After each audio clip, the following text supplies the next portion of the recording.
back with food. Welcome back. We're live. Oh. Hello, other people.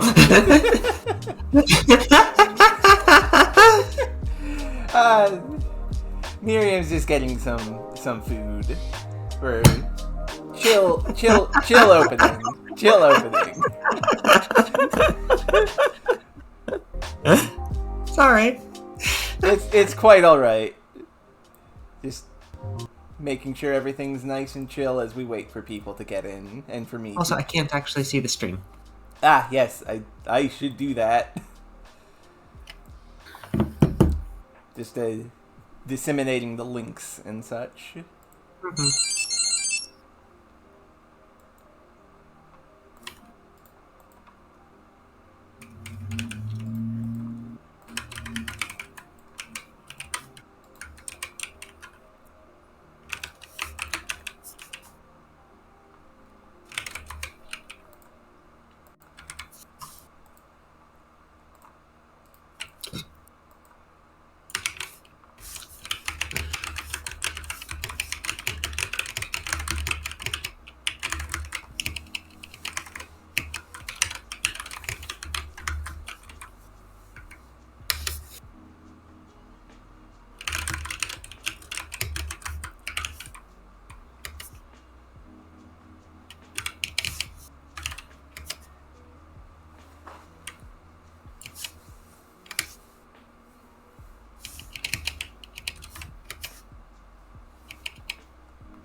Yeah, good.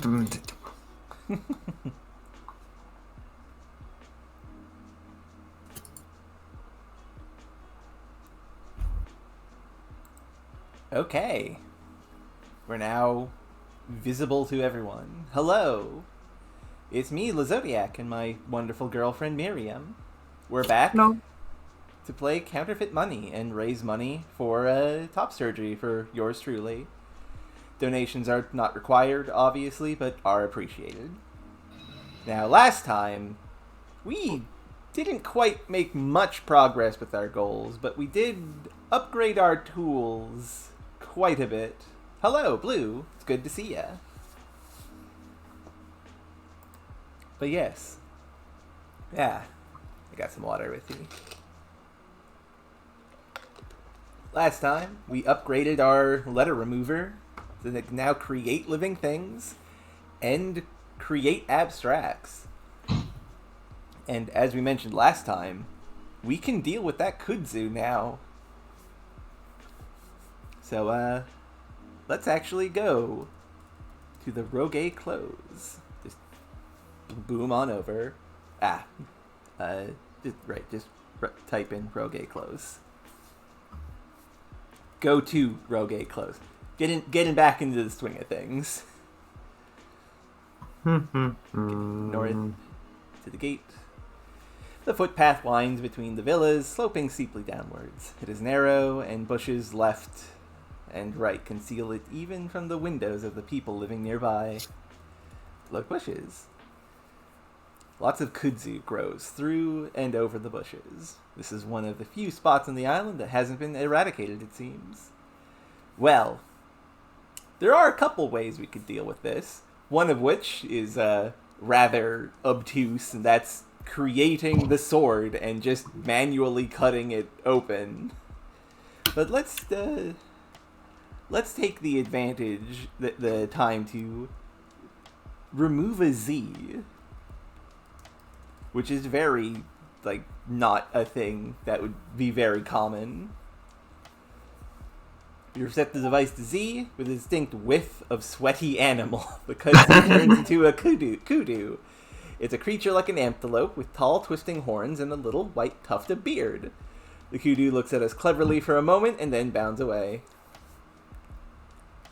Wave at the kudu.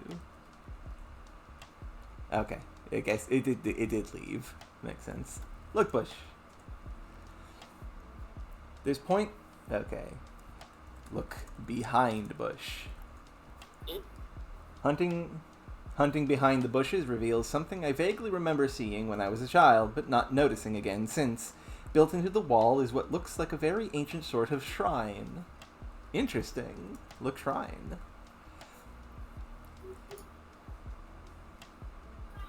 There's a niche dug into the stone of the wall above a low relief of 3 ladies. It's not very good work to start with and has been eroded by a lot of weather, and I wouldn't be surprised if this weren't its original location. It's probably stood somewhere else and was brought here. Look, low relief. Looks like 3 ladies dancing on the surface of the water, of waves. They're probably meant to be nymphs, if I had to guess. They have bare breasts and fluttering garments, but the carving was done by someone who had not the slightest idea how to make limbs appear under sculpted cloth. So all looks chunky, as though they don't have hips or legs at all, just randomly swirling skirts as their lower halves. All the same, there's something appealing about it. To be fair, that is a very difficult thing to draw, and I would only assume it's even harder to carve. Oh, absolutely. Like, that's 100%. Like, if you actually tried to carve that, you'd have to be amazing to make it work good. So, this is a thing. We found a thing. I don't know what to do with it, though. Yeah, that's... Linguistically, I don't see anything useful to do with this. Right? Yeah, it just is neat to have. Like, we But did it's- discover a thing. I see absolutely nothing useful about this linguistically. It's narratively interesting, like, setting-wise, but I don't see how it's useful in that way either. Yeah, it just neat. is a neat thing. We feel nothing unexpected. Understandable. Smell it. Yeah, smell low relief. Smells as I would have expected. Dawn monocle. Also, thank you for reminding me that Dawn is the opposite of Doff. That'll make make putting things on and off much easier. Look low relief. It's kind of silly. Yeah. But... Because... Yeah. On and off. Yes. Ye old language. Okay, so... I wonder if that's where it comes from. I would have to assume so. Just in case. Nothing. Doff monocle. Put all in backpack. Close backpack.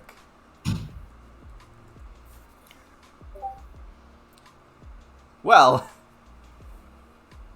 This is a thing. We now have unlimited power. What do we do with it? You know, that makes sense, Blue. Do on.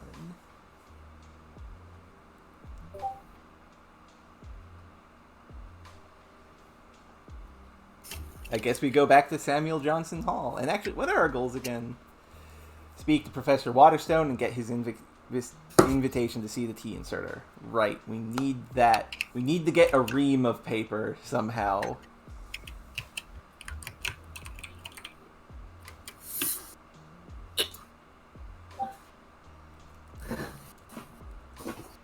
Go to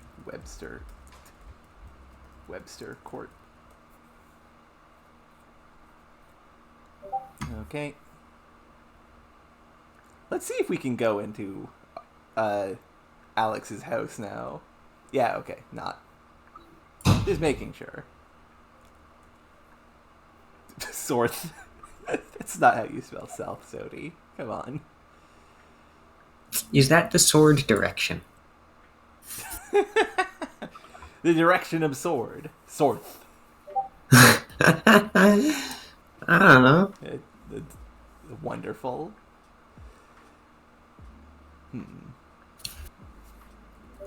Block. Right.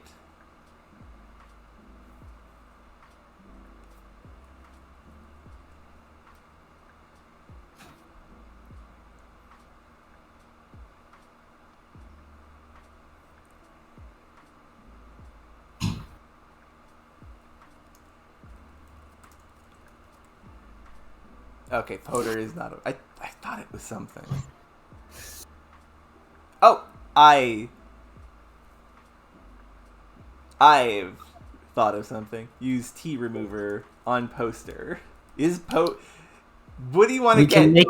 We can make living things now. Yeah. What do you want to think poser counts as a thing? I've got a feeling that it probably does. With a distinct whiff of deodorant, the poster turns into a poser. He wears an improbable hip-hop outfit. Look, poser. That's something. That's interesting. That is the only description of the poser. Yes. We reset the device to R. There's a mint green cloud and the poser turns into a pose. At the moment, it looks like a tiny man staring importantly into middle distance, while tiny cameras flash. Interesting. Also, hello, Soraya. It is also funny that it is, like, so close to on and off, though.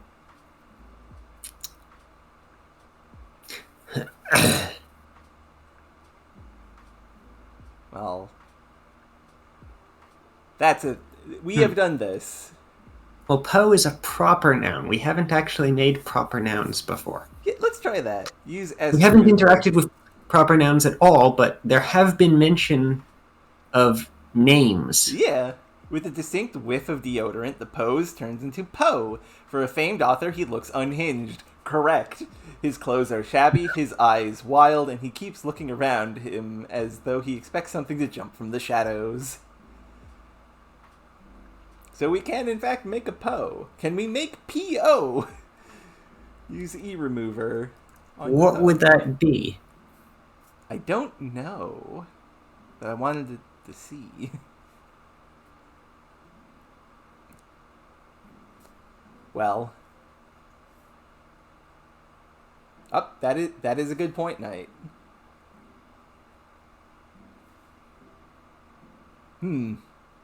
Actually, I feel like because we were able to make the what was it? Was it a ba? Right? Yeah, we were able to make a ba. Right, which is not really an English word. Yeah. Right, that's Egyptian.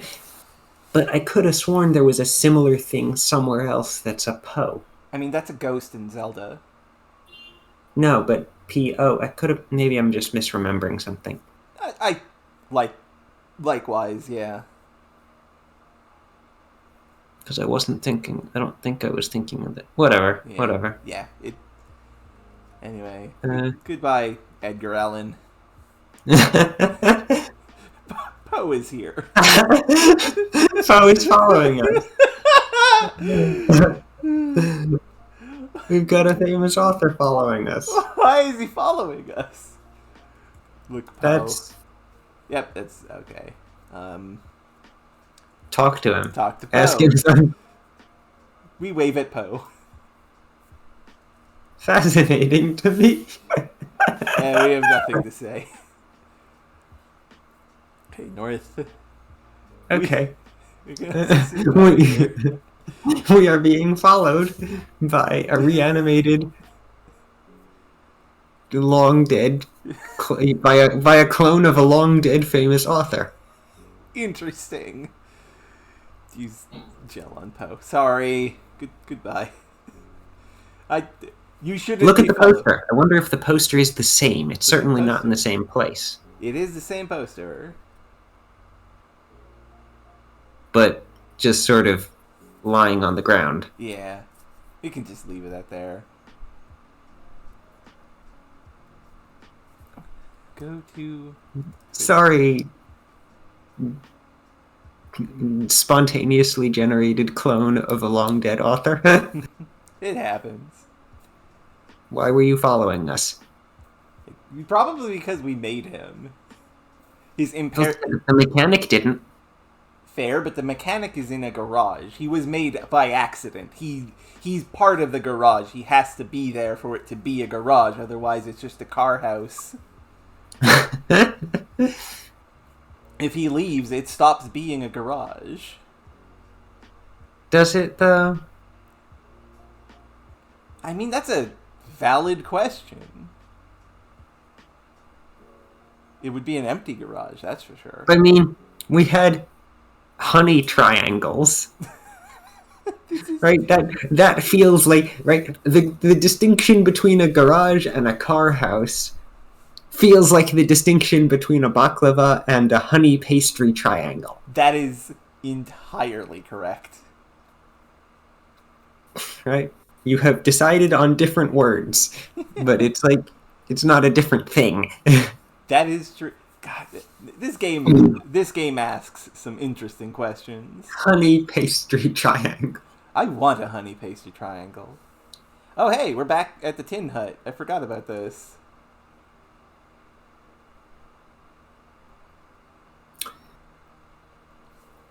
Remove... They called a pita a pocket bread. Yeah, they called it pocket bread, which is and there was a third thing, and I don't remember what the third thing was. The third thing was a wrap, which is a hero. Remove... That's the only one that is not blatantly unreasonable. Mm-hmm. Uncover masses. Okay. Pull tarpaulin? Pull tarpaulin. That's probably accurate. Spelt it wrong. Pull tarpaulin. I did it again. What? They are fixed in place. Okay. Look, tarpaulin. When the shape's visibly under the blue plastic, it appears that they are probably tables and stalls. Buckets. Okay. Okay, so we cannot get under. Yeah. You know what? That's a good idea. Unfix tarpaulin. No, not quite. It seems like it's not like conceptually a different thing as far as the game is concerned. Yeah. Right? It's an adjective, tarpaulin covered. Yes. Okay. Not the tarpaulin as a separate object. I just thought of something. Blue, you have a point. I do have a sword. Well, no, technically, at the moment, I think we have a password or a crossword. We have a password. I have to do So this. if we turn the password into a sword, no. Evidently, masses are too tightly bound to their modifiers and can't be manipulated separately. Okay, so not doable. Okay.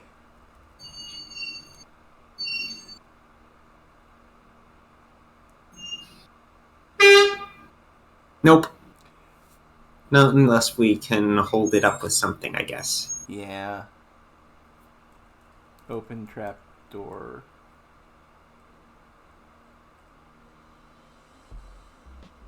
Use our remover on trapdoor? Is a tap door a thing? No, it's not. Oh wait, that would remove the R from door. Do. Right. I'm not sure what a tap do it would be. It's what you do when you're playing the piano. You tap. What would a rap door be? That's a good question. Would that be a thing? Maybe. That's probably not a thing. It's not. Yeah, okay. Evidently, door is too tightly bound to its modifiers. Okay.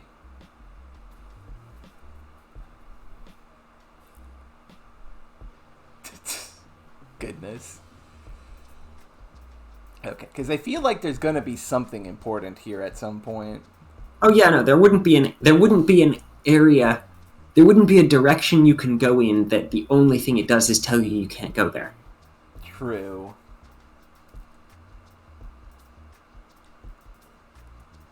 Do we have an object we can prop the door open with?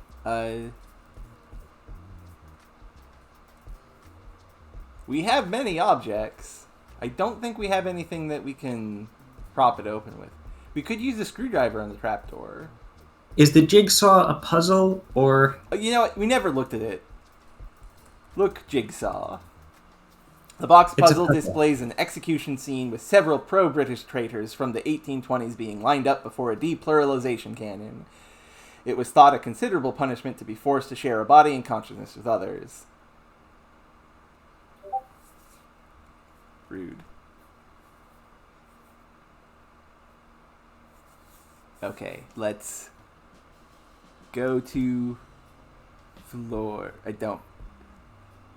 I cannot read cursive. Go to Longstreet. 1. West. Fleur d'Or, right. I thought you wanted the cursive thing. We don't, actually. I meant to go to the Fleur d'Or. I mixed them up. I thought, fancy handwriting. That's good. That'll be the Fleur d'Or. But no, I want to go here. Show jigsaw to bartender. What do you make of this? We ask, showing off the jigsaw. She shrugs good-naturedly, hits the jigsaw with the paddle, and grins at us. We look down at what we're holding. It's a portable power saw with the ability to slice right through wood or plastic. DeWalt cordless, if you're interested, with a massive battery. Well, that's useful. Yeah. It's battery-powered, even. Yeah, that's super convenient. Go to fish market. East into the tin hut. Use jigsaw on trapdoor. Cut trapdoor. I think that would only make a mess. Dang.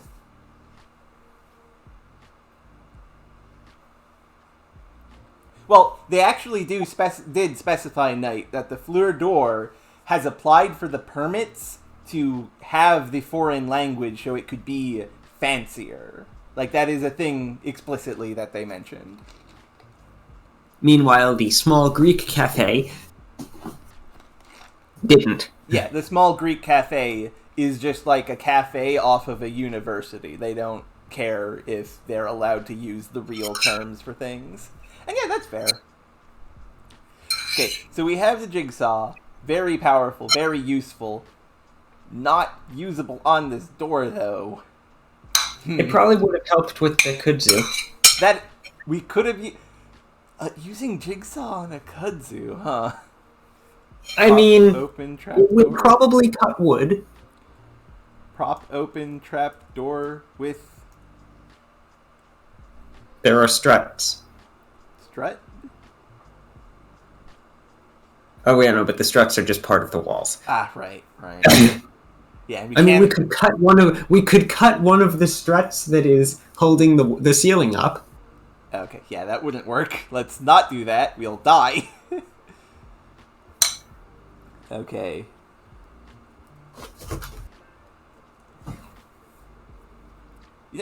That I could reasonably see that working is the thing.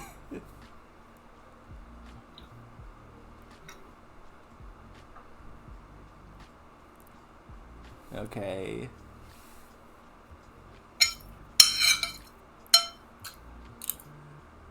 Do we have anything that could hold open?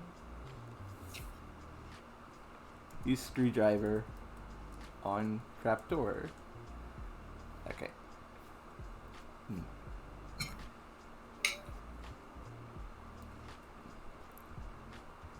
Look, trapdoor.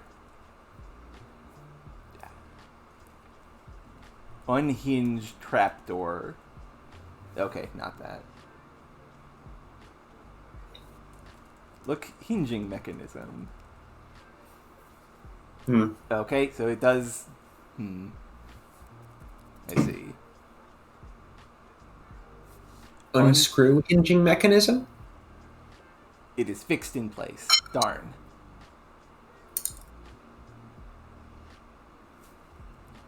Prop open trapdoor with screwdriver. Not long enough to prop open the trapdoor very effectively, though at least it is fairly stout. Hang on. So, is that telling us that we can't do it, or has it been done and it's just not done very well? I'm thinking it's saying it's... Look at the trapdoor. See if it says it's being propped open. Look, trapdoor. No. Okay, so yeah, we need something longer.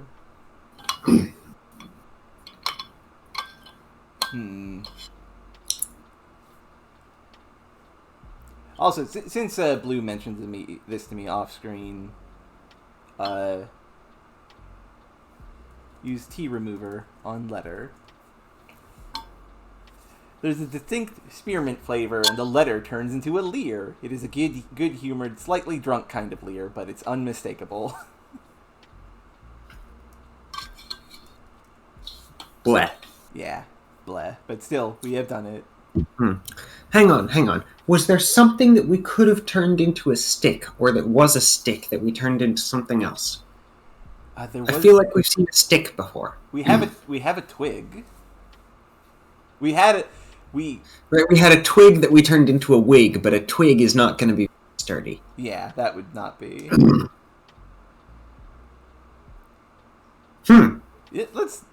Let's try that just to see what. Try that with Lee. Yeah, sure. Remover on letter. Similarly, we could turn the pearl into an earl. Yeah, remover. Though somehow I think an earl is relatively less likely to be willing to. There's a flash of blue light, and the leer turns into a lee. It is the sheltered place beside a wall, or under a rock, or in the shadow of a tree. A place where the sun is not too hot, and the rain is not too driving, and the wind is not too strong. On its own, without any wall, rock, or tree, the lee is a pathetic-looking object, but nonetheless useful. That is really conceptually weird, even for abstracts. Yeah, goodness. Prop open trap door with Lee? Okay.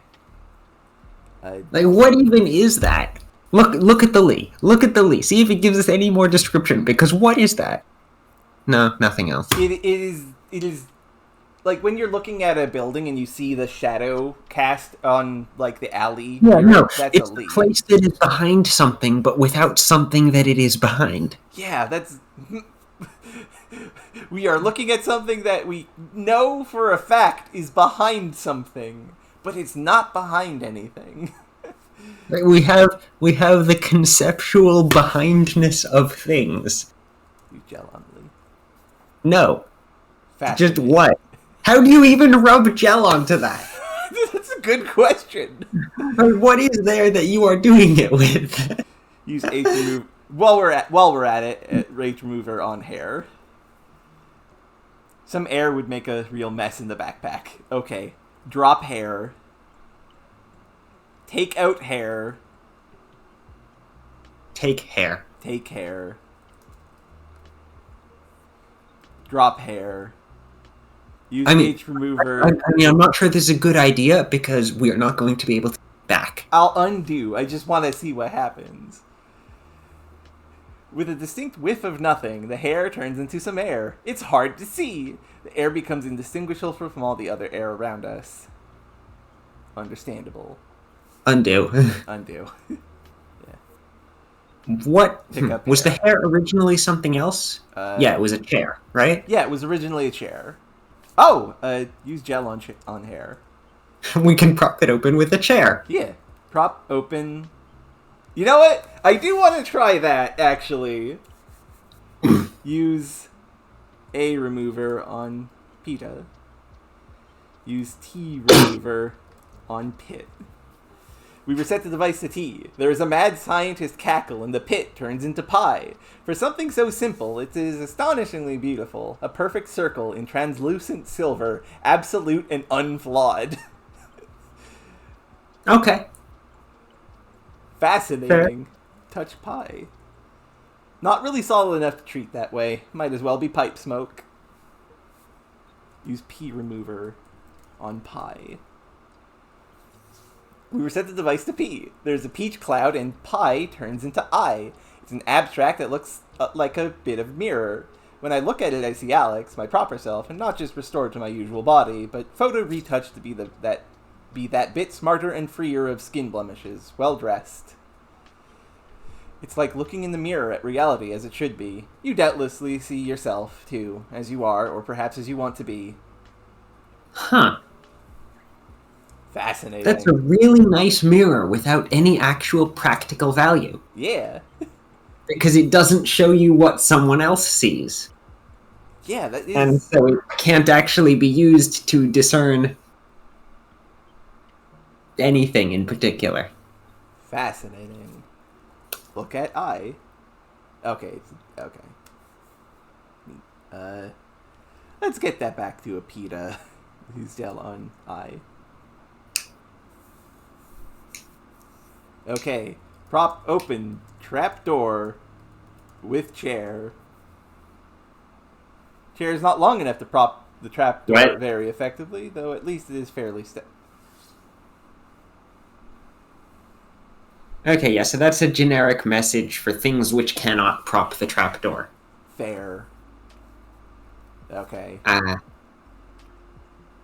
Use R remover on chair. Chai is definitely a thing. I mean, I have to imagine it does... Interesting. That probably counts as a foreign language thing, and we can't actually create foreign language things with our remover. Ah, yeah. I bet that's it, right? The remover can work on things that are in foreign languages, but it cannot create things. Yeah, we would have to specify chai tea to make chai. Or possibly just tea. Yeah. Use C remover on chair. We need a pole of some kind. Take care. Do we have anything that could be turned into a pole, I wonder? We have the twig that was a wig, but that's too... way too flimsy. Yeah.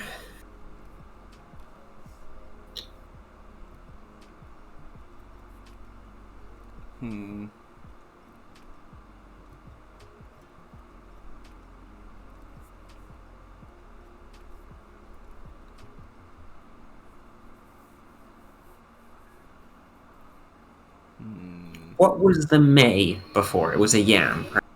Yeah, the May was a yam.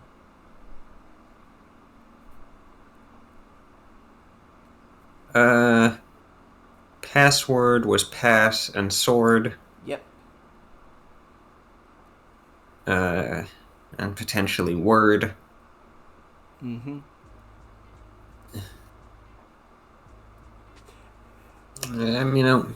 You know, Blue has suggested it a couple times. Let's try it. Yeah, we should. I have a feeling it's not going to work, because, like... Prop. Use gel on password on word. Prop open trapdoor with sword. Fuck off. Oh. I guess it needed to be lengthy enough. I guess. We need... you know what, that makes sense. It needed to be some kind of length. I still feel like the chair should have been able to do it. Yeah, we should have done that. And that's a good idea. Sure. Make a conceptual dad. Look at pass. Just a... Okay, it is still that. Use... Hang on. Was the pass previously something else? Don monocle. Look at pass. It was the pass, right? Doff monocle. Okay, use S remover on pass. With a distinct whiff of shaving cream, the pass turns into a paw. He's a Norman Rockwell figure, gruff, upstanding, honest, not a big talker. Doesn't actually come with a child attached, but it stands to reason he would have the largest brood of them. The paw is very heavy and winds up before his transformation is complete, stepping on our feet and then scrambling away, with apologies. Talk paw. Talk to paw. Hello there, young lady. Okay, and Someone's dead. I saw this. I realized this as I was looking at our inventory. Use Y remover on May. What? No! Okay! This is the first time I've actually been disappointed with the game. Ma is definitely comparable to Pa. What is this? That's something that needs to be, like, brought up. Fascinating. Use gel on Pa. Use eye remover on Pestis. Use T remover. Give another look at the pasts while we've got it. Yeah. Look at pasts. It looks from the side like a shard of glass. At the moment, it is replaying us going north.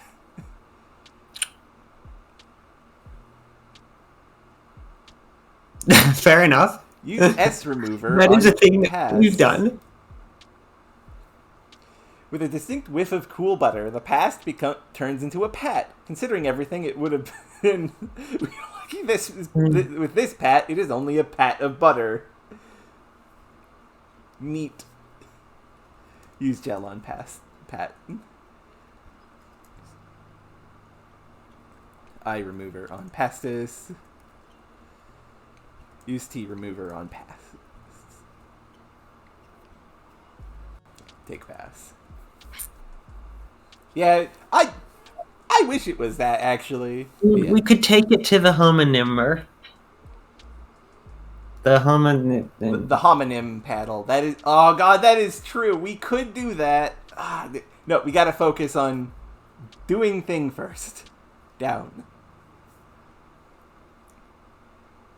An awkward, low, concrete-lined crawl space beneath the tin hut. It smells somewhat like animals. In spite of this, it clearly gets a bit more use than anyone would like the customs officials to know about. Trapdoor, wedged open by a sword, emits the only light. The only significant thing down here is a crate. Look, crate. Open crate. We opened the crate, revealing a watch and a band. Look, watch. An apparently valuable watch with diamonds set in the face. Interesting. Look, band. A paper strip used to keep printed materials together before distribution. So these are interesting things that we might be able to do stuff with. Use D remover on band. We reset the device to D. There is a flash of psychedelic colors, and the band turns into a ban. The abstract concept of ban has become a cartoonish picture of a depressed computer moping for its friends. This was a famous political cartoon a year or two ago. It represents in small the Bureau's legislation against unauthorized access to parts of the internet outside our firewall. The artist hasn't produced any further cartoons. You still there, Miriam? Oh, yeah, okay. Just making sure. Yeah, sorry. No, it's okay. Radiator's being annoying. I had to crack the windows again. Totally understandable. Use N remover on... Wait, no, we already have we have already seen a ba. Use B remover on band. Does this make a thing? No. An is not a verb. Not a concept. Okay, use gel on band. Use B remover on band. I just want to see if it... No, cannot make an and. Use N remover on band. It's an adjective. Oh, we can only make nouns. Okay, we can only make nouns. That makes sense. Seems to be the restriction. Take band. We can make abstract conceptual nouns, but they still have to be nouns. Now, is the watch able to be turned into anything?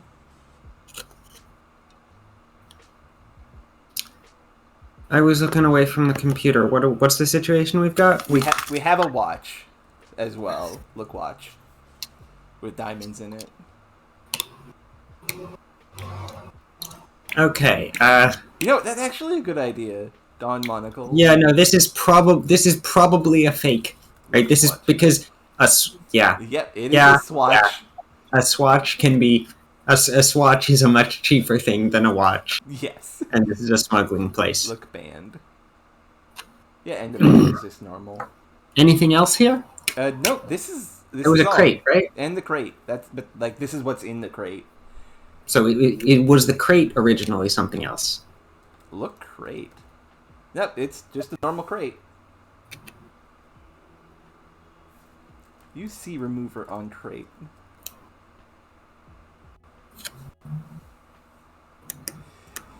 There's a distinct Numbers! flavor, and the crate turns into a rate, a fluctuating fizzing number with a dozen decimal points or more. Never the same two times we look. Never the same 2 times we look. Okay. Just use gel on crate. The watch is gone now, isn't it? Use gel on rate.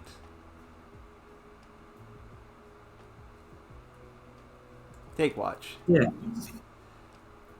Use. See what we get from a swatch and a swath. Yeah, let's do that. Yeah. With an audible splort, the watch becomes a swatch, a worthless strip of cloth in a tartan print, a few inches wide and maybe a 1.5 feet long. Mm-hmm. Why tartan? It's a good point. Also, yeah, we could make a rat out of the rate. Interesting. Yeah, why tartan? Okay, use W remover on swatch. Alright, that was the wrong letter, Zodi. Use C remover on swatch.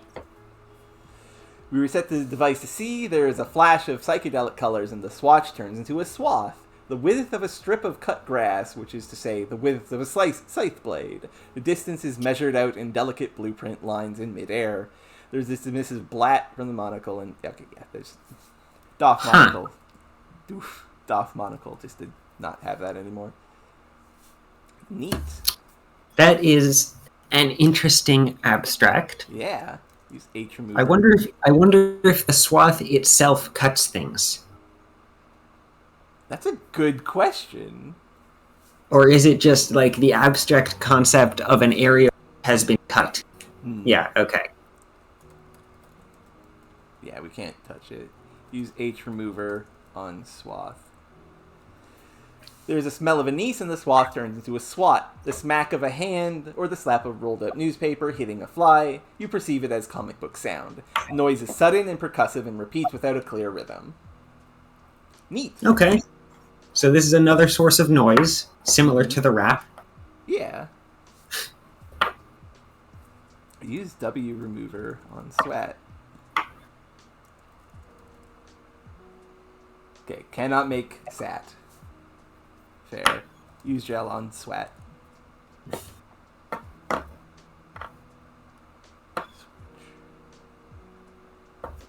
Neat. Take swatch. Okay. Take crate. Substantially too substantial to shift easily. Take the band. Yeah, we take band just in case. Yeah, we already have the band. Turn the crate into something smaller. Take that. Yeah. Use Alright, the R rate remover probably fits on in our bag. crate. There's a mad what? scientist cackle in the crate turns into a cat. Rarely found in the singular, a cate is something delicious. It comes from the same roots as catere. At any rate, this lovely little caterer, right? At any rate, this lovely little confection with its layers of shiny smooth chocolate and sliced strawberry and rum-soaked cake, its chocolate shaving frills and piped cream would have come from the best Paris confitiere. I didn't know that was a thing. I assumed the R was a typo when you were doing the R remover. I assumed you meant to turn it into a rate. Nope. We can make it into a cat. We could. That seems inconvenient. Yeah. Score. You know, because it's a cat. Yeah. And it's only, probably inconvenient. Yeah. We cats. We only have G, K, Q, V, and Y left.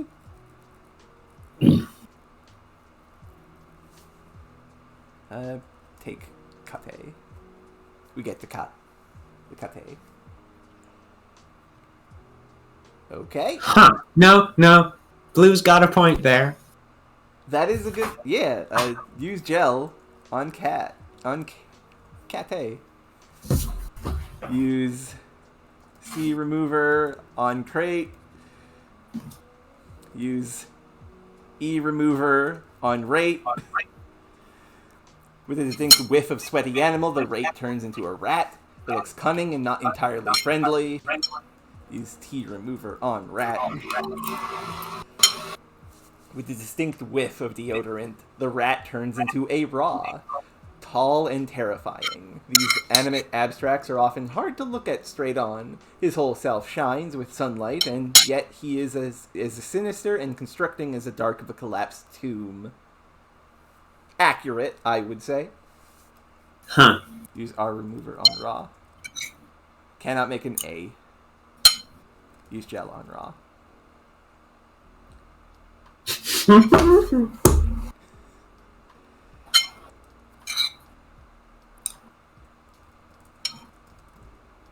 Okay, cray is not a thing. Makes sense. Use R remover. Remover on crate.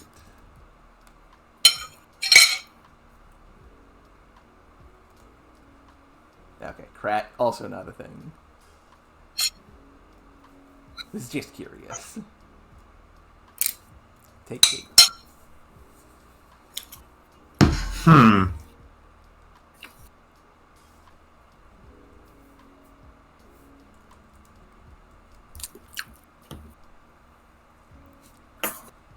It has occurred to me that this game probably has no dogs in it. Yeah, because then you would be able to reverse it on the mirror. Yes. Yeah. Okay. I can't think of any other way you would get that word, though. So yeah, remover on. With remover. Just because somebody wants to see the cat. With a distinct whiff of clean animal, the Kate turns into a cat. Full-grown American and a little stupid, as felines go. Pet cat. It rubs itself pathetically against our hand. Hello, cat. I love cats so much. Talk to cat. The cat blinks. Okay, use gel on cat. Goodbye, cat. R remover on crate. Take Kate. So the abstract concept of cat is apparently slightly dumber than cat. Yeah, which, I mean, that's honestly kind of reasonable. I love cats, but... So, well, no, but stupid as felines go. Mm-hmm. So the general concept of cats is dumber than most actual cats. I blame Garfield for that. Fair enough. That too. It is a cat that has existed for about 10 seconds. That is as well. It was just a pastry. It would be a little sugar-headed. I mean, shortly before that, it was the god Ra. Yes. which is a bird, so that's got to be confusing.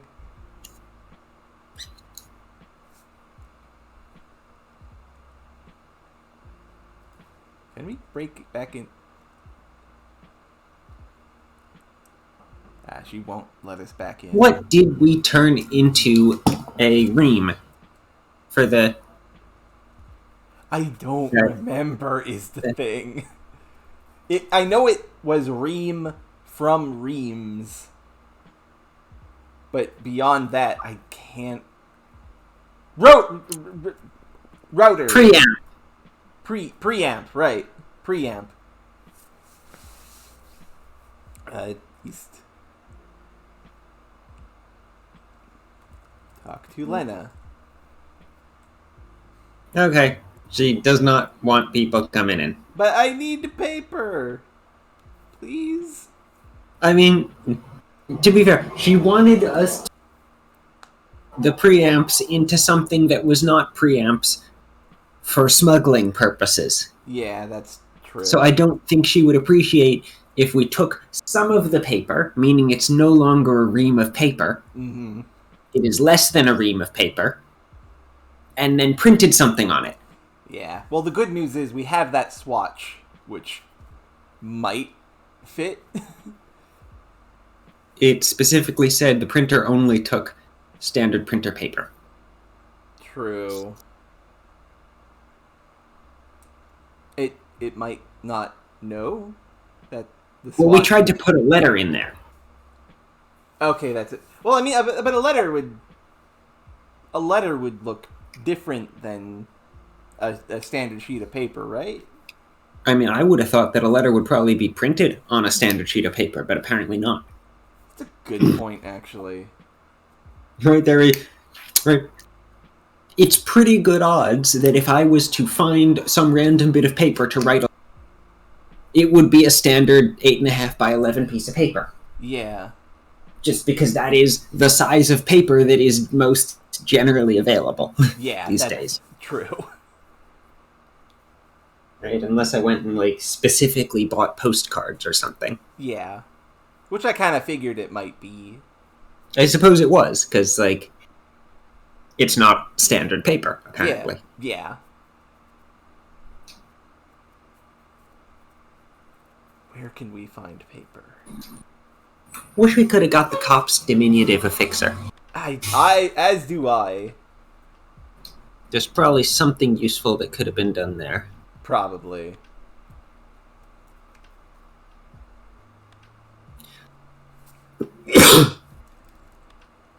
I mean, maybe not. That is a very specific form of change. Yeah.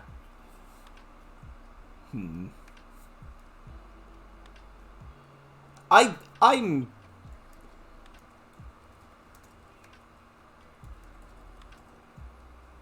have theory that, and this is ridiculous and won't work, wrong way, but I need to try this. I'm baffled at this point.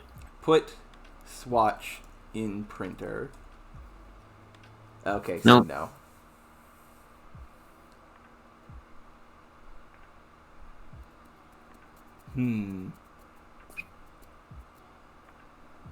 Where do we get a ream? You know, that's a good point, Blue. We could do that. So let's do that as we think about where to go. Wrong way. Use G remover on sin sign. With a distinct whiff of sulfur, the sign turns into a sin, an abstract representation of willful, clueless meddling. Not a sin known to Dante, perhaps, but modern democracies have their own forms of wrongdoing. Heyo.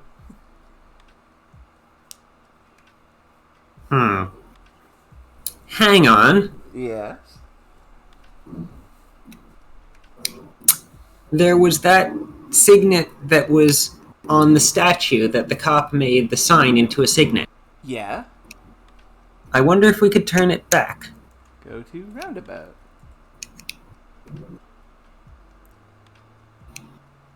I think it was the roundabout, right?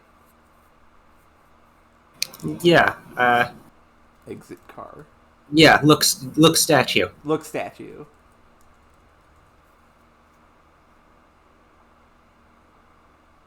We can't stop him. We cannot get out because traffic exists now. Darn. Well, no, we're not in the car. We're, I guess, on the pedestrian walkway that it mentions. Go into... So we can't actually get to the statue because it's... Go to car. Who knows where the car went? No, we turned our car into something else, right? Oh, right, yeah. But regardless, we can't go in the roundabout and stop in the middle of traffic to go to the statue. True. Darn. You know who probably has paper? The Bureau of Orthography. Where we haven't gone, yes. Yeah. We have a pass. Do we still have a pass? We theoretically have a pass, but I don't remember if we turned it into something. We still have the pass. No, before going east to Tall Street, because that's right in front of the bureau. A bureau of photography. Put away everything except the pass. Ah, yes. Right, put away everything. Take out the pass. Close the backpack. Yes. Right. Take out pass. Take pass. Hang on. Yeah. The sword did not go in the backpack because it is too large. Ah, right. You need to compress the sword. Put word in backpack. I thank you for catching that. I almost did not remember. Somehow I don't go into a major government building carrying a sword. Also, don't forget. You cut out a little bit there, so be sure to turn off your auto adjuster thingy again. Somehow I don't think going into a major government building carrying a sword would go over very well. Yeah. Oops. Okay. Close backpack. Yes. Close backpack. Wait, no, the remover is still out. Oh, right. Put all in backpack. Take pass, close backpack. Okay, we are already wearing that. We are already wearing that with an exclamation point. Okay. Take out pass. Are we wearing the monocle? I mean, no, we're not wearing the monocle. Are we wearing the British? No, we are not. Okay. Close backpack. I wonder if it would let us wear the goggles and the monocle. I feel like that wouldn't work. That would be a weird look. Yeah, no. Too tall street. And now, to the bureau. Echoing space, marble floor, I like skylight, many meters above us. So far, the rotunda might belong to any 19th century government bureau of means and self-importance. What sets this one apart is the lettering, each sigil no bigger than a flea, carved over every inch of the walls. Inscribed here is, in fact, the entire text of the New Orthodox orthography, which means that if we had a great deal of patience and many rolls of butcher paper, we could take rubbings and wind up with our very own volume. We don't, of course. There are better things to do, more important places to go. The administrative part of the bureau is away to the south, and there is an exhibit of letter tools to the east, which is open to the public. Near the street entrance is a sizable informational bulletin board advertising the services of the bureau, and next to this, pushed back to be out of the way, is a bin. In the bin is a shuttle. That Look, shuttle? is... So, hang on. So that is an absurdly expensive choice of decoration for this government building. Oh, absolutely. That's fucking insane. Right? You have completely covered the walls in tiny engravings. That is absurd. Yeah. That is absurdly excessive. Mm-hmm. Second, the shuttle is going to be a weaving shuttle. It may or may not have been homonymed from a bus. But if it's in a bin, it's a weaving shuttle. I don't know what that is. You know what a loom is? Yeah. I'm sure the game will explain it. Yeah, it probably will. Yeah, let's look at shuttle. It's a wooden device that holds a quantity of yarn, allowing the user more easily to pass a thread back and forth while weaving. It is also a bit of a snarky joke on the Bureau's part. Atlantean land prices being what they are, the Bureau prefers not to have to build a parking garage. Instead, they have shuttles that an all-purpose officer with a homonym paddle can easily convert into a full-size vehicle for use and back again for easy storage. The shuttles in their untransformed state are no earthly use to anyone else, of course, which is why they can be left around unsupervised. Huh.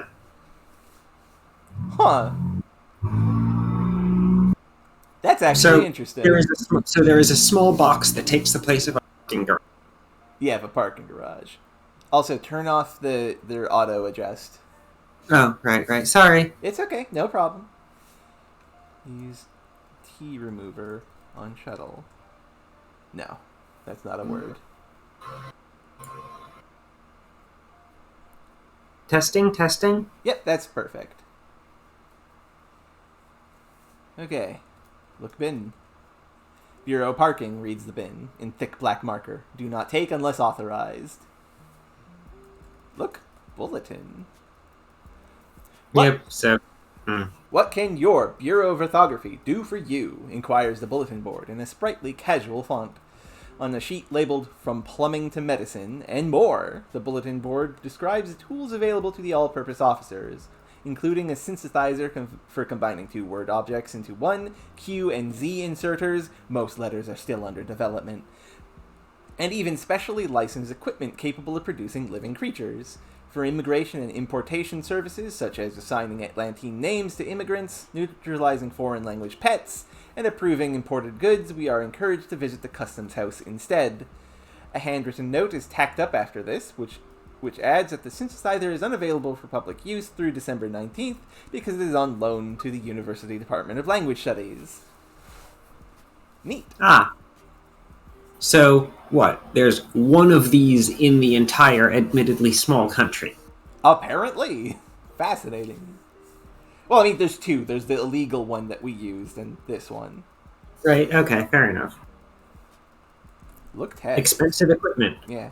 It's far too small to read, especially since the letters are not painted or inked, just carved into the stone surfaces.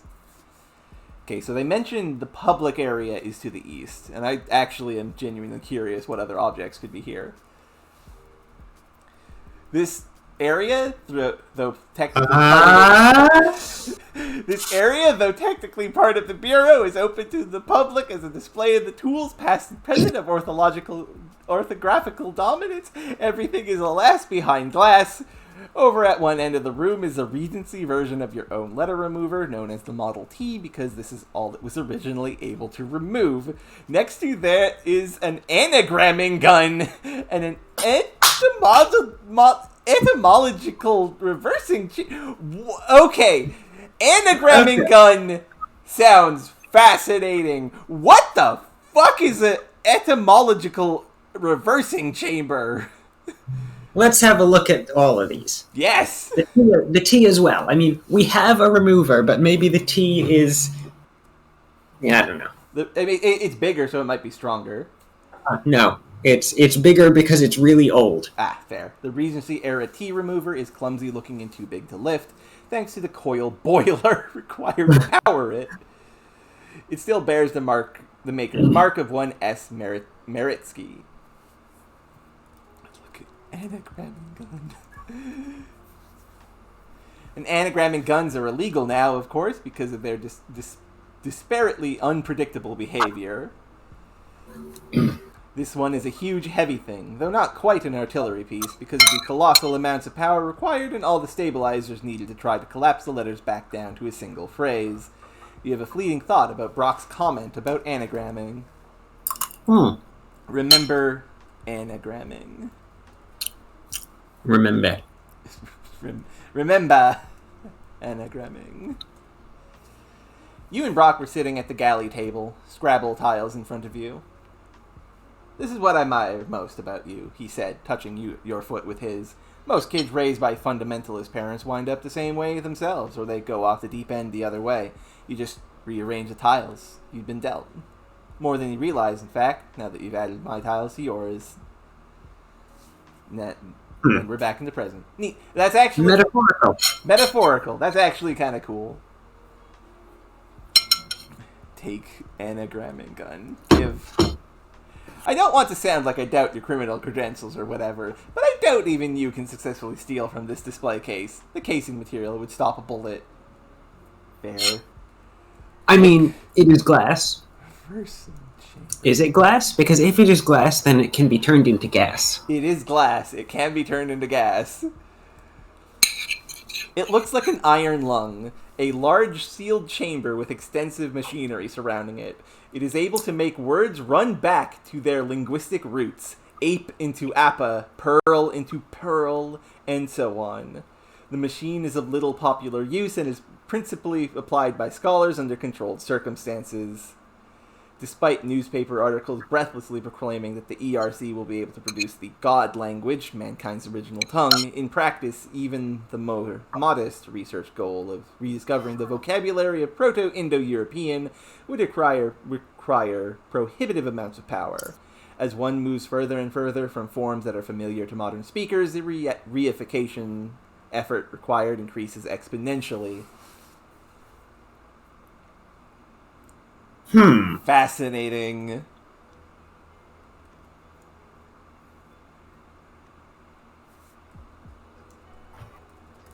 So that one seems very difficult to do anything practical with. Yes, yes.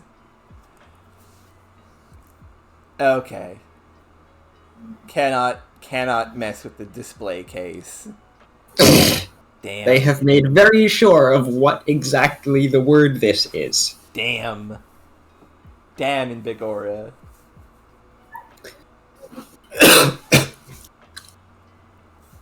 But also, the game does recognize that by glass, that is what we mean. Yeah, that is true. I want both of these things. I would suggest trying to gel things, but somehow I doubt they would build in a weakness like that. Use gel on... And also, we may not want to take that out in this place. Yeah. Though, I mean, we have taken out the remover in this place. Gel and shuttle. Alas, nothing happens. Okay. It's much easier to manufacture a weaving shuttle and turn it into a bus. Yeah. Than the other way around. Take pass. Close backpack. Well, to the south we go. Into the bureau. Antechamber. The most important task of any government bureau is to keep away time wasters, irritants, and uninformed members of the general public who might distract the diligent workers within from their important tasks. The Bureau of Orthography is no different. An instructive notice details the criteria for entry to the bureau proper. Here to guard access to the rest of the building is a secretary on a tall stool. The secretary is carrying the regulation authentication scope and wearing a pencil skirt and a plain white top. We can go north. She turns her eyes towards us but doesn't say anything. We have... Read the notice first. Yes, read a notice. Please note that those wishing to enter must have a pass suitable for visitors, must include an up-to-date photograph closely resembling the subject. Passes that do not look like their possessors will be rejected. Visitors will also need an additional proof of their business in the Bureau, such as a letter of invitation from a Bureau authority. All credentials will be subject to inspection with an authentication scope. Although anyone attempting to enter the Bureau with a falsified pass or lack of proper credentials may be subject to fines and indefinite detention. Okay, so our pass is fake. And so is our wig, so we have to use the paste on those. At which point we smell strongly of lavender. Hopefully they don't catch that. Yeah. You could just say it's perfume. Hang on. What else? We don't actually have the invitation yet. Mm-hmm. Right? We cannot be a visitor just for being a visitor. We have to have an invitation. Yeah. Don't talk to her yet. Look at the scope, right? She's got an authentication scope. What does the scope do? It looks like a small handheld telescope, or perhaps a very posh kaleidoscope. All brown leather and brass fittings, and a good heft indicating quality materials. The sophisticated electronics are all concealed within. If we look through the scope at something, we can see its true nature, regardless of spelling changes. So, it's like our monocle. Yeah. But, I don't know. Either it's better or it's just cheaper, and so it's bigger. Yeah.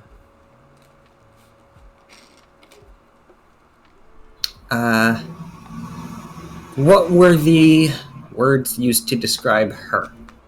We could talk to her, but it's not gonna help. Secretary. Right. Look, secretary.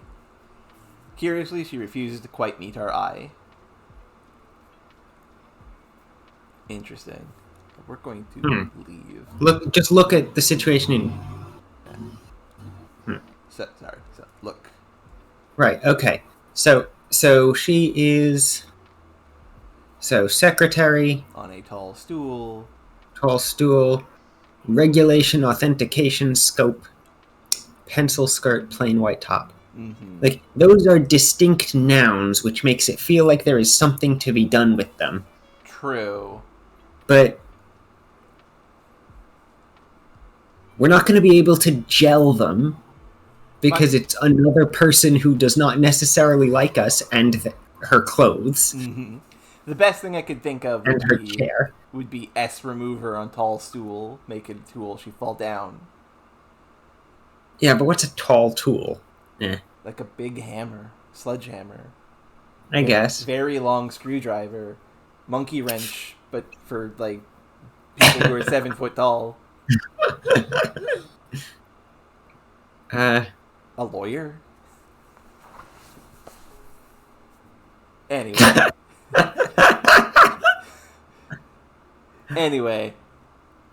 I don't think there's anything we can actually do here. I mean, we could ask whether she enjoys her job. Maybe that leads to a hint. Ask if she enjoys her job.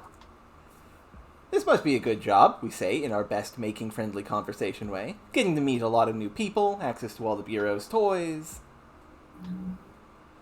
Huh. Okay. Sorry. They never let me try any of the good equipment. She says with a surprising bitterness. When they brought in the tea inserter, they let Porson... Then she stops, her expression that of a guppy being strangled. How would you strangle a guppy? Very violently. There's nothing to... It's a tiny fish. Yes. It's a fish. How do you strangle a fish? How do you strangle a fish, and especially how do you strangle something as small as a guppy? Those are all very good questions, Miriam. Okay, let's ask who Porson is. Who is Porson, we ask curiously. Porson works in the historical research room. A job he got, I might add, through sheer nepotism. He's no more qualified than I am, but they say he has a job-related need to see all the new developments first. Ask what the tea inserter does. What does the tea inserter do? We ask, as though we were a couple of yokels. She raises her eyebrows as though she cannot believe the phenomenal innocence of the question. No answer is vouchsafed. Fair.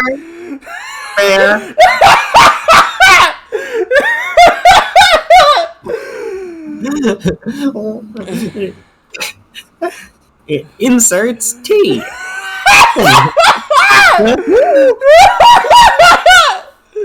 It's a straw. It's a heat-proof straw. Why? It inserts tea. What? It's a heat-proof straw.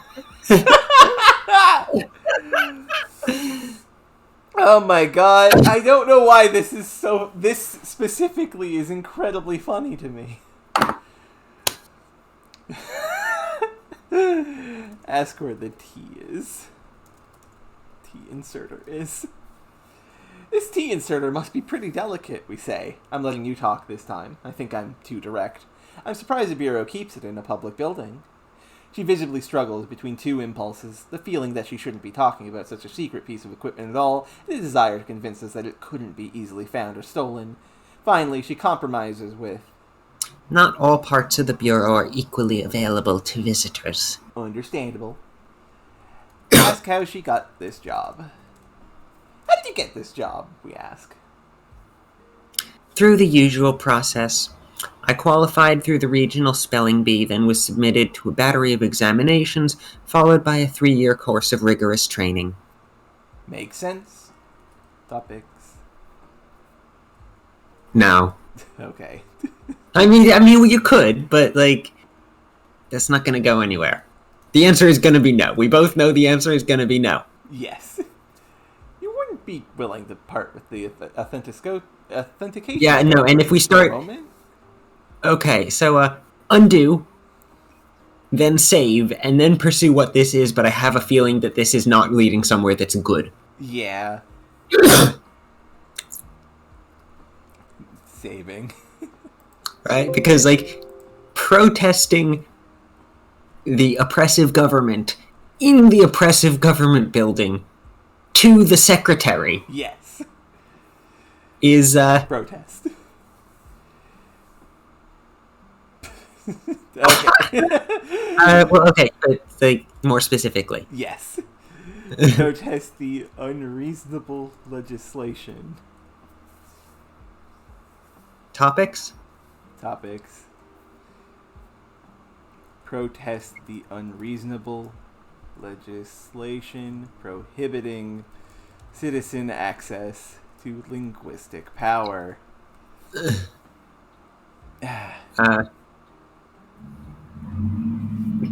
Talk about legislation? Legislation. I protest, we say. Control of the language should be in the hands of the people, not in the hands of the government. A power to produce and prohibit words means the power to ban new directions of scientific inquiry. The power to ban new directions of scientific inquiry. I read the same line. To prevent the creation of private cants and jargons. To marginalize groups and individuals through forms of expression that emphasize their otherness. It is an essential censorship of thought itself. You people send me leaflets every 3 weeks. I use them in the fireplace. Ah. Okay, Yeah. we're going to restore that, though. That didn't happen. That was just a what if. So, Yeah. North. Okay, so we know what we're going to have to get in there. We're going to have an invite, and we're going to have to use some of the paste on Our wig. everything relevant. Yeah. And we're quite possibly going to have to leave our backpack full of miscellaneous suspicious items behind. Possibly. That would be Risky. Well, I mean, I suppose that would be a very good way for the game to give us access to these new, extremely powerful tools without quite as absurd a combinatoric space to work in. That is true. Where do we go from here, though? Yeah, okay, so gold, right, we have a pass. We have the pass. We need an invite. Yeah. Hang on. When you typed the wrong direction and tried to go into the office of the professor who had the invite, Said right. we don't have the key. The one who was having the lunch, right? Yeah. The one who was having Lodge Band lunch or whatever. Tea. Yeah. It said we don't want to bother them. Yeah, the other one, which is... The other one, it said we don't have the key. Yeah. Is there somewhere we could get a key?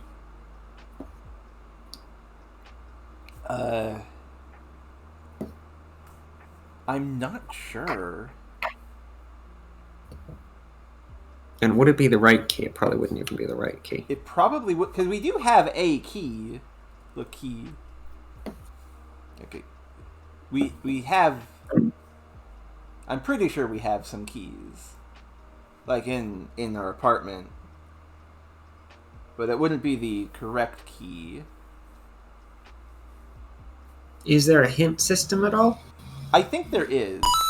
Thank Do you. you think we're at the point of saying hint?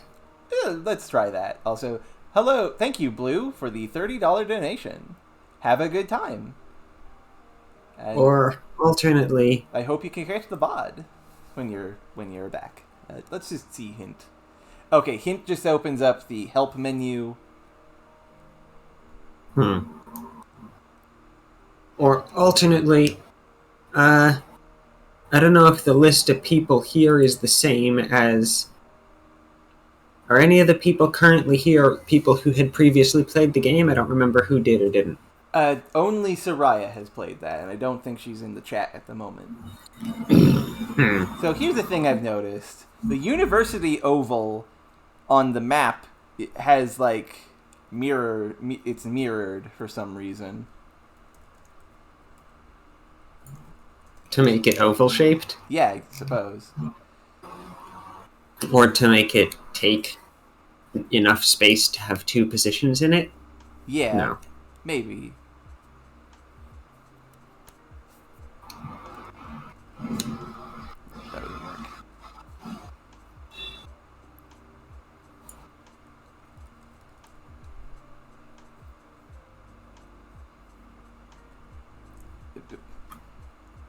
North.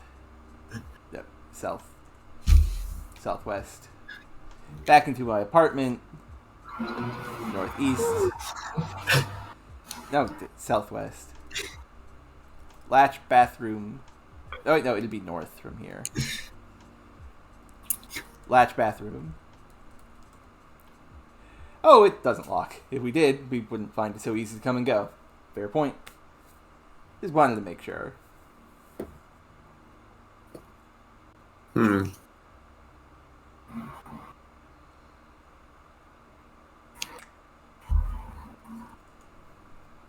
No, wrong way.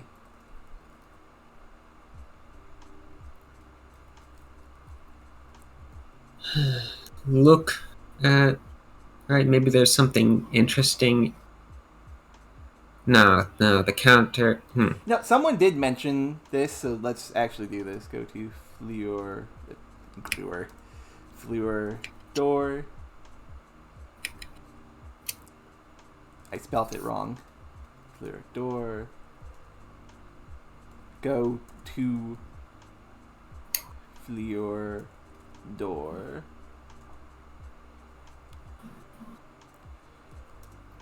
Show wrap to bartender.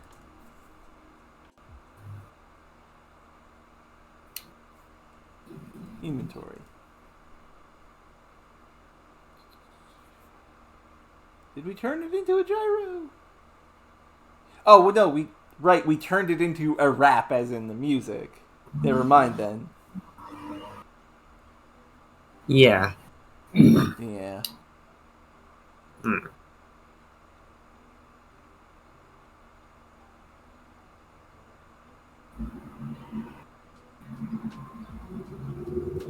I have an idea. Sorry. It's okay. It's okay. I have an idea. We could check out the customs house. But first, also, use paste. Have we not been there? No, we haven't. Hmm. There. Go to ducks.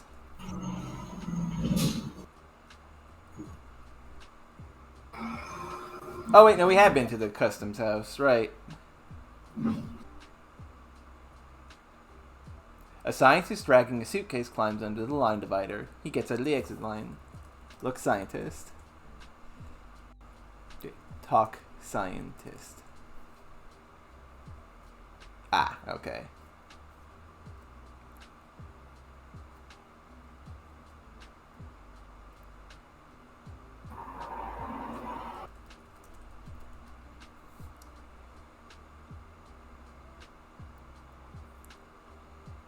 The poster is huge, almost as tall as we are, and covers most of a wall. Atlantida, dressed in blue, walks towards the viewer with a bold sunrise background. The legend that reads the spirit of our people.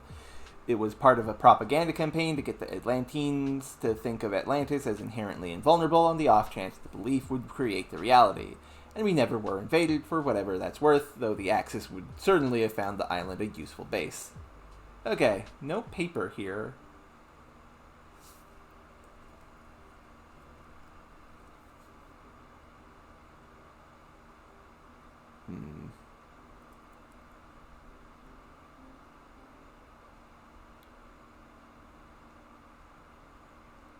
Mysterious.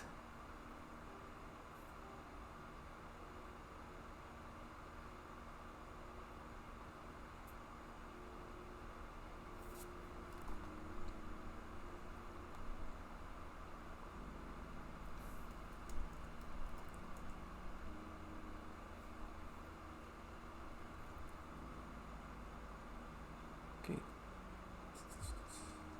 Nothing there.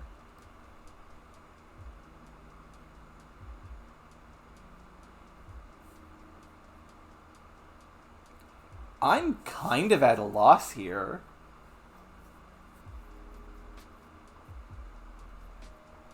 The whole world is open to us.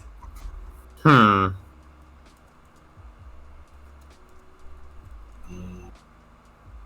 mean, strictly speaking, I can think of useless things. Yeah. But, like, just, incidental word transformations that have no conceivable way of being useful to us, but that we have not technically done. Yeah. But, like, these are things that are completely useless to us. Yeah. You know?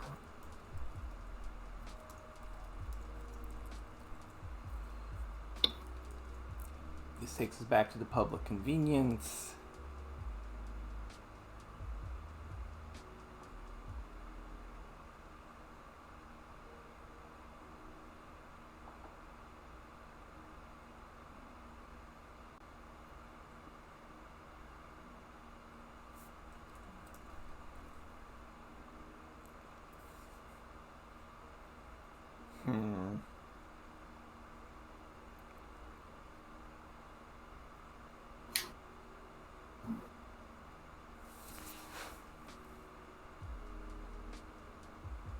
This is mysterious, because...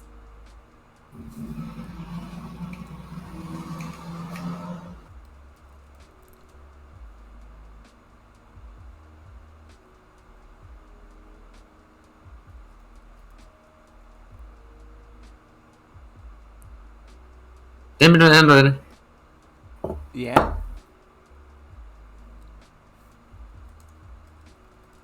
So... Okay.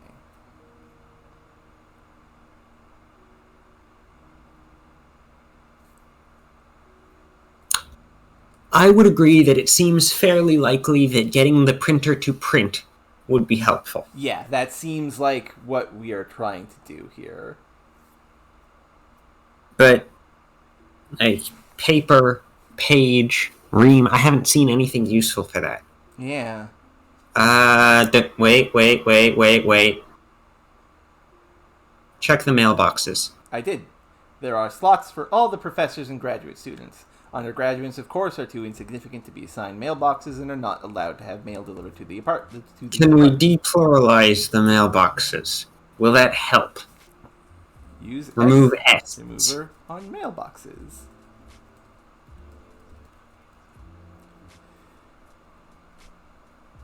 No, that would not work. Right, no, because you'd have to get rid of the S and the E at the same time. Mm-hmm. Yeah. Yeah, unfortunate.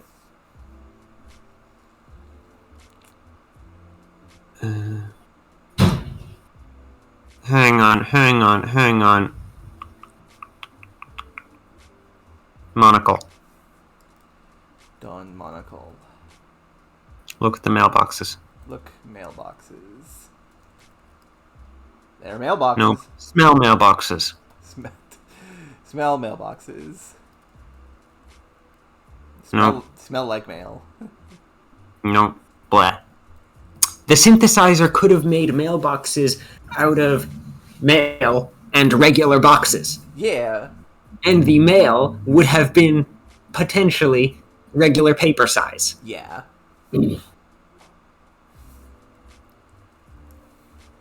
But no. I am extremely stuck. I could look up a guide or hints or something. Let's not do that just yet.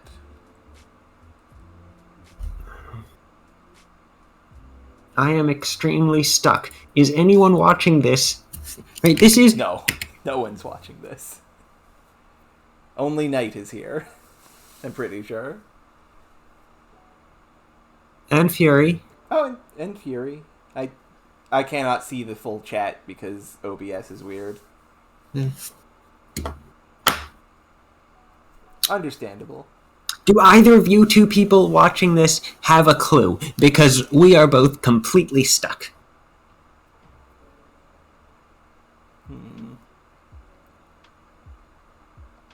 Where is that sturdy iron gate that we can use this ring on? I think that's the gate. The ring is a the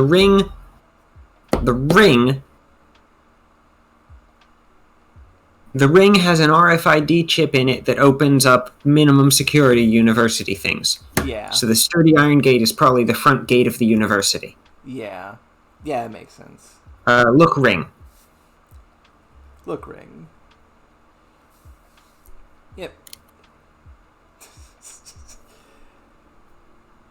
smart thing. Yes, the sturdy iron gate is probably the front gate of the university. Yeah, that seems likely.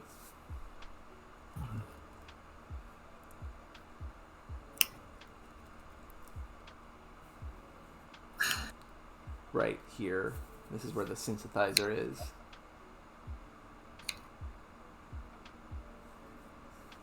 Big table.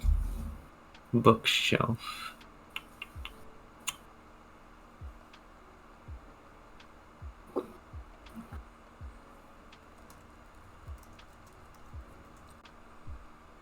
Yeah, that wouldn't work. That's not a thing.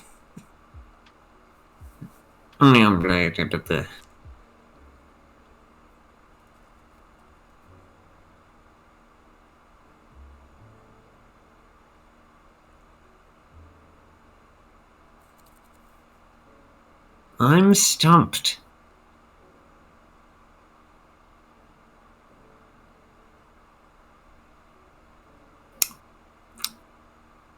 Anywhere we haven't checked? I think we've been everywhere. Hang on. The tomes are made of paper. Yeah. But they're also printed on both sides, so that's not a very useful thing to print. Yeah. On. And also, like, we'd have to disassemble the books. Yeah. Into...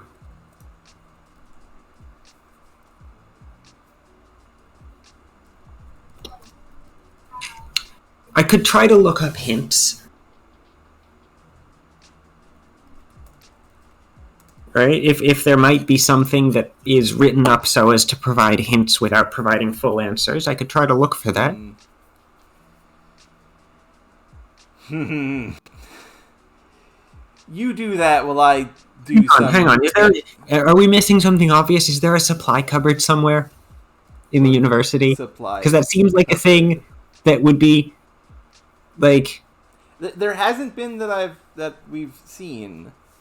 Right, in like downstairs or something? I don't know. I will look to see if I can find a hint thing, and you try to think of things and maybe check other rooms in case there's... Mm-hmm.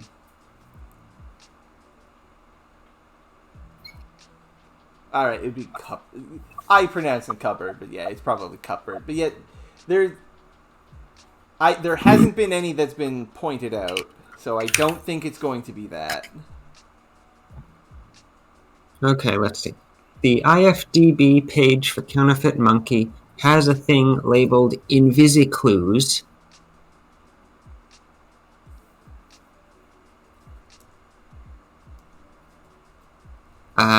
Hi, Krabby. And yes, that's basically the idea of it.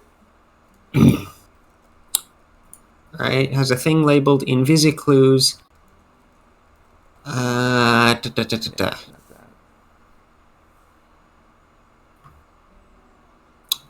Which has several hints per goal. So, scrolling ahead for goals. We met Slango. There are a lot of hints involved in getting Slango because that's a big thing. Understandable. Lena. Dead Drop.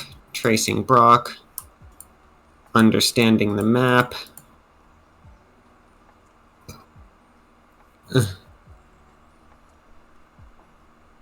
Okay.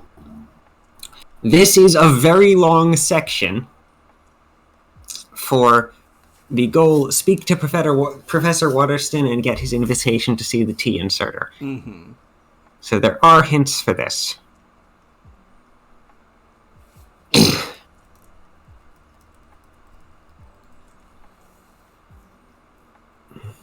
In smaller type beneath, interlingua, si basa. Okay, so first hint here is when you're done talking to him, he'll throw you out of the office, but you can knock on the door. Fair point. Let's try that. But you do have to, like, actually have something to show him that he will care about. Fuck, what does he care about? I forgot. But we have access to the computer. Right, okay, that might be enough of a hint. That might be. Right, if we check the computer, we can see what he's interested in. Maybe he has a hobby, and if he has a hobby, maybe we can find something related to the hobby to show him. Type Waterston. Yes, right.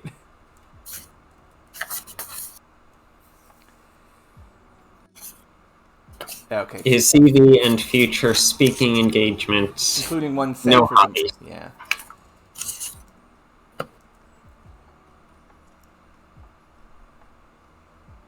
So he looks up, but not actually has...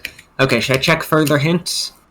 Right, it is at this kind of granularity. Like, I've clicked through spoilers and it's just said you can knock on the door if you show him something. Okay, yeah, Right, so I can keep looking a bit further and see what might be the something. One more hint, I think. I think we're gonna need this. Okay, hint says Language Studies Department Office. Which is where we are. Uh-huh. Okay, because he printed off he's the one that's setting up the printer, and we need to get the printed thing and give it to him. That's the thing. Okay. So look around in the office. Printer is out of paper. Make some paper. We figured all of that out. Yes. The object you need to convert is in the university somewhere. Okay. So that gives us at least a constrained search space. It's in the university somewhere. So now we can, at the very least, have a much smaller area to search. And this is actually a fairly well... Wait, what? No, sorry. Misread something. It's okay. Just taking this yes, hello, Trobby. Yes, this is a text adventure. The tools that we have right now are we can remove one letter of a word to turn it into something else. We can turn things that have been turned into something else back to what they were. And we can turn words backwards. Right? We can reverse words, and we can turn things into their homonyms, but both of those need to be done in specific locations. Mm-hmm.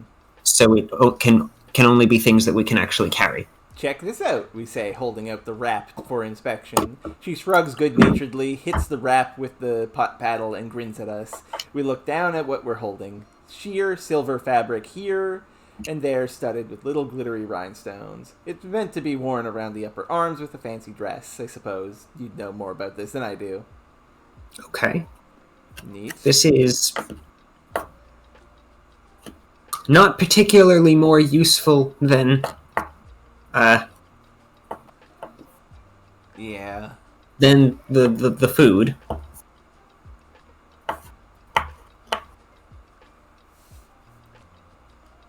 If we look at the food with the monocle, is it in fact a hero that we just never turned away from being a wrap? Dawn monocle. Look wrap. No, it's just a wrap. Okay. Yeah, it was just a wrap. The other two things there were Greek. Yes, they were.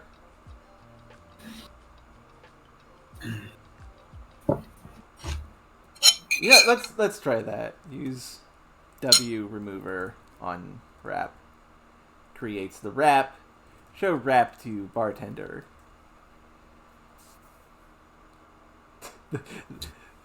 We draw the bartender's attention to the wrap.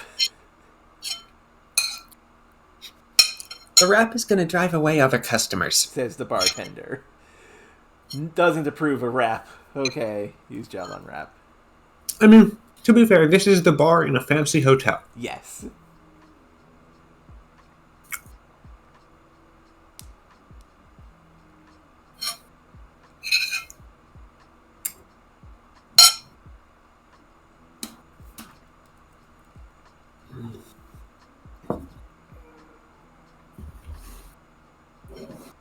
But, okay, no, the hint did confirm the thing we're looking for is in the university. Yeah.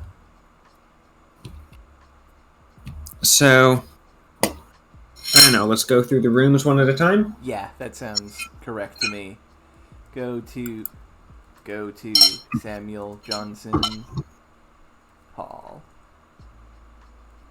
Down.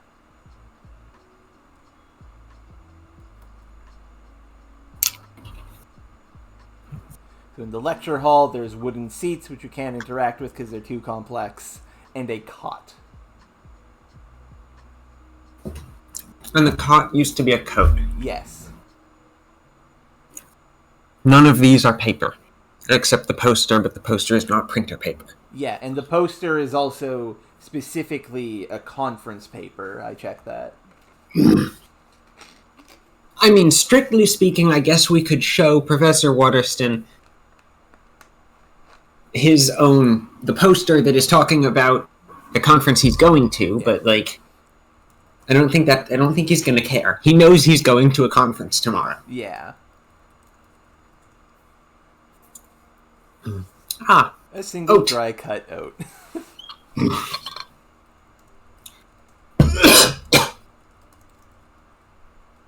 So, yes, we can make it into an oat. Yes, we can do that.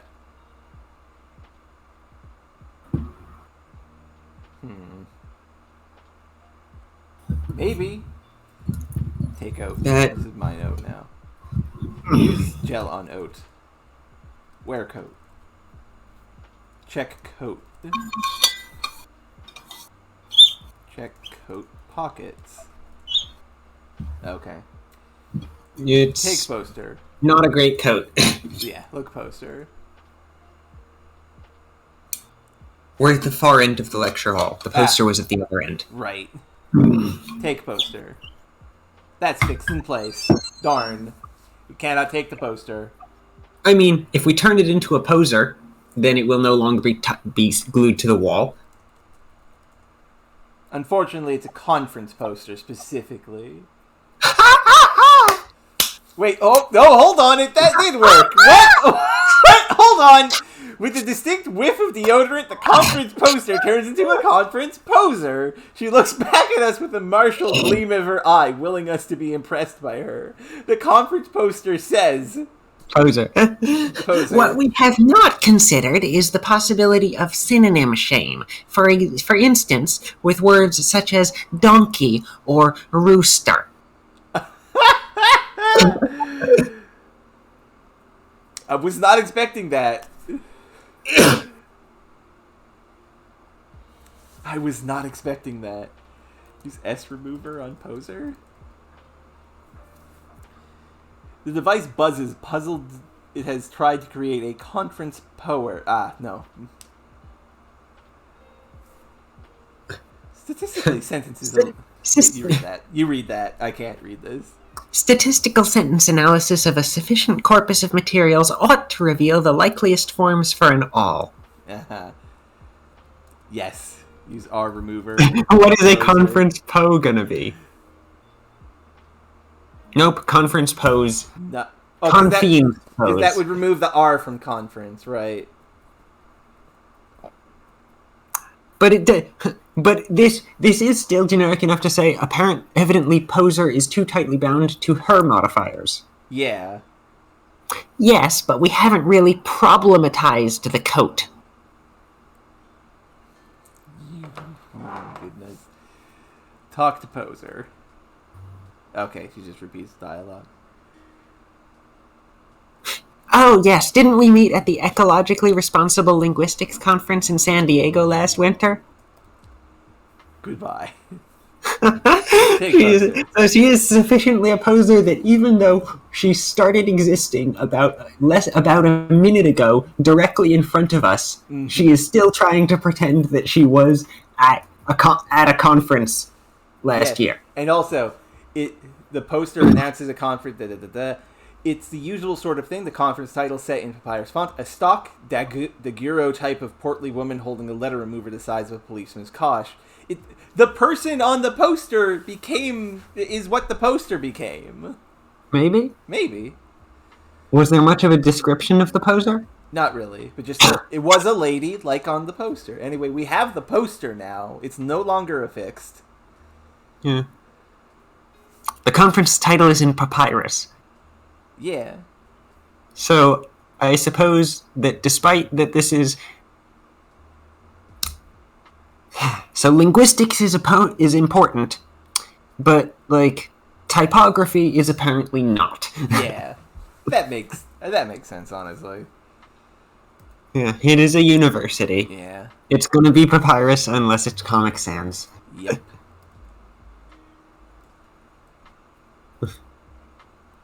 Alright, so where have we not checked? Knock on door. Show poster. Waterston is unable to hear you through the closed door, which was presumably the purpose of closing it, so let's try knocking instead. Waterstone looks up from his work long enough to give us an irritated glare. He seems to get that we're trying to show him the conference poster, but I don't think he's very interested. The work does seem to be going well. It's probably to do with whatever he's trying to print on the department printer. Yeah, I figured that. What if we show him the poser? I mean, I don't think that'd work. Although... The poser is another person who is at least pretending to be relevant. Show poser to Waterston. He doesn't care. Yeah. Wait, what? What?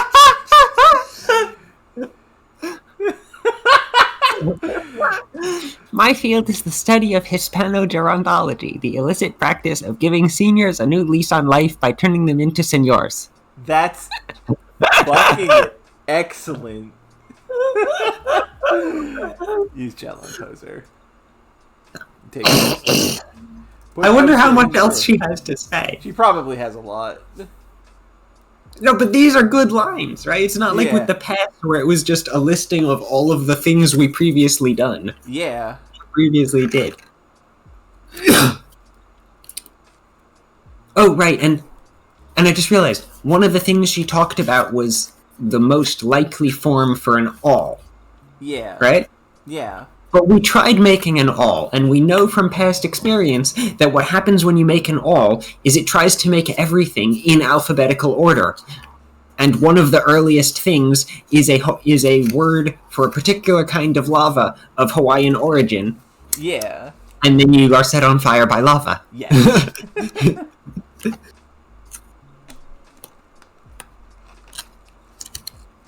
Okay, let's see here.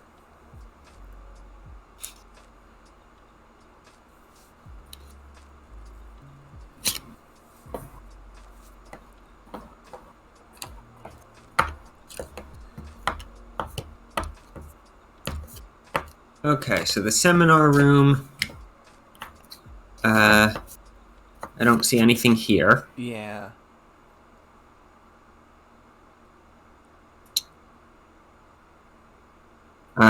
Downstairs? I have a very slight idea. S remover on no, that would just make a crew. Never mind.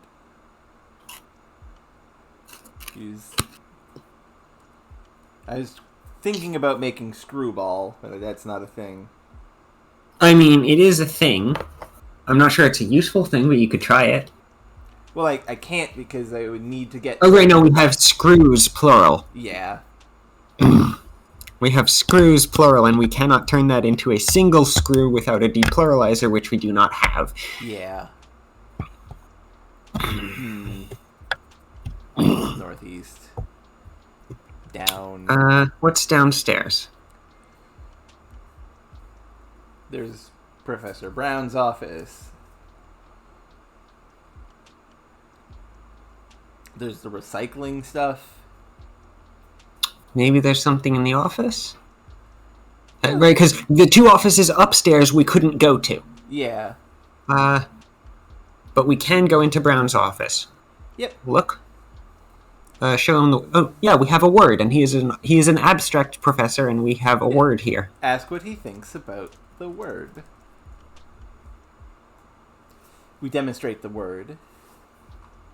It's odd, isn't it? You'd think this would somehow reveal something about the nature of words, but all it does is point to other words. Makes sense. Look, word. The word is little. At the moment, the word is little. In Helvetica. Neat. Do we have any other abstracts? He probably has something to say about any abstract you could come up with. Almost certainly. Can we show him a Ra? I mean, that would take a bit to make. See what the professor has to say about the manifestation of the concept of an ancient Egyptian sun god. Look, Brown. It's an abstract. He's grown a goofy little goatee. Wait. We're not. Are you sure you want to put a goat on this man's face?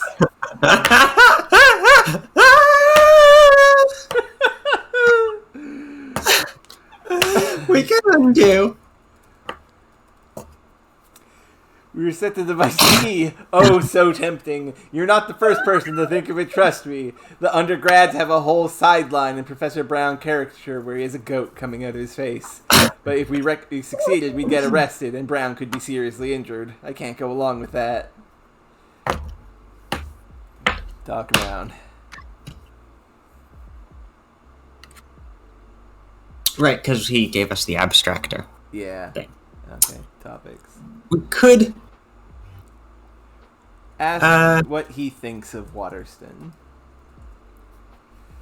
Do you get along with Professor Waterston? We ask. He is silent for a moment. Then he says, once Professor Waterston gave me a conch shell. He said I could S-remove it and settle the dispute about the afterlife once and for all. This is not an antidote I've heard before, but it sounds like a typical Waterstonian way of sending someone to blazes. What did you say? I make us ask. I pointed out that in the phrase conch shell, conch is a strongly adhering adjective, so actually you can't make a conch shell into much of anything, and moreover, that reifications merely represent an amalgam of the most common beliefs about an abstract rather than having any essential truth value. He didn't have a comeback for that. Ask why Waterston gave him a conch shell.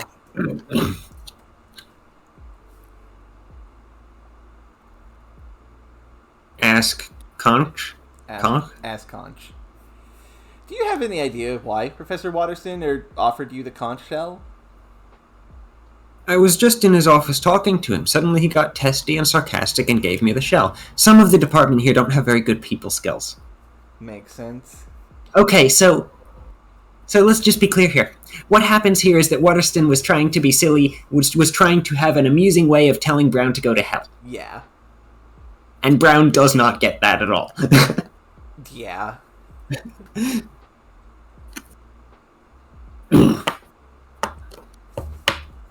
Ask about Higgleston. I forget her name. Higgleston. Topic. Higgett. Ask about Higgett. What do you think of Professor Higgett? She's okay. She comes down here a lot and she keeps trying to get me to join her conversational Lajban tea, and I don't much see the point of her research, but I don't hate her or anything. Makes sense. Ask what he thinks of me. Thinks of me.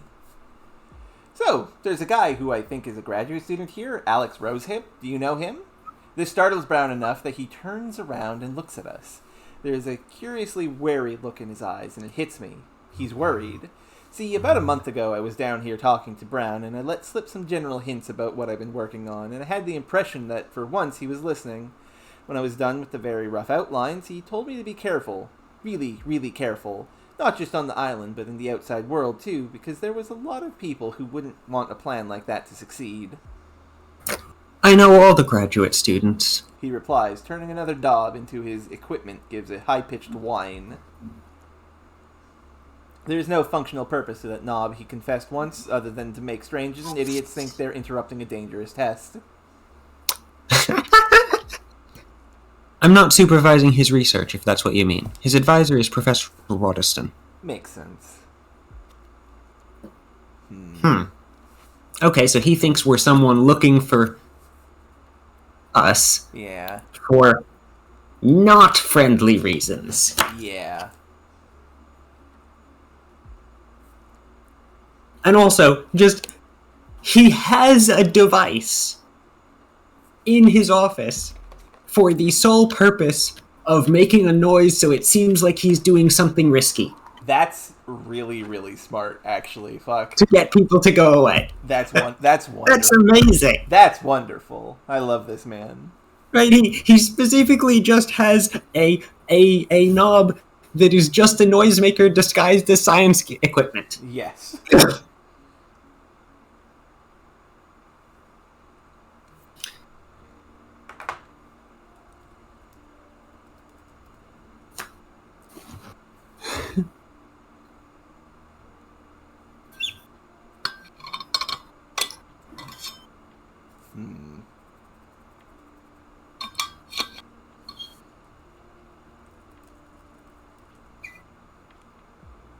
Makes sense. It's not a thing.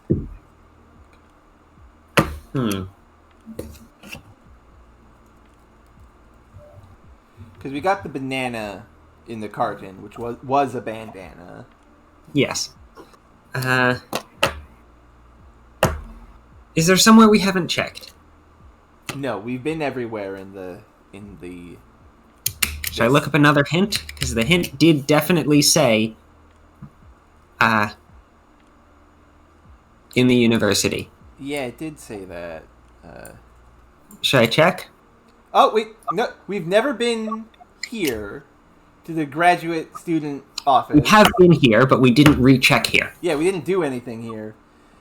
Well, we found the sticky note saying that we were being watched. Ah, yes. Be careful. Yes.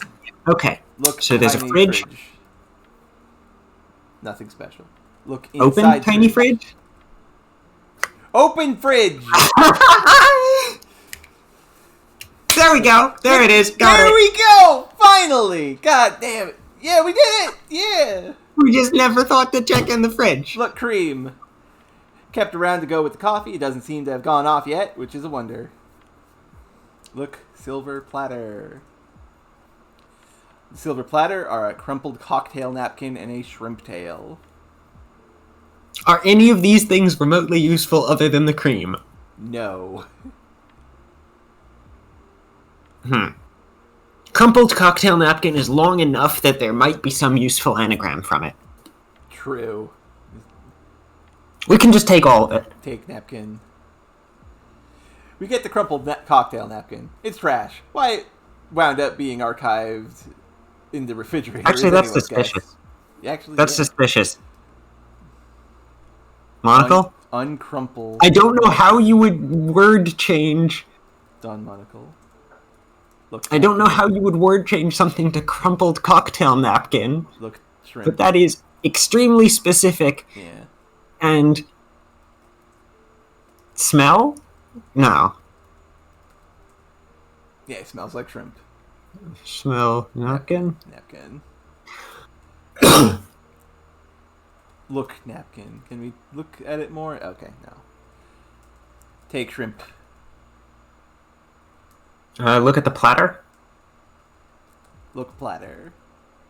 Evidently, the platter is left over from an apartment function, and no one is bothered with doing the dishes. Take platter.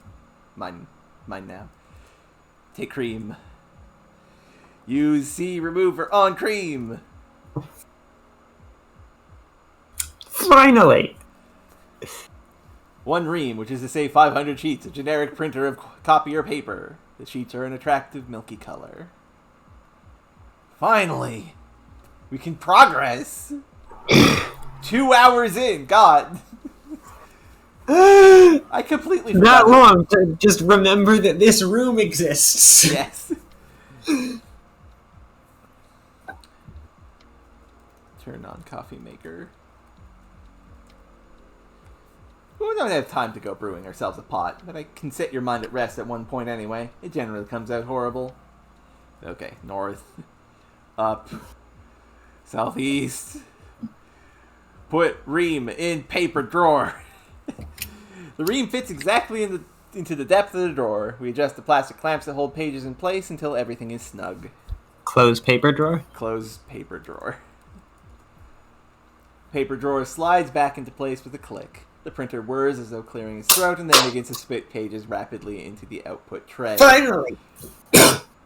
Look, output tray. So... Draft document.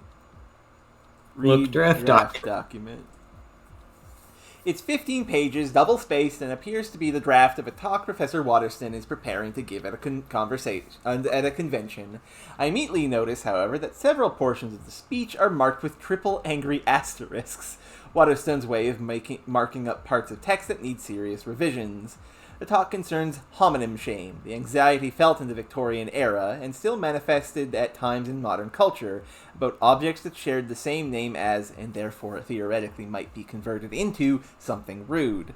Methods of disguising the legs of pianos and crotches of trees occupy a good portion of Waterston's exposition, and there is a page-long aside on methods of making sure that donkeys are known by that name and not by the alternative.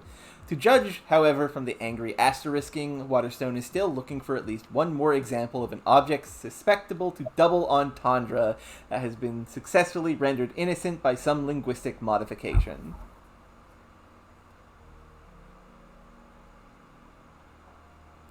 Okay.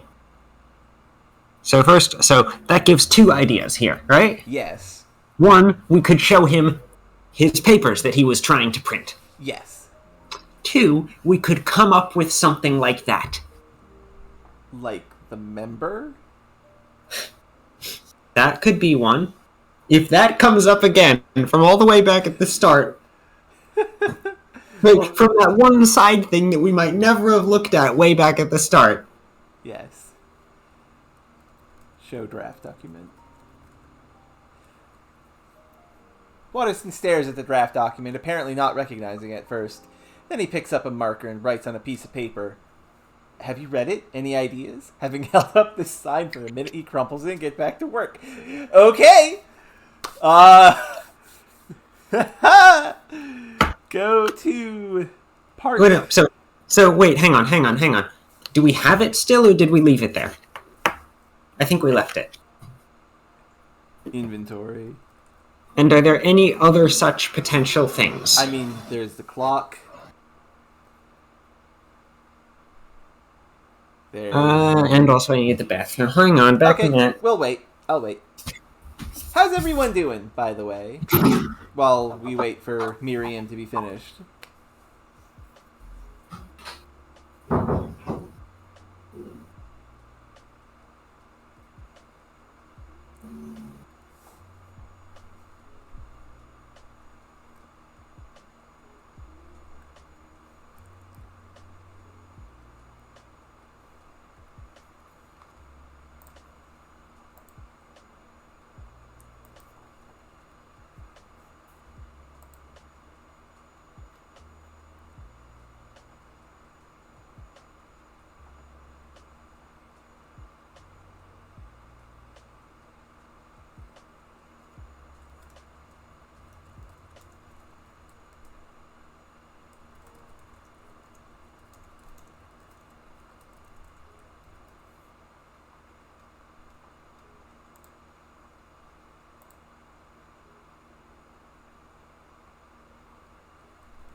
Oh no, we're not stuck. We got the ream. We're just waiting for Miriam to get back from the bathroom. I'm back. Welcome back. But yeah, Knight, I hope your spaghetti goes well. And nope, we are not stuck. We found some cream in the university fridge, and we turned that into a ream of paper, and now we got the paper, and now we need to find something that could potentially be turned into a naughty thing. So that, for, like, functional reasons. It makes sense. It makes sense in context. Anyway, we don't have that thing on us. So, to the park. And that's entirely fair, Knight. Yes. Go to park. I go to park. Park. Yeah, I mean, it's not much to watch, but it's still good to puzzle, right? Absolutely. I mean, everyone watching is offering suggestions for the puzzles. Yeah. This is an amazing game to backseat. Yeah. If you don't know, like, assuming you're backseating, but not, like, actually giving away the answers. Yeah. Now it was the west from here? No, that's a church. East? East again? Okay, now here's the question for you. Where is the thing? The diorama table. Yep. Take members. We get the members, mostly men and a few women, sternly dressed and with solemn expressions. Use S remover on members. Okay, go to Waterston's office. Damn, that worked. Show Waterston member. Waterston is unable to hear you through the closed door, which is presumably the purpose of closing it, so let's try knocking instead. Waterston glares at the member. He picks up a marker and writes on a piece of paper. Yes, but how to change its name to something innocent? Having held up his sign for a minute, he crumples it and goes back to his work. If he were a cartoon, there would be a thundercloud over his laptop. He is very dedicated to not just opening his door to tell us. Yeah.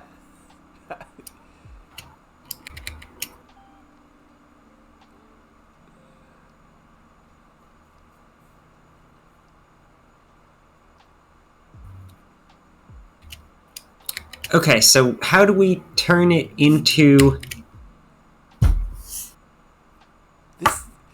This is just a really tough puzzle in general. Yeah, I mean, the first part was just we never thought of checking the room where the thing was. Yeah. Which was entirely our fault. Mm-hmm. Right? That's just... Oops.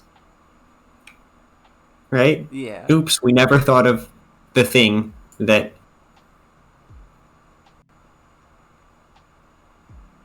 would solve the puzzle. Yeah, this is...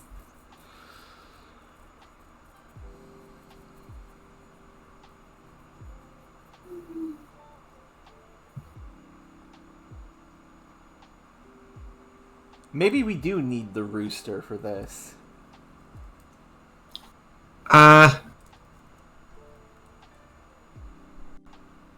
Caw-caw! Show Waterston. Now you're just taunting me. Okay. Okay, so we would need to have...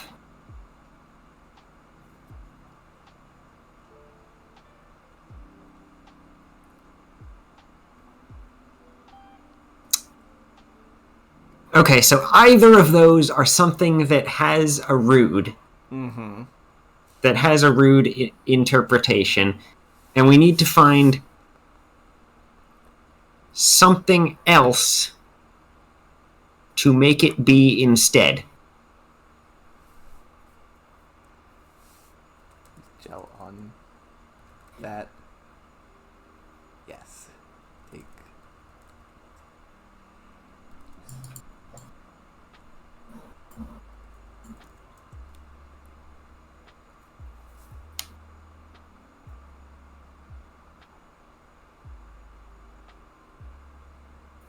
Could we combine it with something? So let's see. So what do we have as things? Because removing a letter probably doesn't do it, right? Yeah, no, removing a letter would not work. I mean, it could, though. Right, Possibly. removing a letter.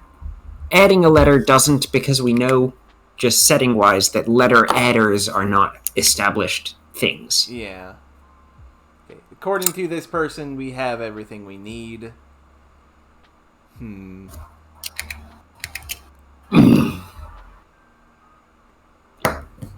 Okay, so let's see. So the options are homonym it, which would give us the rude thing, which is not helpful. Hold on just a second.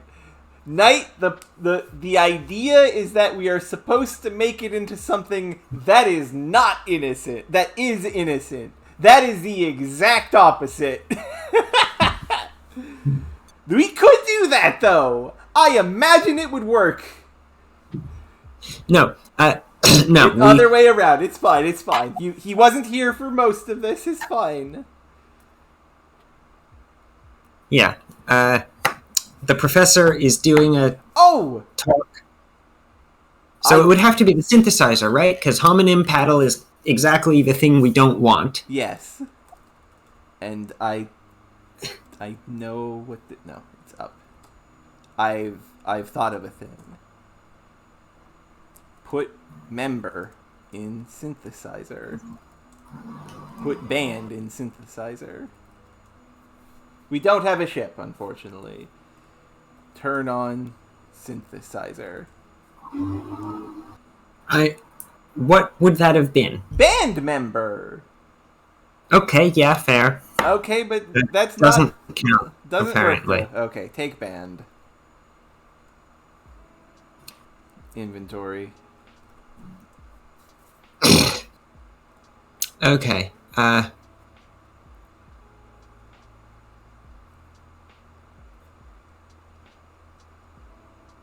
Well,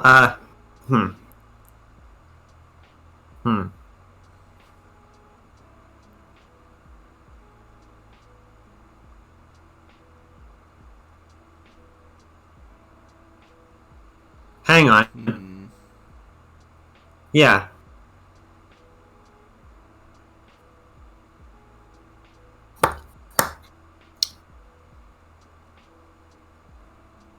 So...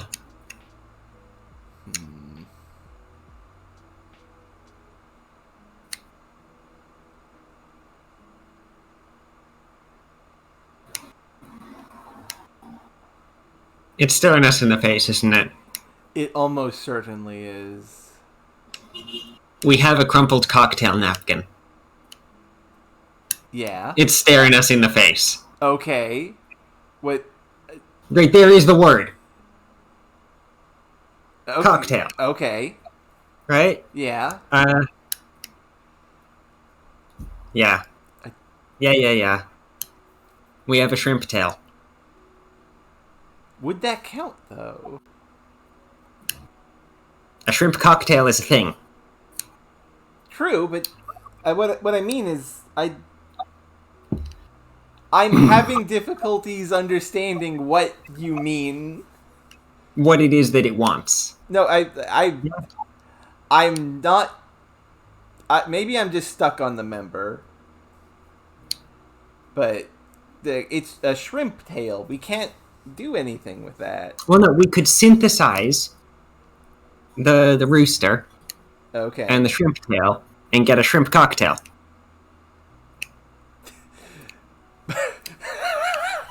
I'm not sure that would work, but let's find out.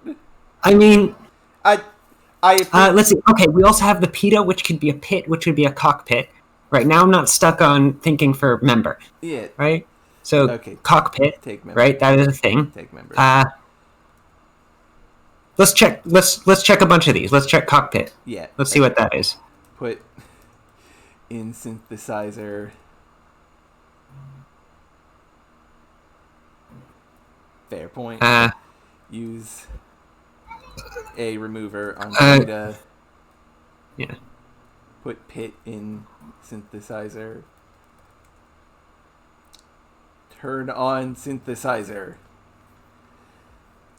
Yeah, Too big. It would make a huge airplane cockpit, so take pit. Put Okay. in shrimp So tail. we have the shrimp tail. Anything else? Okay. Put shrimp tail in synthesizer. I think that's the only things that we were. It just see the reason why this didn't occur to me, just as an aside, assuming it works, which it probably will, but assuming it works, is I thought it just would mash them together, not shove the chicken into the middle of the word. That was my thing, my concern. But yes, let's turn on the synthesizer. Is there anything else we could do? I don't believe so. Let's try this. The synthesizer hums like a microwave oven for 43 seconds, then pings. Inside, there's a shrimp cocktail. A floridly red concoction of tiny shrimps and sauce. There was also a shuttle. There was a shuttle at the bureau. Yes, we could have made a shuttlecock. There's probably other things we missed too. Probably. But yes, we have now made shrimp. And we have a pear. We have a pearl, which was a pear, which is peas. And we could make a peacock. Oh, we could have made a peacock. That's true. There were a bunch of things. Oh yeah. Okay, that makes more sense to me. There were a bunch of things. Yeah. And we thought of member first. Yeah, that's me. Okay, show Waterston the shrimp cocktail. Waterston is unable to hear you. Waterston looks at the shrimp cocktail, briefly arrested by some thought. He gets a monocle like mine out of his drawer. He looks at it through the shrimp cocktail, notes the cock and the shrimp tail, grins. He gets up and comes out of his office. Boop boop. This is perfect. Sorry. This is perfect. One more example to put into my talk, but I really should be going. Should be able to get a ride from my wife if I leave now. Here, you can have this if it interests you. I won't have time to use it. He sets an invitation down on the desk. Come back and talk to me again later. We can discuss your goals as a student. And now I really have to go. Should have gone hours ago. That is a good point. Thank you for the point, the other possibilities. I didn't know that's a thing. Also, if we're being honest, a ball cock should probably be a little suspect. I mean, it's still it is sufficiently. You would need to do more than just homonym it. True, that is true. He locks his see, he can be a nice man, more or less. He locks his door again and goes out. I think he's actually humming something. Yep. Before we could do anything, Waterston pops his head back in.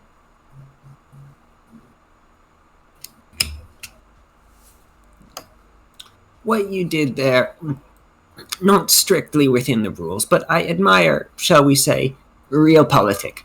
You'll go far. Ignore Brown, but you'd probably do that anyway. Never talk to Higgett at all. I will see you later. And then he pops back out. So he's noticed that, I don't know, something. I think that we use the synthesizer without permission. Yeah, probably. Or that the chicken was not originally a chicken. Yeah. And therefore we have the ability to we have a thing that will transform, that will create living objects, which is strictly speaking illegal. True. No, take invitation. Looking back at the hints I found, yeah, just now that we have solved this puzzle, yeah. So there is nothing involving the member. Okay, interesting. But there are several things if we had an ass. True, and we could do that with the leases, passage, basins, and camemberts, which would be an ass with a lee, a page, a bin, or... Neat. Oh, no, the camembert would be with members, right? Oh! Member, and cat. Oh. Member and cat interleaving the letter makes camembert, which is cheese. Okay, so that the synthesizer works a lot better than I thought it would.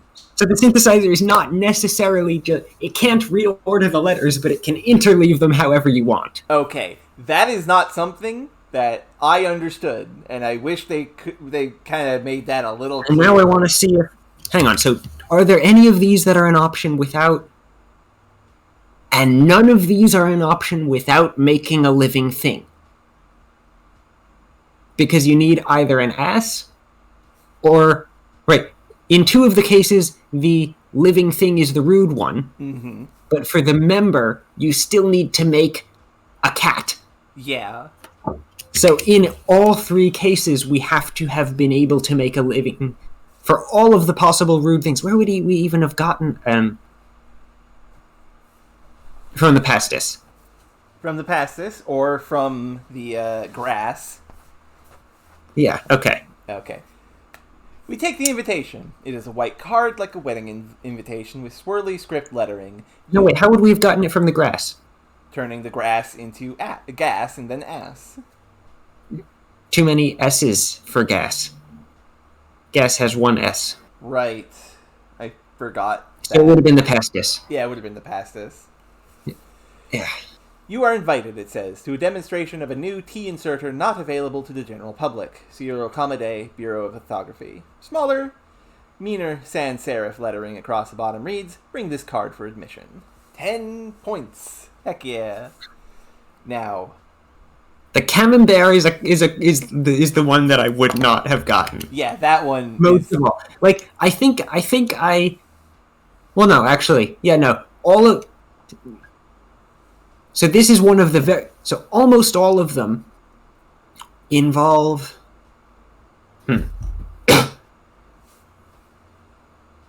What's the name?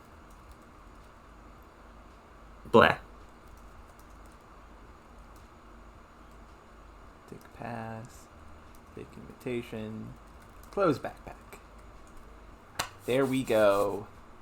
We have. And apparently there is a hard mode, which removes certain objects in such a way as to make it in such a way as to make the game harder. That's interesting. And all of the things involving all of the things that are not rude, that would be all of the not rude things we could do from the cock are only available in easy mode. Interesting. Interesting that we are thinking that our brain level operates on the hard difficulty, because we immediately went for the member. Well, I mean, but we didn't actually come up with an answer there. True, but we would have got there. Right, I'm looking back to see what else. I'm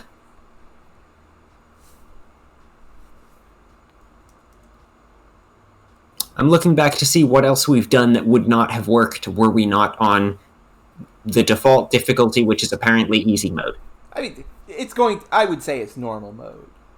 This is according to this chart, it's easy and hard. Okay, well, that's... So apparently we are on the... Whatever. Okay. Fine. So the wrap isn't there on... Yeah, instead, instead you would need probably the SWAT. The SWAT or the jigsaw. Jigsaw is loud. That is true. Or a ring. That is also true. Homonym ring. Or pans to snap. That's pretty... That one's good. And within easy mode, pearl to peel. Oh, because, peel is a... A bell. Yeah. Screwdrivers would not have been for sale in hard mode. Interesting. So to get the case for the synthesizer open, we would have to have used the jigsaw. Okay.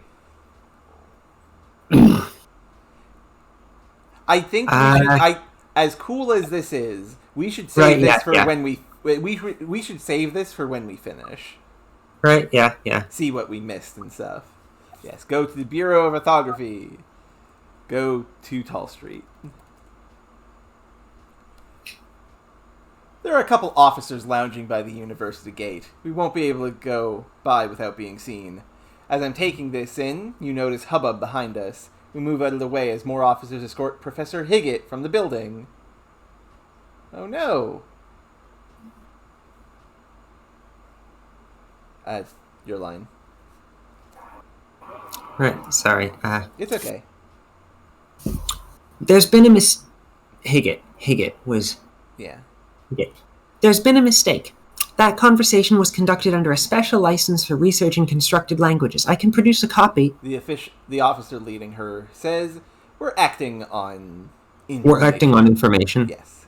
He gives a quick, revealing glance in the direction of Professor Brown, who is also coming out of the building.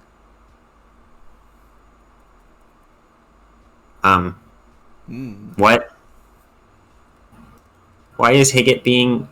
Because she was talking the lodge ban. Yes, but she says she had a license for it. Yeah, but... What? So did she not have a license for it? It seems not. He's standing some feet away, but not actually walking off. It's not clear whether he expects the officers to ask him other questions or whether he's lurking, guiltily, gleefully, to discover the outcome of his little tip. When we try to meet his eye, he stares away at a tree.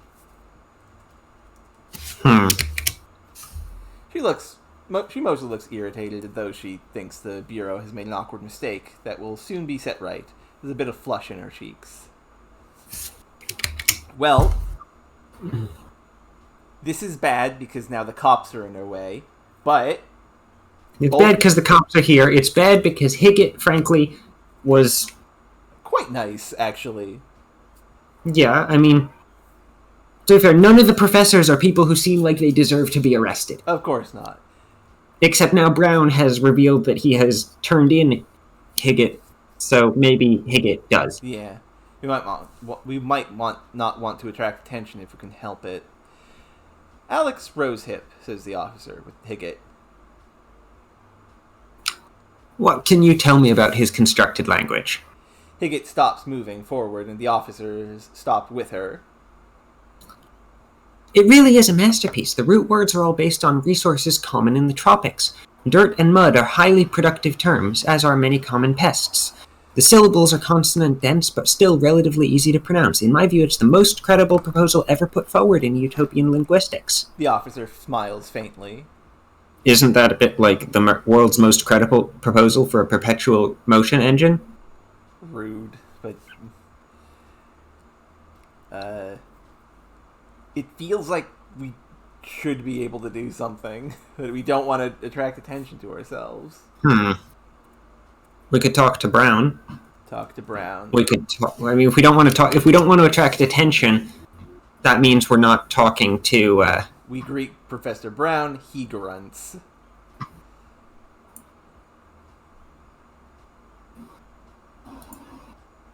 Your go.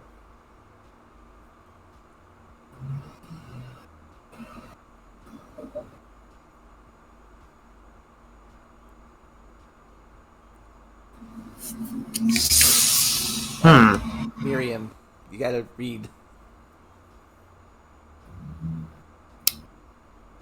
Right. Whether it works or not, I am sure it's not intended as an attack on the Anglophone efficacy. Alex has a fine mind, but very little gumption, and he loves Atlantis. As far as you're aware. Obviously, I can only tell you what I know of Alex from 5 years of close supervision. The officers look at one another, then back at her.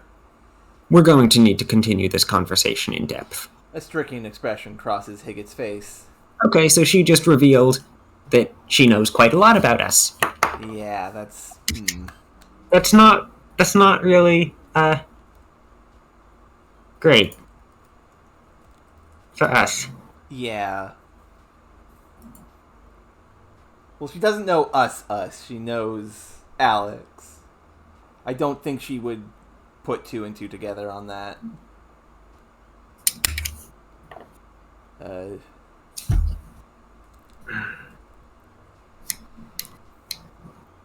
really don't think there's anything we can do here.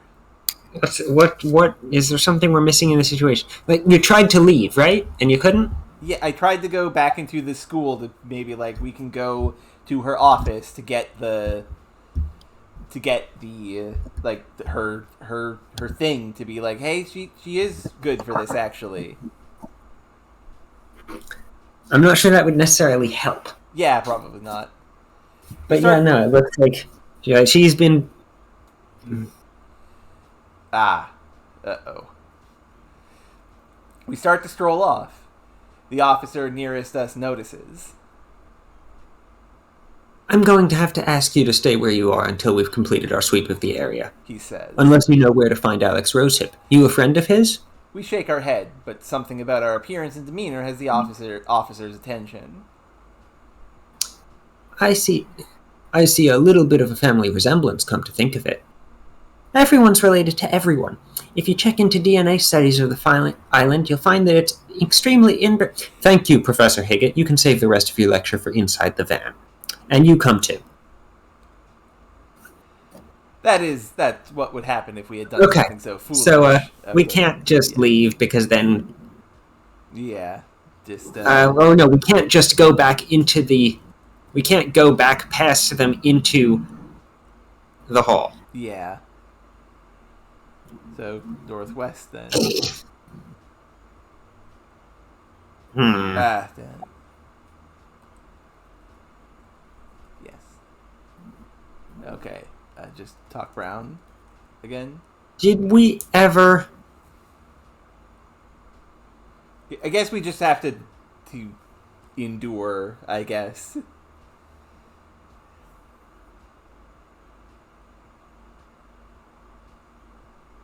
Hang on, so who's supposed to be talking here? No. I don't. Is that the cop? Probably. Because you said talk to Brown, and, like... It's a little confused. I assert my right to a friendly witness, she says firmly. They ignore her.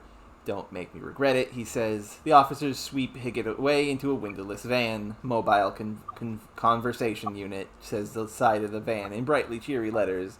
The Bureau is listening to you. The van pulls away into traffic. Brown strolls away in the other direction, not meeting anyone's eyes. It's not easy getting tenure around here. Ugh. Ugh. So I take what I said back about everyone here being a pretty good person. Yeah.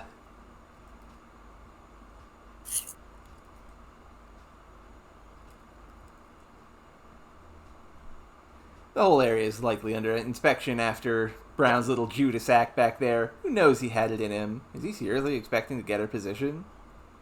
Okay, so we cannot go back into his office. And they're probably still sweeping the area, so I don't think there's anywhere else we can go. Dang. So we leave, I suppose. It sucks to be here. Let's get out.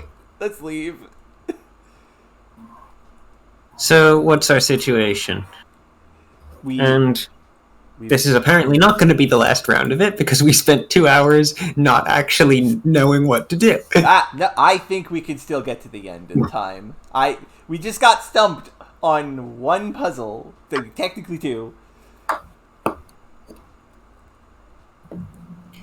Alright, so current situation is we've got the pass. Mm-hmm. We've got the... Things are different. Yeah. Tall Street... Yeah, time's passed. There's people here. Tall Street is full of families, some reaching as far as the old park at the east end of the street. They're gathered around a hanging cardboard figure in front of the Bureau of Photography. The children and a few adults are taking turns hitting it with sticks, hoping for a shower of comma-shaped candy.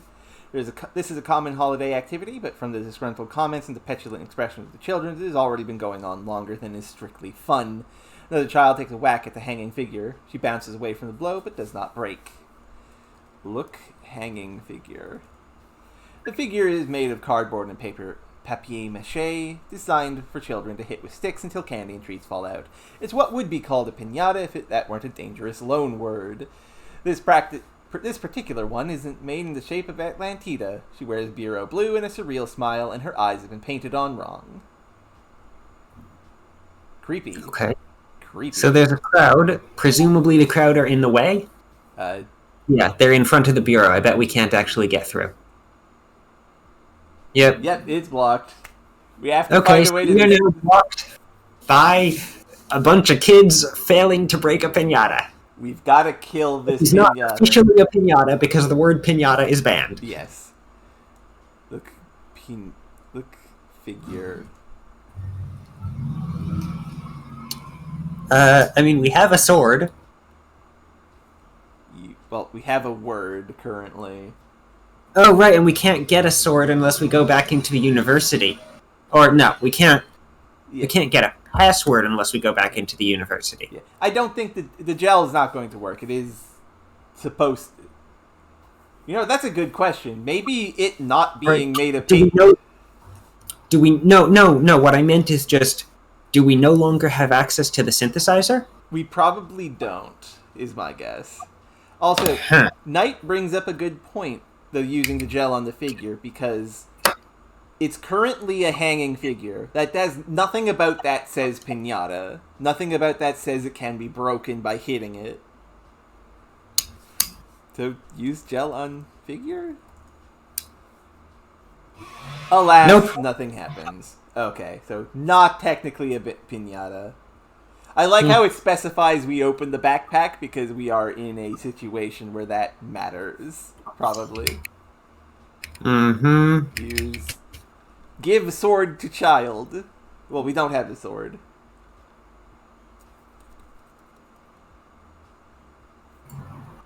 Look at that. Look at children. There are children of all ages carrying sticks and blindfolds they brought from home, as well as bags to scoop up the candy when everything is over. Parents looking variously indulgent or bored. A couple of bureau officials come out from the rotunda to make sure that everything goes well. Yeah. Okay, so I would guess the solution is break the piñata. Yeah. Break. We have a sword. True. Use gel on we word. Could probably also make other things that are not dangerous weapons that will kill people. That are not quite so hazardous to have around children. Yeah. What do we got in inventory? And we'll need a blindfold, but we've got a bandana, so that's easy. Yeah. And a swatch, so that's double easy. Yeah. Alright. Sword may or may not do it, but let's try to avoid taking out sharp objects in front of government officials near children. Yeah. Yeah. Oh, goodness. That seems like a risky play. Yeah.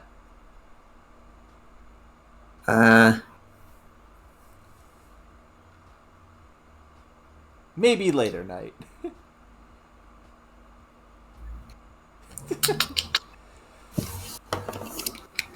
Okay, I don't... hang on. Yeah? There was a sticky note, right? Yeah, a sticky. And we make it into a stick. A sticky could be made into a stick, but I don't see it in our inventory. Where did we leave that? We never took the sticky. Because the sticky could be a stick. Yes, Johnson. And the stick could also have been used to prop open the what's the name? Use Y remover on sticky. Stick. Take stick. Go to Tall Street. Hit figure with stick. Okay. Wear bandana. We pull off the wig and smooth down our hair. Tie the bandana over our eyes. To be honest, it only partially obscures our vision. We still have a pretty good idea of where everything is. Okay, so a bit of an issue there. We have just taken off the wig. That's fine. No one is. But hopefully we can hide it in the crowd and put it back on before we go back into the place. Okay. Hit figure with stick. Smash. We take a good swing with the stick and connect, finally, with the hanging Antida figure. There is a resounding crack. The crowd roars with approval and dozens of small bodies surge around us so that I almost lose our balance. We push our bandana up out of our way. The ground is covered with glitter and candy and confetti. The Atlantida has broken open at the torso. The children gather their heaps of candy and a few scoops of glittery confetti as well, but eventually trickle away with their parents, returning through the park or down side streets to their cars. Okay. Okay, so first off, is that going to be a metaphor? That the figure of of the representation of the country just broke open in the middle. Yeah, absolutely. 100%. Yeah. And second, wig. Don wig. And put things away. Put all in backpack. Take out pass. Stick is too long. Stick is too long. The silver rocket shoots up into the sky and bursts into a dozen tiny pinwheels like floating silver asterisks. Fireworks. Fancy. Use remover on stick. That does not seem like a good. Oh, why did you do that? I thought it would become an abstract, not a literal. With a distinct whiff of stomach acid, the stick turns into some sick. It looks like half-digested pepperoni pizza plus miscellaneous juices. The sick drips out of our hands.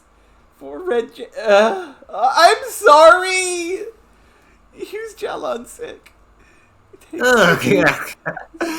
And we just touch a coated fingertip of gel to the sick. That is not what I expected. I'm sorry, everyone. Put all in backpack.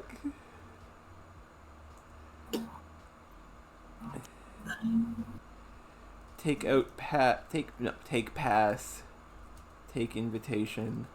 Okay, some of these fireworks are pretty impressive, given that they're completely in text and therefore don't actually need to be fireworks that could plausibly be made. Oh yeah, absolutely. I was glinting, like passing over the fireworks, but they're all pretty cool. Chases his own tail to form an @ overhead. Something booms in the old. They're using the depluralizing cannon to shoot the fireworks. Just that one firework, apparently, not the others. Something booms in the old city turret. Something shot out of the depluralizing cannon, but it's not the pluralizing shot. It's a ball of fire that arcs out over the harbor. The height of the parabola, it fragments and forms a gorgeous blue serifed A over the water, the symbol of and flag of it. I wonder if we'd gone to the. If we had gone over to where the cannon is, if we could see this happening. Probably, yeah. And yes, that is a good point. Take candy. Look. The kids probably didn't leave any candy. Yeah, there's no candy left. There was a huge crowd of children there. Yeah, that's fair. There was one piñata. Yeah. There will not be any candy left. Yeah, there's no candy left. Damn. South. Rude children. South again. East. We show our pass to the secretary. The secretary raises her authentication scope to look at the pass. There is a moment of silence. The scope does nothing. Boop,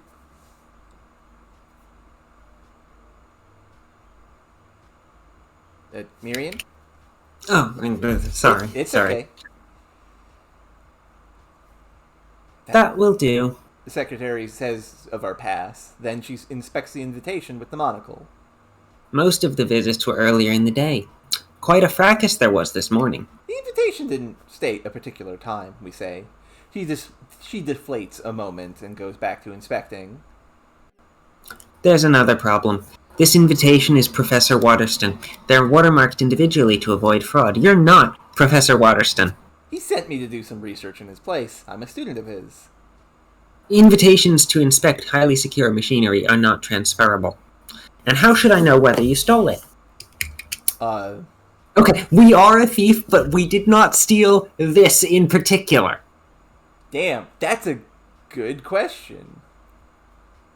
How do we show this? We have a pass.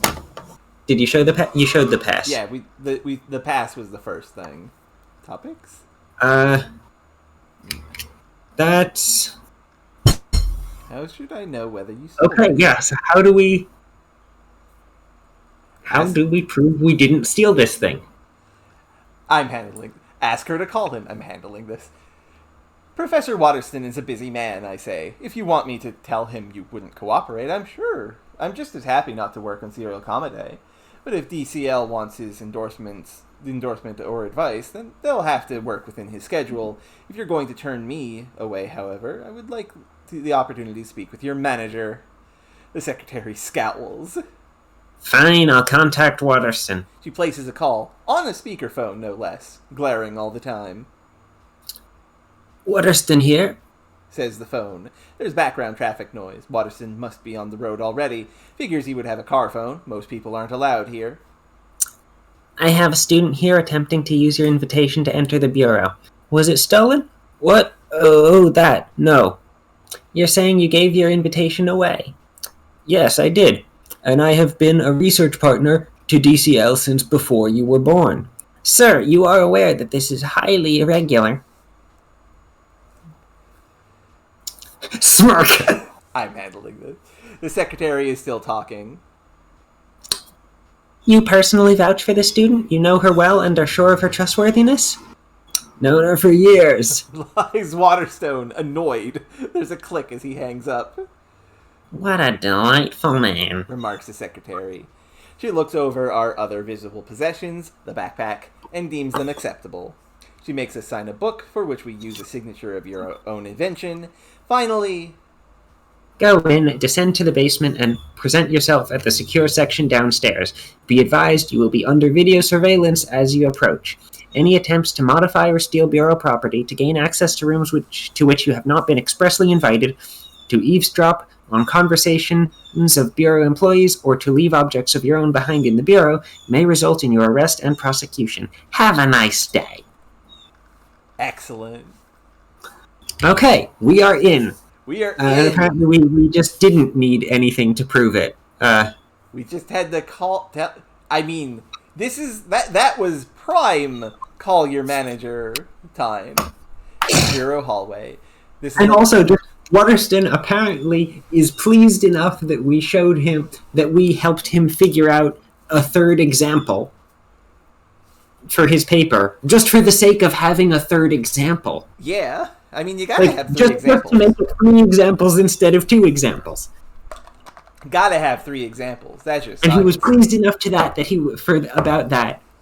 was willing to lie to a government worker. He didn't lie. Okay, so he said he'd known us for years. Here's the thing. He's not lying. He doesn't know it though. He doesn't know he's lying. He doesn't know he doesn't realize that we are in fact someone that he knows. And he also doesn't realize that we're someone... Hang on. Did we origin paste ourselves? Yes, we did. That was the first thing I did. Okay. What I'm getting at is that he is the guy in charge of an entire university. He just assumes he knows us. Yeah. This is a long hallway with many doors leading off, the business of the Bureau being varied and all-encompassing. It is for all essential purposes the chief organ of government in Atlantis, since only a few topics are brought to citizen referendum. We can go east, west, the antechamber, and down from here. So, we're not going to go off the beaten path, because we'll get arrested.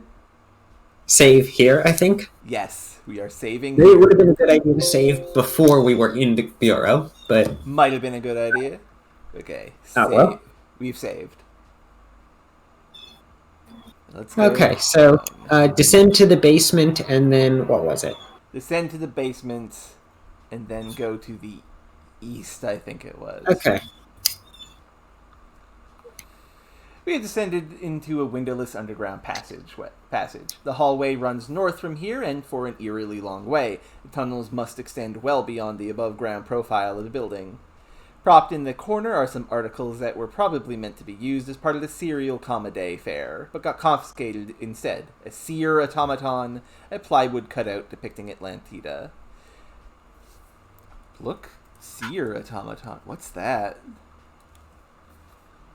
It's a robotic head inside a glass box. When turned on, it gives out fortunes. There's an old-fashioned carnival feel about the thing, and the fact that it's a portable size makes it a good candidate for traveling fairs. Look, cut out. It's one of those plywood cutouts where a tourist sticks his head through and someone else takes a photo showing the tourist in a funny pose. This one puts the tourist's face on Atlantida, complete with flowing blue robes and expansive bosom. Ah, people. North.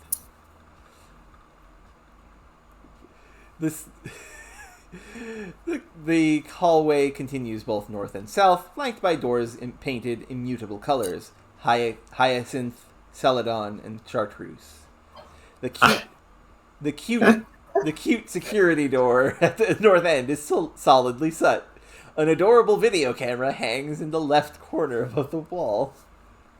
They have figured out how to attach adjectives to things to stop people from messing with them. That's excellent. Right? They have specifically. A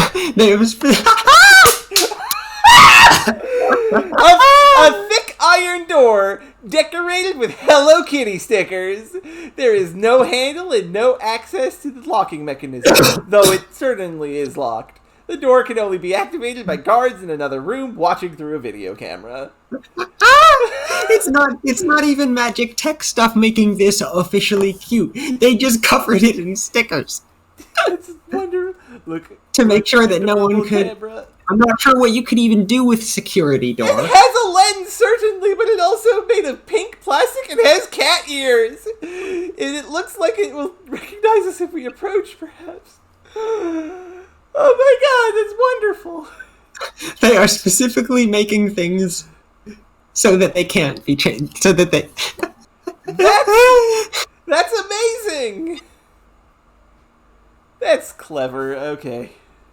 Right. The oppressive government building for security purposes makes sure that all of their cameras look like children's toys. That's excellent.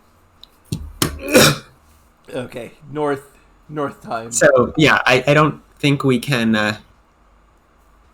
Yeah, we cannot edit any of these, and even if we tried, we'd probably get arrested. The height and security on this side of the door is obvious everywhere we look. The floor is tiled in paisley tiles. The light fixtures give off pale pink light. The walls are covered in frog leather. The doors are locked with padlocks the size of handbags. Locks decorated a la Louis Quinze. Combination locks made of solid gold. There is not a bare noun in sight. The cute security door at the south end is solidly shut. The hallway runs from south compared to normal. Everything is absurdly decorated. Yes. Just to make sure that it has adjectives so you can't mess with it. That's excellent. Okay. Let's see. So west is where we are officially supposed to go. Yes. I don't want to mess with these things in case they arrest us. Look at them though. Look at the locks. Right. Look at the fancy locks or the gold combination locks. Look at. You can probably just type 1. Fancy locks. Yeah. They look as though they were doing service in Versailles, but they also look as though they're really fingerprint readers. The business of grasping the lock to insert the key is the important thing. Not that we have the right sort of fingertips for that. Look, gold locks. They may look old-fashioned, but inside I dare say they are electronic and use one of those systems where the passcode is tied to the exact current time of day. Look, walls. Frog leather? Look, walls. Mostly green spotted with brown, but for decorative trim they've used more exotic tree frogs in blue and orange. So it's just literally made out of the skin of frogs. What the fuck? Frog leather wall. That would be a difficult thing to change. Yeah.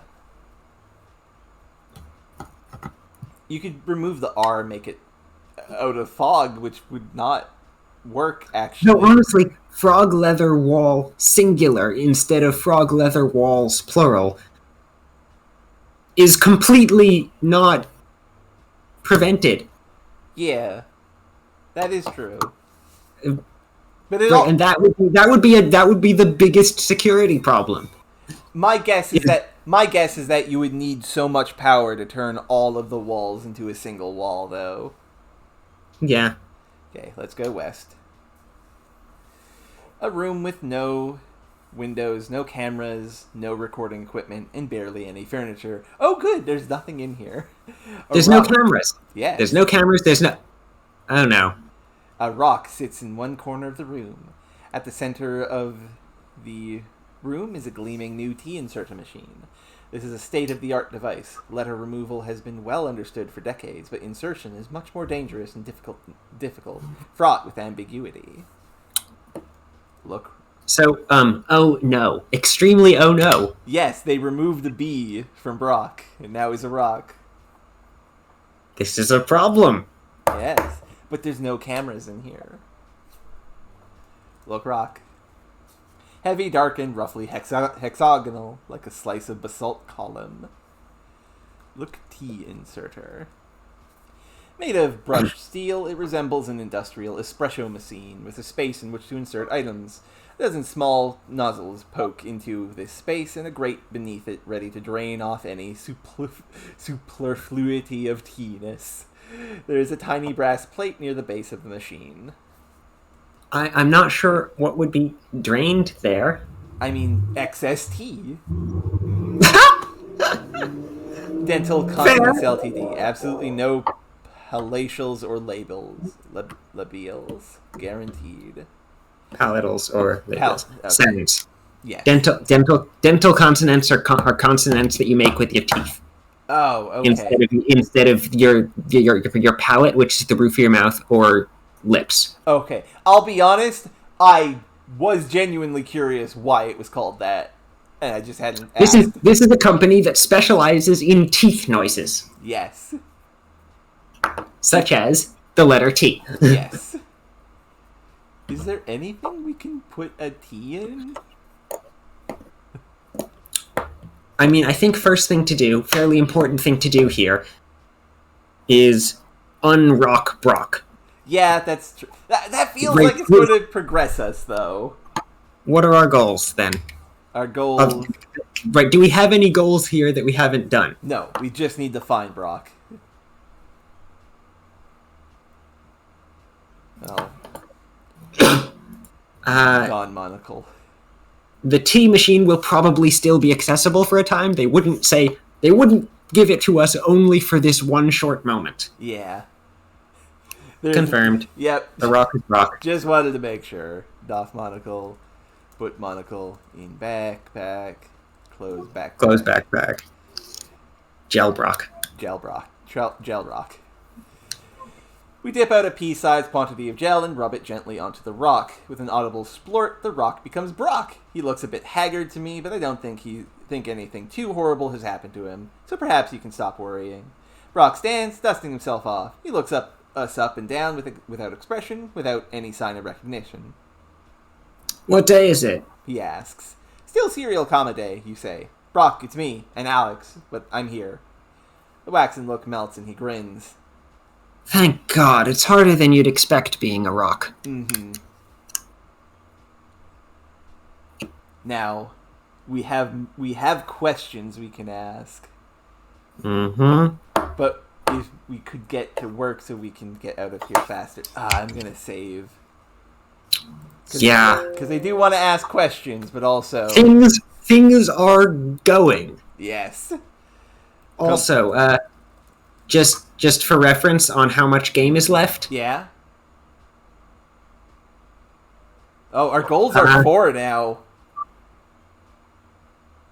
Okay, just for reference on how much game is left. If I scroll down the hints page. Uh-huh. Right? Hang on, I'm trying to... Let's see. Where is the bit that we have done? All the spoilers got unmarked, and I can't find the bit where we are. Weird. Right, all the spoilers got unfuzzed again. Okay, we are... Right, okay, so relative to here... Mm-hmm. Looks like... The end of the main story is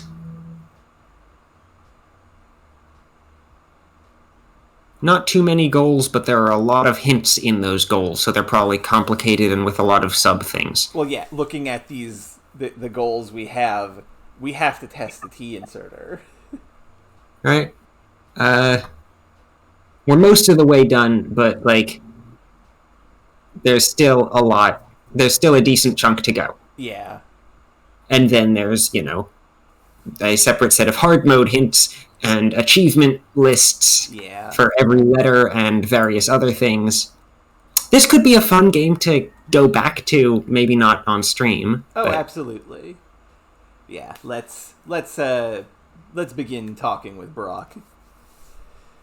This was rash, even for you, you say, wandering into the heart of the Bureau with no backup and no escape plan, when we had a timed extraction to complete. You could have taken me and Slanger down with you.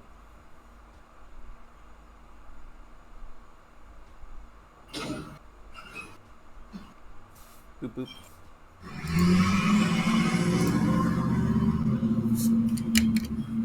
Right. So... I was waiting for you to read, but I can read Brock's. Right. Sorry. I'm just... It's okay. You're zoning out of it. It's fine. Yeah, I'm not sure we've got the rest of the game with him today. I think we can get it. Alright.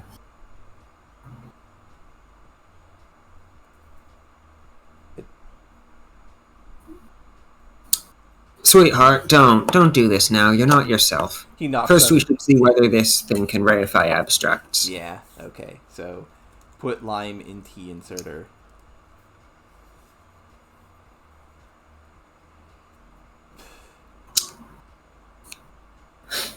The T inserter machine whirs to life, then gives a disappointed sort of woof when it finds no good place for T inserter. Oh, right. Damn it. It's a lime. What were you... I was trying to make limit. That's not how you spell limit. I realize that now. It's weird, but you have a different face, but the expressions are still yours. It's like you have a really good rubber mask on. He eyes the member. Oh, for a hominin pattern. Oh. I hate Brock. So, Lime. So we could skip this and just, like, suggest leaving. Right? And not insist on leaving. Insist on leaving. Let's see how that works. I say, if we get caught down here, we'll all be put on trial. My father could lose his job. The professor who helped me in here might face prosecution. Not to mention the part you cut in, where we all get stuck on a shelf to eternally contemplate the spelling of knick-knack. I'm not reading this. I'm not reading that. Yeah, fuck Brock. Brock, the warning tone in your voice gets through to him, whereas apparently he has zero interest in the welfare of my entire social circle. 3 minutes. The value of that data could be in the millions. He's looking at us, but when I look back, he cuts his eyes away. Half a mind to explore a little while we're down here, just about unsupervised, Brock says reflexively. I glare at him. I know there's no time, he says, but there are supposed to be all sorts of things in the Bureau's sub-basement that have never seen the light of day. DCL projects that went wrong, secret government experiments, possibly a buried command center. Okay, so I have a feeling we could get, like, an early/bad ending if we had not de-rocked Brock. Yeah. Until after we had left. Yeah. Carrying the rock. Yeah, that seems likely. Okay, let's... But also, we could...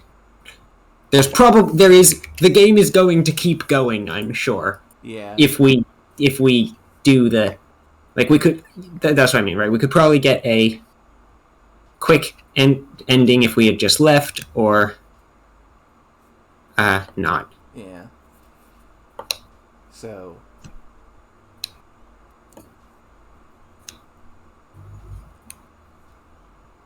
What do we have that can be, like, we can put T's into?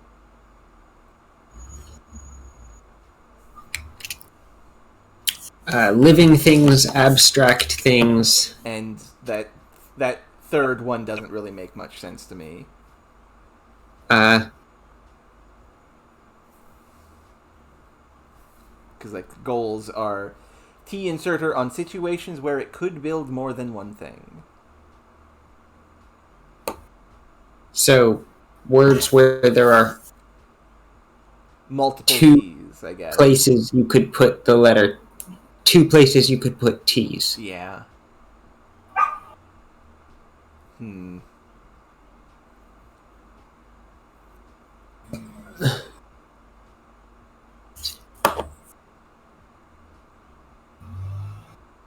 Well, here's an idea. Use T remover on pill. We've already seen that he runs a hand over the brass plate. If I can't do abstracts, the market value is going to be a lot lower because of the limited depth of trees. Okay.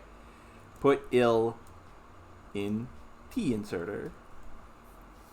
There's a loud and satisfying pop from the machine as it turns the ill into a till.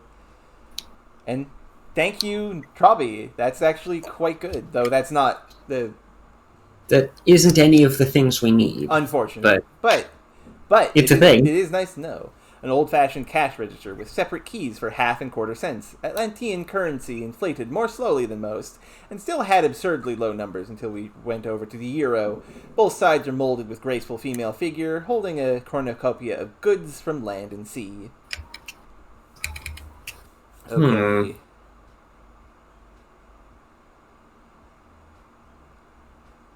Is there any living creatures we can make with that T?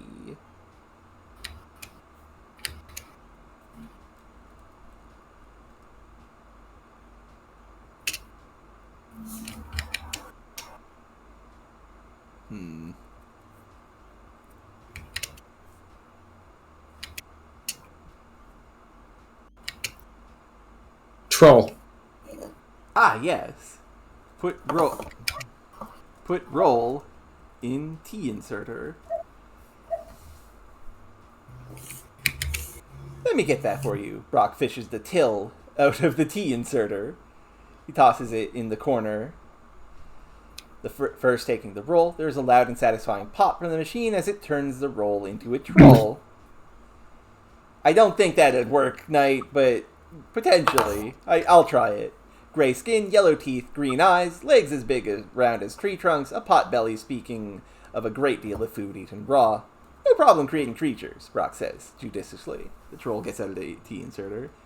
Okay, so now there's a troll loose in here. Well, no. My roll. My money. Take roll.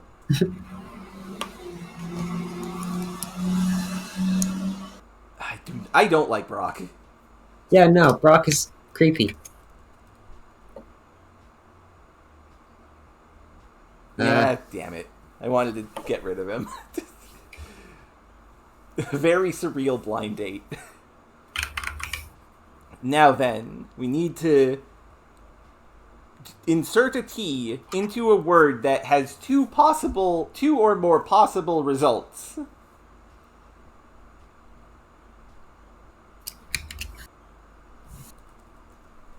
What could that be? This feels like a tough one. Yeah, this one is tough.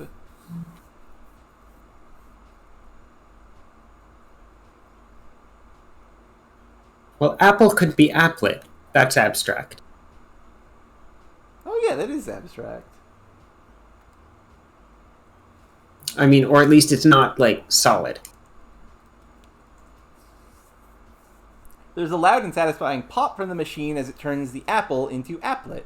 An abstract representation. An anonymous browser window appears to have hovered in the air, currently playing a text-based web game. Right, it's good on abstracts then, Brock says, contemplating the applet. He pauses, listening for noises outside.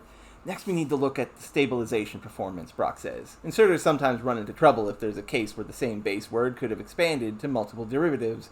For instance, if you see S inserted cream, it wouldn't know whether to make creams or scream or screams. We could do that. Okay, so in that example, the S inserter can do multiple S's. That is true. So the T inserter can probably do multiple T's. Yeah. That gives a lot of potential potential things to work with. Yeah. Use T remover on letter. Some letters let you control the maximum possible number of letters. Neat. Put leer in T inserter. Okay, so no. Okay. Take letter. Take applet. Yes, yes, we understand.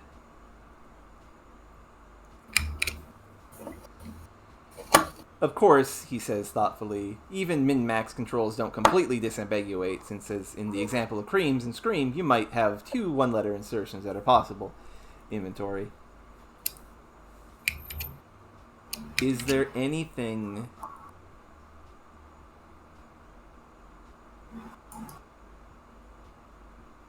What could we put here?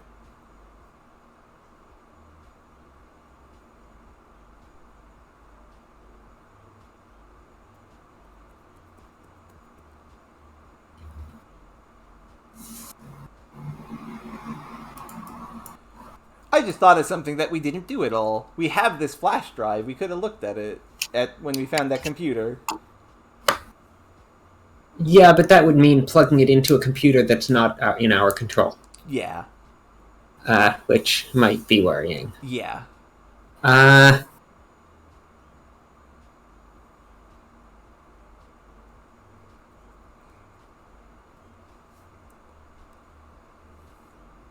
So, what could we do?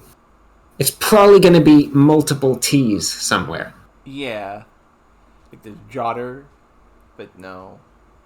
Jotter. What would that... Make an otter into something, but no.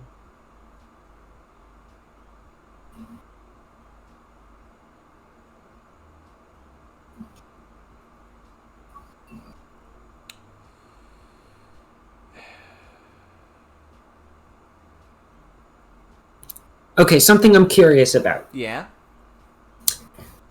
Is there something that we have that we could remove a T from with the letter remover, insert a T into...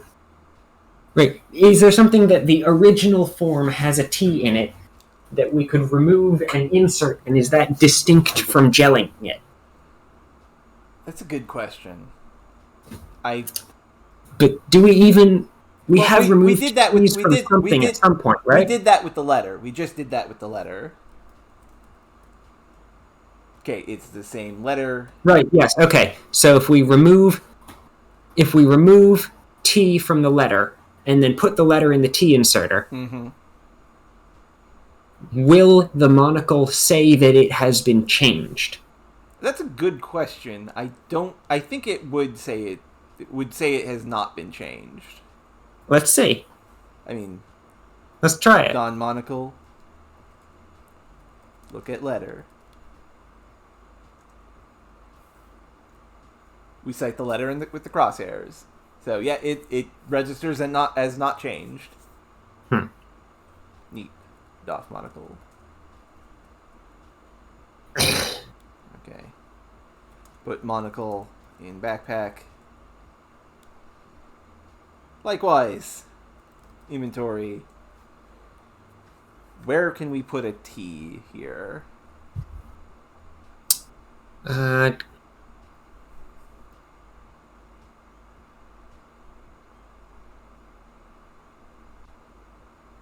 Toe could be tote, but that's only one thing. Twig, wig, twig. Wig was originally twig, so that would just be... Yeah.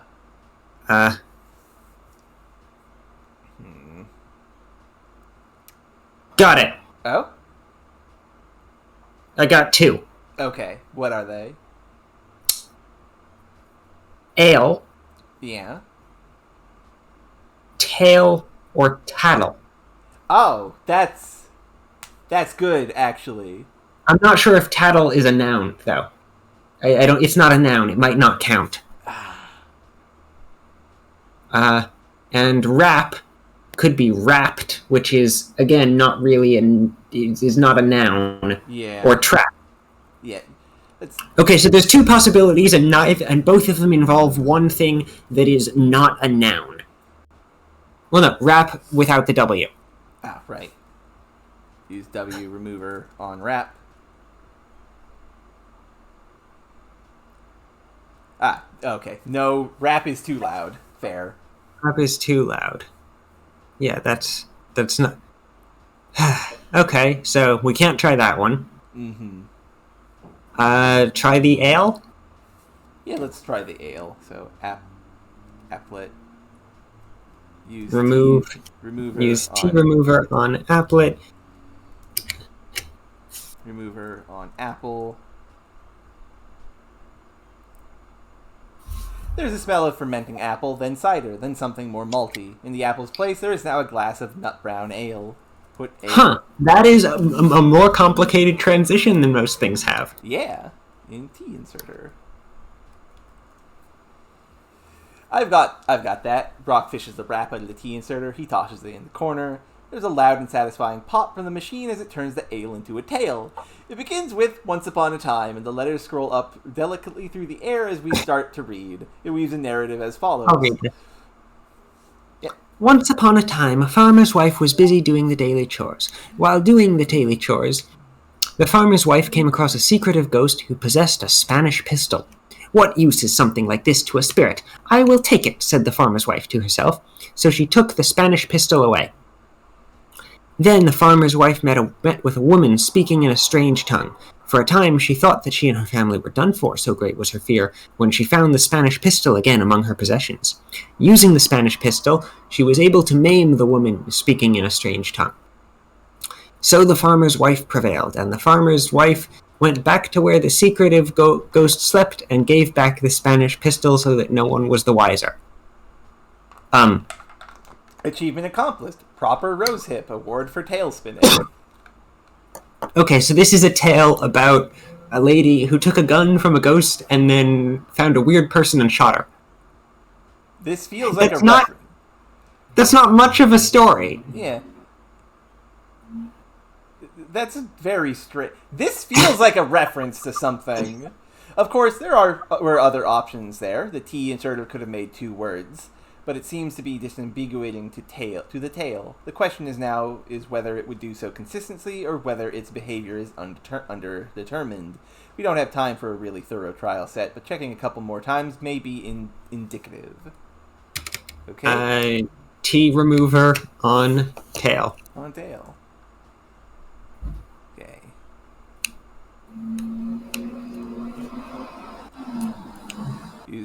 Put ale in T inserter. We momentarily lift the ale out of the T inserter machine and then drop it back in. There are 3 small pops from the machine as it turns the ale into a tattle. It is non-physical, but it sounds like a waspish playground voice recounting the sins of another child.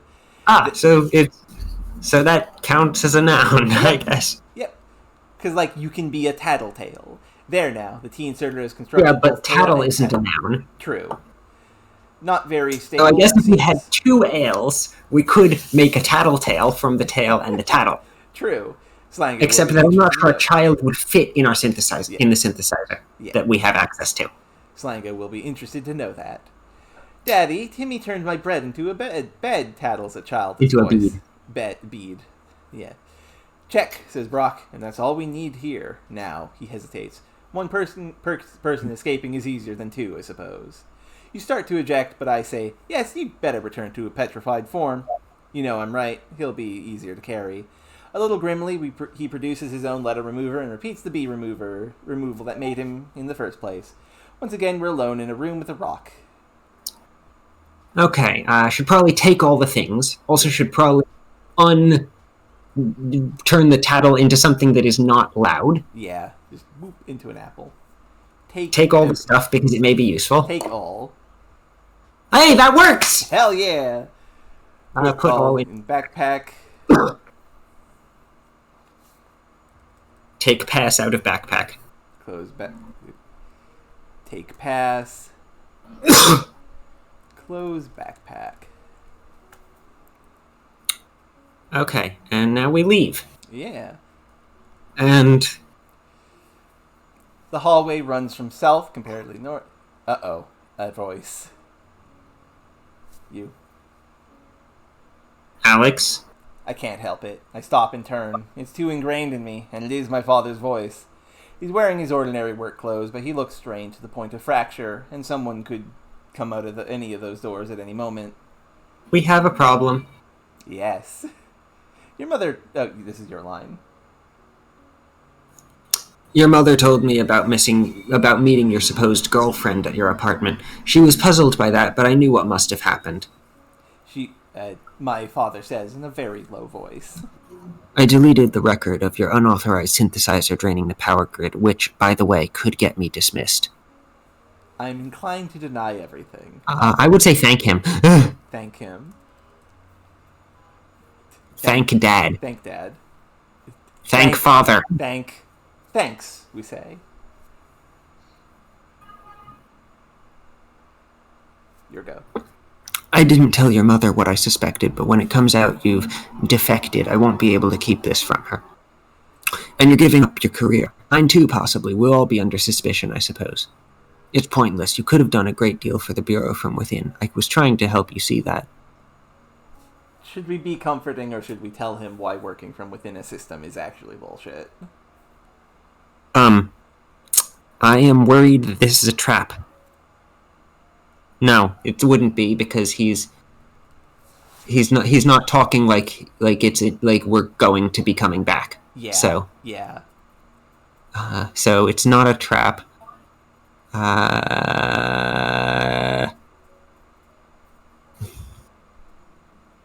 We should comfort. I don't know. Be comforting? I think we should comfort. It did matter to me that you tried to help, we say. But no one here is ever going to try my solution. I have to leave if I want to, well, to take my shot at saving the world, essentially. That's not how it works. Jeez. Saving the world is boring and incremental and institutional. I mean, it will be for you too. If you want to do your crazy project, the first thing you're going to need to do is spend hours in meetings with NGOs. We stare at each other, breathing hard. So your partners in crime are what? Smugglers? Industrial saboteurs? That's wonderful. Finally, some role models. Deny being a spy. Deny being a spy. I'm not a spy, I'm a crook. That's a difference. The law doesn't work unless it's got a few human beings outside of it, you say, drawing on one of Slango's sayings. Every tyranny creates its own balancing force. Father's expression goes extremely dry. Oh yes, we tried that theory around here too. I regret to give away the ending, but it's a risky idea. Footsteps sound far away down the hall, but no one comes this way. You've left enough traces that people will know someone came in here today. And? Topics. Say goodbye. You say goodbye to Father. Okay. I can't walk away on him. Not until I know what he means to do. Okay. Ask what he means to do. Ask. Talk to Father. Hi. Okay, so this is something's breaking down a little. Yeah. Quibble. Ask? Just ask? Okay, ask. Ask. Ask Dad. Father. Ask Father. Ask Father. Father doesn't seem interested in talking about himself. Okay. Ask plans? Plans. Sometimes it's always with conversations that this happens. Yeah. Hold on. It's always, right, it works so well at so many things, but then... Layout reasons. Talk about reasons.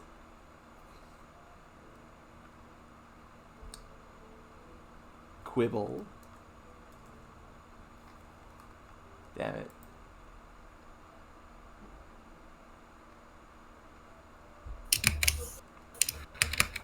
Ask why.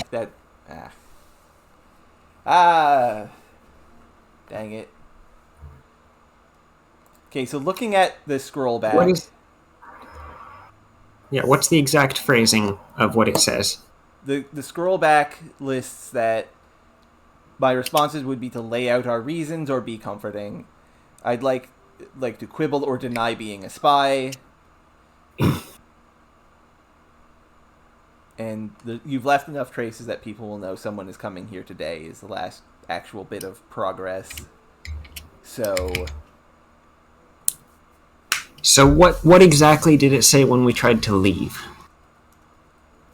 Alex doesn't want to leave in front of his dad. Yeah. No, I mean, what was the phrasing of what? Yeah, we tried that. We tried what he means to do. Wait. Just a blank line. Time passes.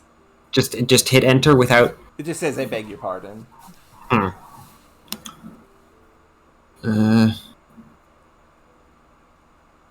Ugh. Curses. I don't. Something's locked up. But this is not a good. It was going so well, but Deny everything. Look at dad. Look at father. He's in his mid-50s, tall, thin, but not excessively so. His hair is going white at the temples. His manner has always been mild and unimposing, but he is actually a capable manager and more highly placed in the bureau than he likes to let on. Right now, he looks both exhausted and fiery, as though he's been called up for a difficult and possibly fatal duty. Ugh, goodness. Talk to father. We nod. Topics.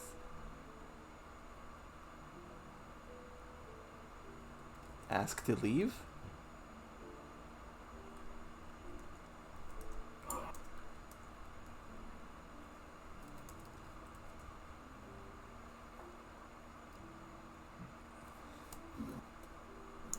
Okay, undo. Undo.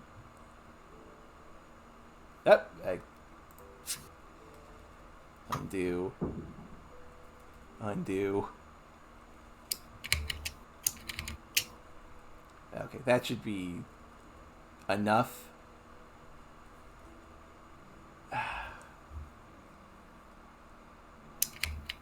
Man, this is unfortunate. yeah, it's something's weird. Give father monocle. Open backpack.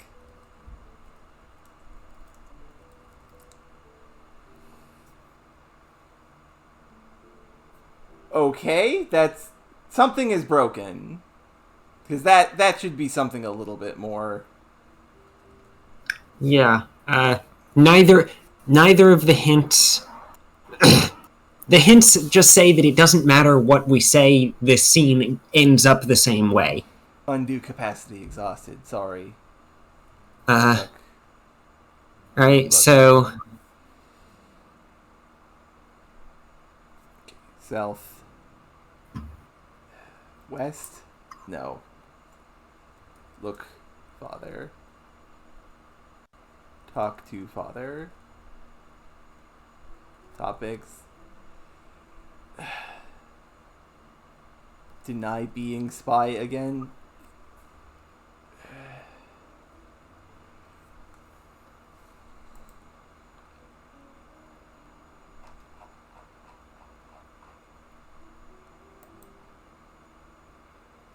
Okay, looking at the conversation from the start again.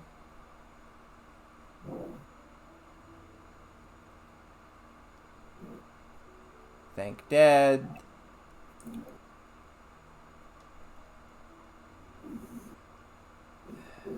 Maybe?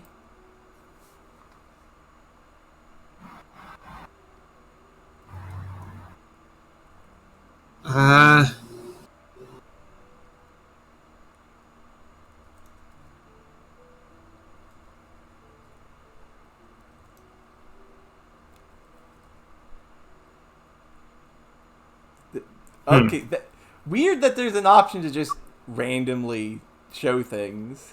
Put all in backpack. Close backpack.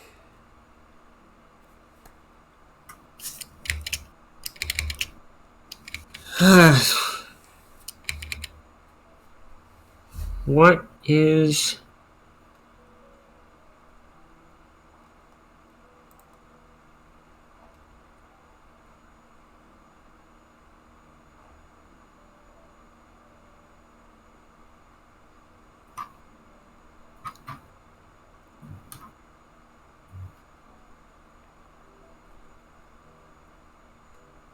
Ugh.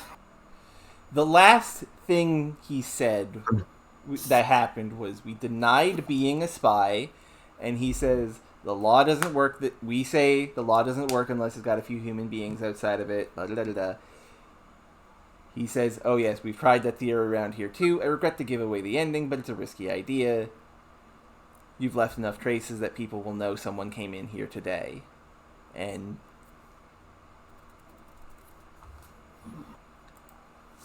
ask about traces. Sure. That's not a topic of conversation at the moment. Looking. I found the source code for the game, so I can see if I can try to find what the exact phrase is. That might be a good idea, because this is... Because at this point, like, neither of the hint things are working. Yeah. Let's see. Here's where it's Ask finding Father rock. what he plans to do. That doesn't work. I love that this game broke at the very end. I mean, I'm not sure how this. There might be a lot more to it. I don't know. Let's see. It.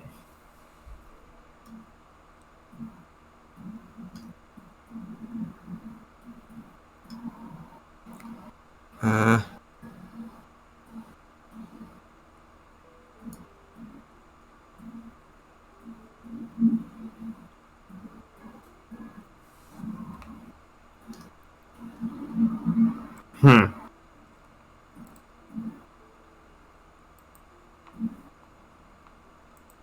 In other words, hold my hand. In other words, do do do do. And yeah, it is realistically hard to talk to your parents, but it not in this way. Not in this way. Not in this fashion.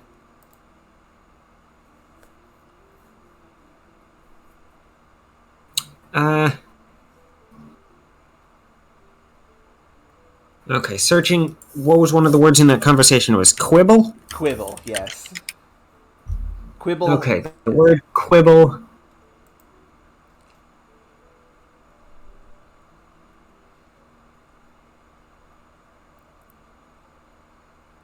Shows up in a surprisingly large number of places. Weird.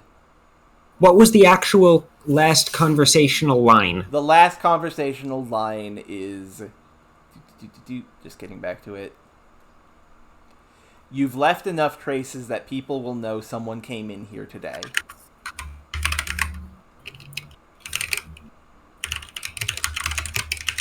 Okay, searching string, you've left enough traces.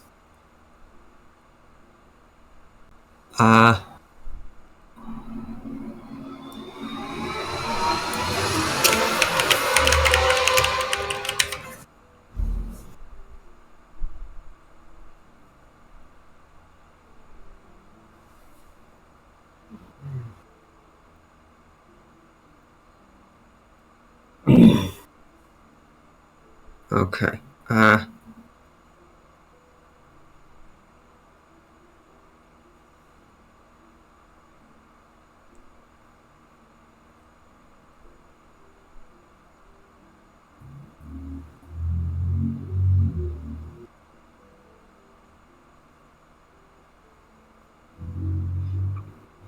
Okay, let's see. It specifically handles shrug, smile, cry, laugh, but none of those are, like, helpful. Okay, shrug. Right, those are just emotes, right? Yeah. Those are emotes that we can do, but it doesn't help. Yeah.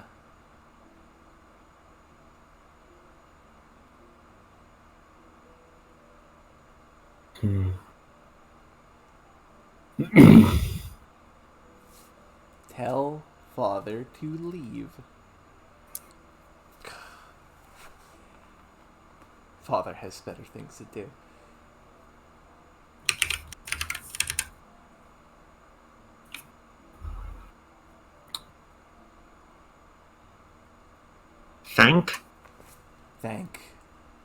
Thank you, we say. And that's it. Nothing? Nothing. Nope. Ask what he means to do.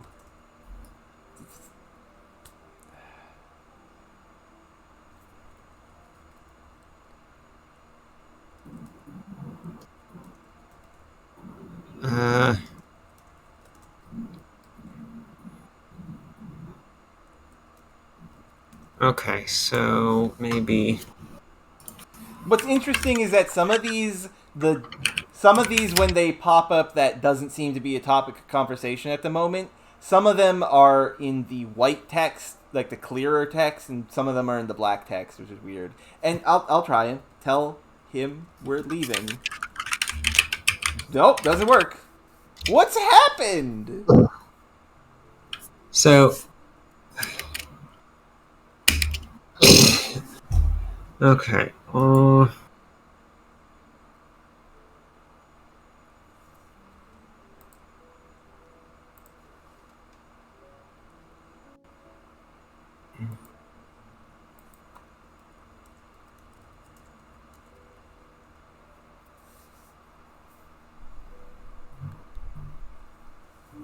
Okay, I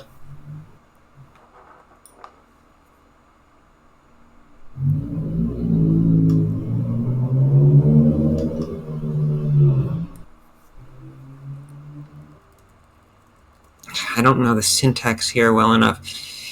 Right, how do we... Okay, so right, what's happening? What's happening is that we are talking to Alex's dad. He has told us that we have left traces that people will know that we're here, that we've came here today, and the game has. We don't know how to progress from here.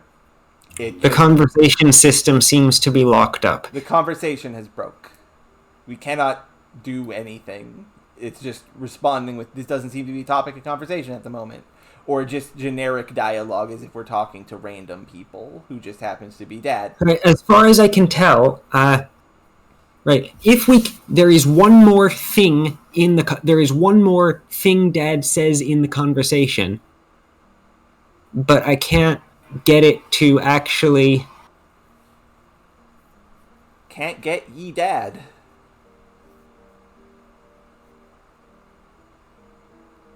I mean, we can't scroll up. It doesn't scroll.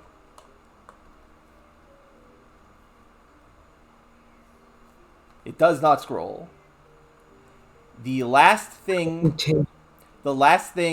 we did is...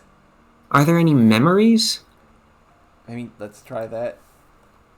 It should have said something, but like, yeah. I'm just trying to look at what's written in the code and see. Yeah, nothing memory wise.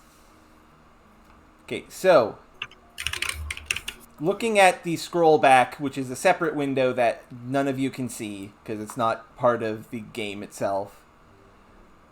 The last thing that happened is Dad was like, "You sure found some good role models, and I chose to deny being a spy."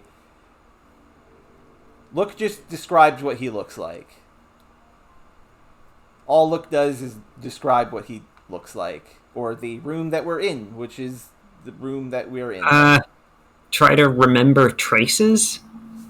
Remember traces. Womp. I can't see what you're talking about. That's it. That didn't do anything.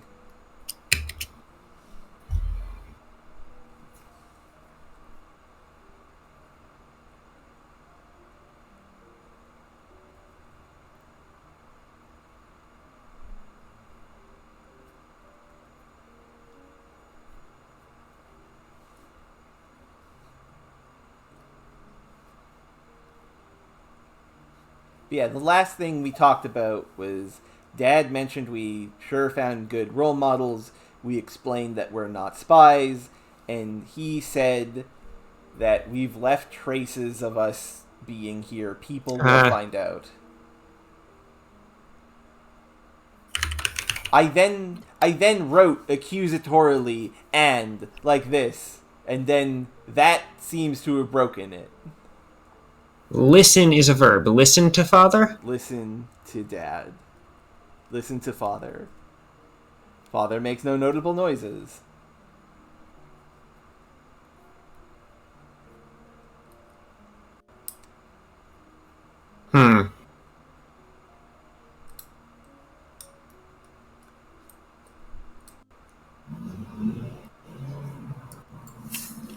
Nod.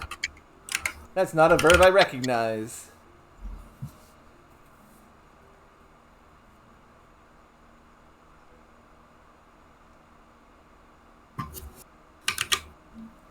Sigh. Hug father. That is a super creepy idea. I guess. What is going on?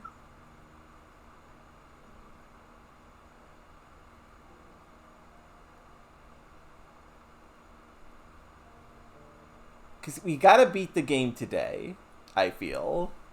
Especially after this. Because we're right at the end. I don't think we're right at the end. Right? From looking at the hint thing, we are not as close to the end as it feels. There is at least one major puzzle section left. And the game seems to be broken. Maybe if we reload a save? When did we last save? Yeah, we saved before we did fiddling with the fucking machine. Before what? Before the T inserter? Yeah, we are in the T inserter with Brock. Goals. Okay, so we can go through this quickly. Okay. We know the answers. We can go through this quickly and see if not typing "and" with the question mark, maybe that derailed the...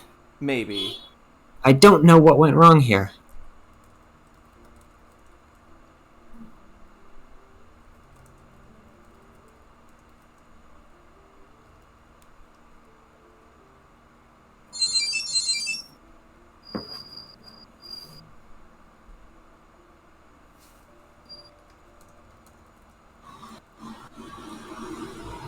And yeah, when we did topics, it just was. It said there was no topics available. Right. So till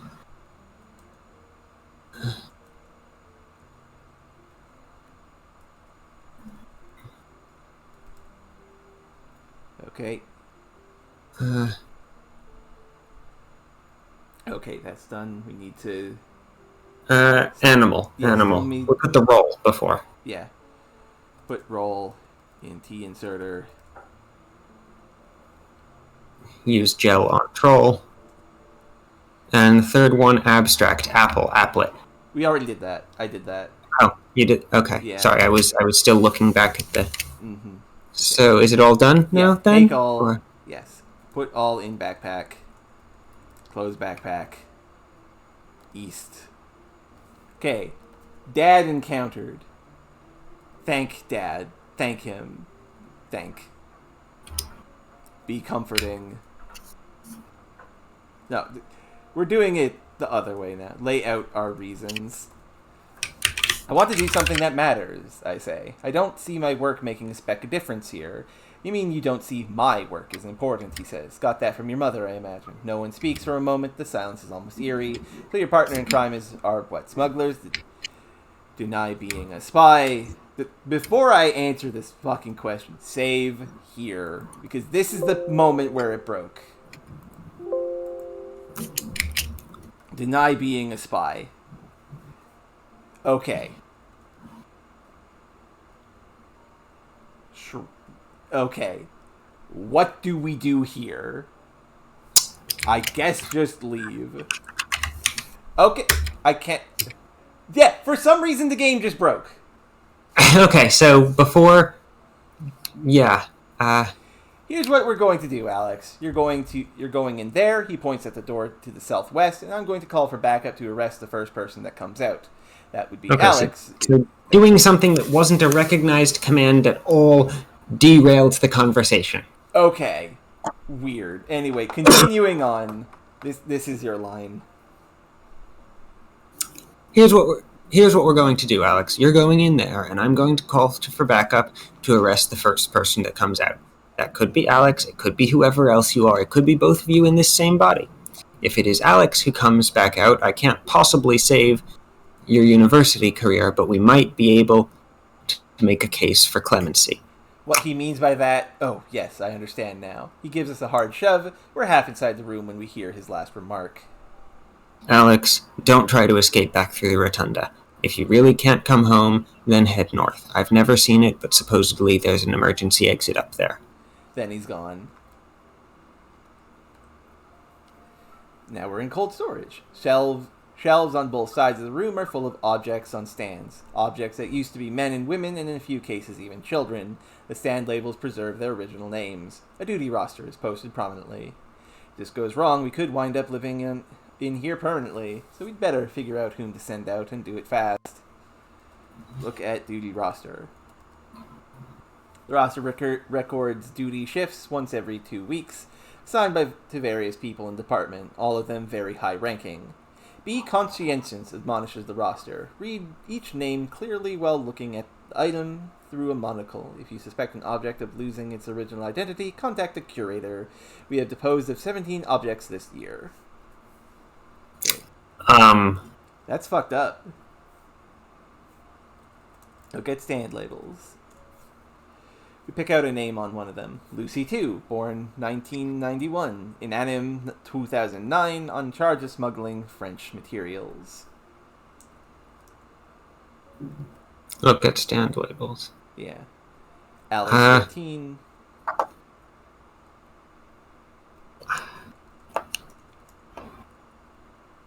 Okay, that's... So... Hang on, so... I would say gel all the objects and also Brock. Okay. Leave in a mob. Gel. Right, mass escape. Hang on, are you sure you want to send one of those poor bastards out there? It would be cruel to get their hopes up just to have them rearrested. Not to mention that it would make my father look like a fool if he arrested a dissident who turned out to have been in storage all along. We could do that anyway, but honestly... Brock's been a creep. Yeah. Use bee remover. Use gel on Brock. We dip out a pea-sized quantity of gel and rub it gently onto the rock. With an audible splort, the rock becomes Brock. Hi, Brock says. You're silent. I'm not letting you act again. You're not stopping me. We're still inside the bureau basement, I say. We just need to head out, separately. He looks puzzled. Aren't we safer together? No, I say. Okay, so this whole synthesizing thing is... dangerous.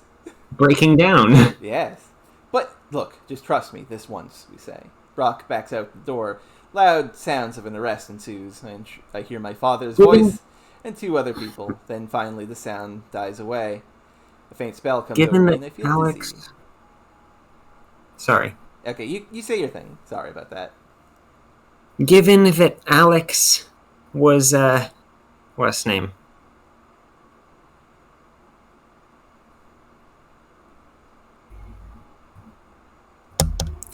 Given that Alex tried to object, I bet if we had said yes, we do want to free one of these other people, Alex would be pushed down. Probably, yeah. Wonder if it'll affect the narration. I mean, it might. Northeast. I mean, it already is. That last line of narration is a faint spell comes over me. Ah, interesting. Not you. The heightened security on this side of the door is obvious. Okay. Going. Okay, so you said escape path is north. Wonderland. The ridiculous decor continues, now so extreme that I cannot even put a name to the things around us. They might as well be extrusions from A Nightmare by Dali or by Dr. Seuss. Offices are accessed by hatchways that seem to have come from submarines, or through passages resembling the sphincter of a great whale, or up ladders decorated with human teeth. Jesus. They really do not want anything here to have a name that someone could turn into something else. Yes. An open archway leads to the storage space east of here. Hanging in the air at the north end of the hallway is an odor. Smell odor. Can't quite place it. There's definitely a smell, but what's it like? Strawberries? Burning rubber? Freshly chopped chives? Every time I think I've pinned it, it goes again, sliding sideways to smell like something else. Okay, so this is a conceptual odor. Yeah. I can't actually touch the odor, seeing as it is, in fact, just a vapor in the air. A dispersion of molecules dispersed through the rest of the local atmosphere. Darn. I still think maybe we could gel some of the dissidents now that the arrest is done. Let people out, yeah? Yeah, we could do that. Let's try. Southwest. Use gel on stand. On objects. Yes. Oh.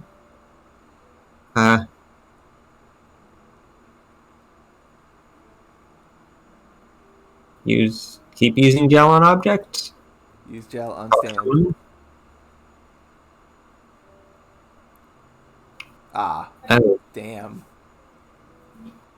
One more? Yeah. Use gel on stand.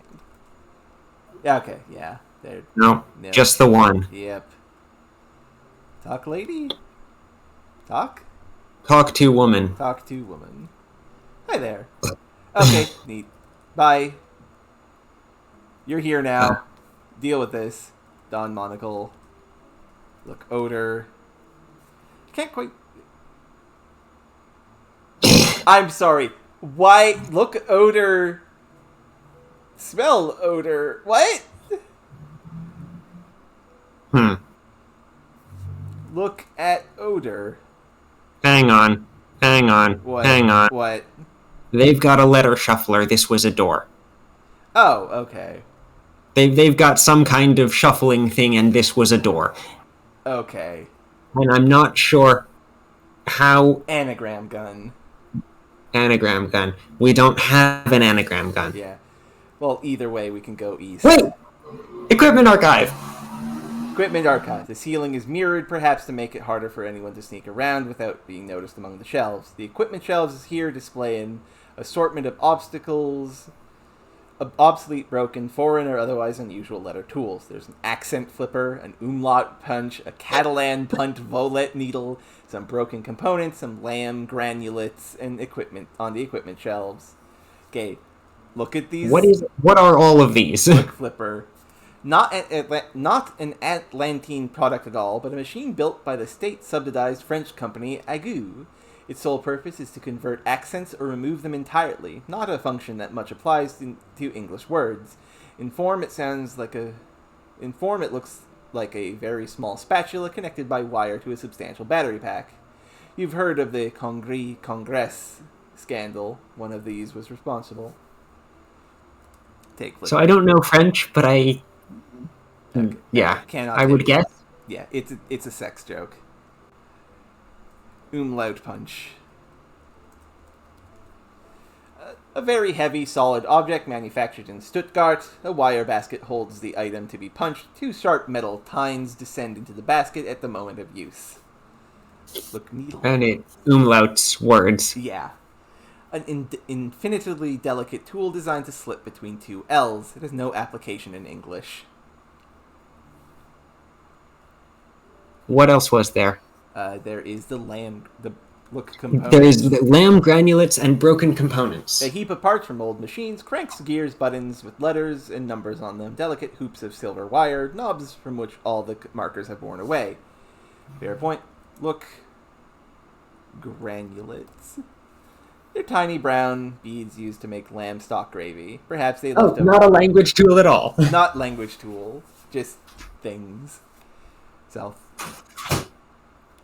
No language here, just soup. Yep.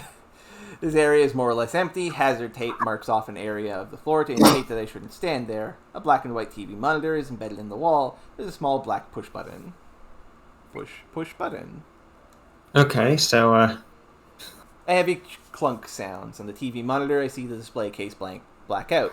Then there is a groaning of moving metal, and part of the ceiling lowers. This is apparently how displays are swapped out of the tool exhibit upstairs. The display platform is lowering into our level, providing access. This brings its Model T, the etymology reversing chamber, and the anagramming gun down. Take gun. Mine. North. Okay, so the other stuff might be useful in some particular etymological rewinds. Yeah. And there's probably a lot of experimenting to be done with that thing. Yes, and we have a save in case we want to. Use gun on odor. Load gun. We don't have any bullets. With bullets? We don't have bullets. Shit! Can we make bullets out of something? Okay, it looks like we're going to have to experiment with what little we've got here. Yeah. Unless we want to load it with granulated lamb. Load gun with granulate. Granulates. The lamb granulates are not ammunition. Fair! What does this gun get loaded with, though? Bullets, presumably?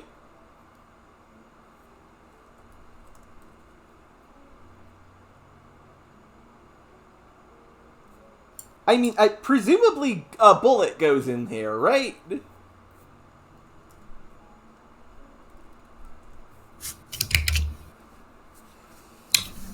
Look gun. Maybe it'll explain. Maybe it'll give us a specific word for the ammunition. I looked at gun, and there was nothing. It was just the same description.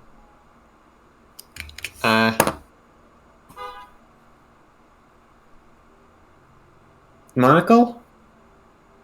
The what? Monocle things? Okay, the dog. Like, look at things with the monocle? Yeah. Maybe one of those weird things was actually a... Oh! That would do it! Damn, that's actually quite good. Okay, you can do a lot with anagrams. Take bullets. Take bullets. I type out. Take anagram bullets. Load gun with bullets. Well, no, they're not bullets yet, actually. Use gel on granulates. I dip out a pea-sized quantity of gel and rub it gently onto the lamb granulates. With an audible splort, the lamb granulates become some anagram bullets. Heavy, high-impact stuff. Anagramming requires a great deal of force to break the linguistic cohesion of the word or phrases being modified. On the other hand, it's the one process that is routinely effective even on adjective-adhering nouns. Ah, yes, because that just gives it more letters. Yes. Okay. Load gun with bullets. Load gun. I would not know how to do this, but you have sufficiently expert skills that we have got the gun loaded up in no time. So hopefully we don't actually have an ammo limit.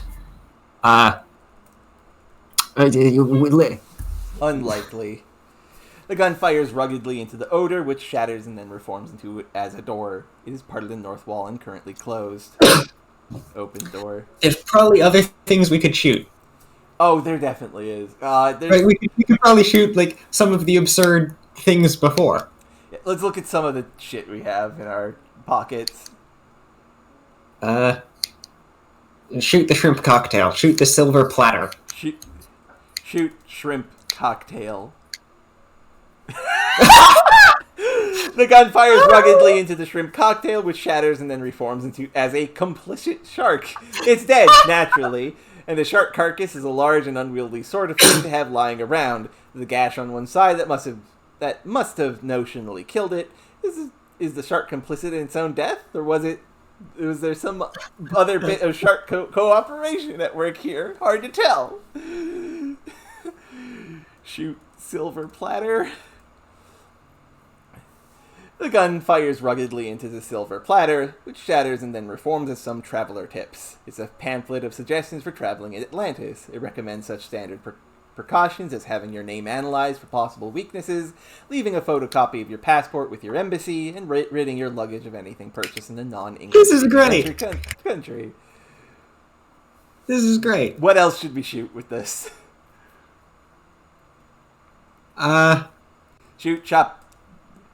Shoot shopping bag. Shooping. You type out there. Shoot shopping bag.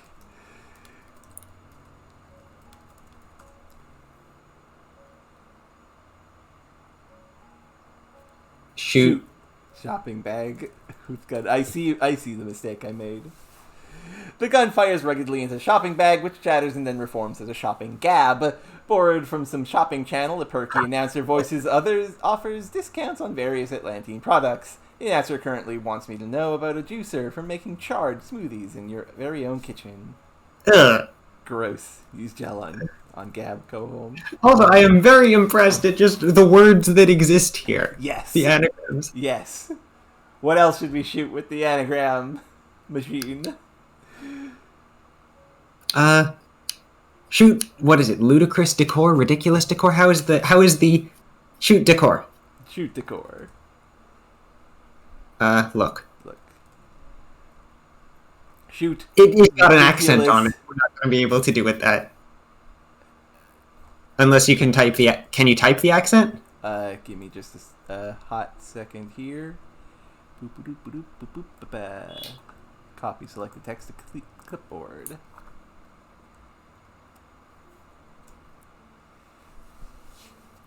The gun fires ruggedly into the ridiculous decor, but is unable to make anything interesting out of CCDDIILOORRSUU and accent E. The ridiculous decor recoalesces into its original form. Okay, fair. Yeah, fair. But also just, wow. I'm glad it worked. Okay, let's go north.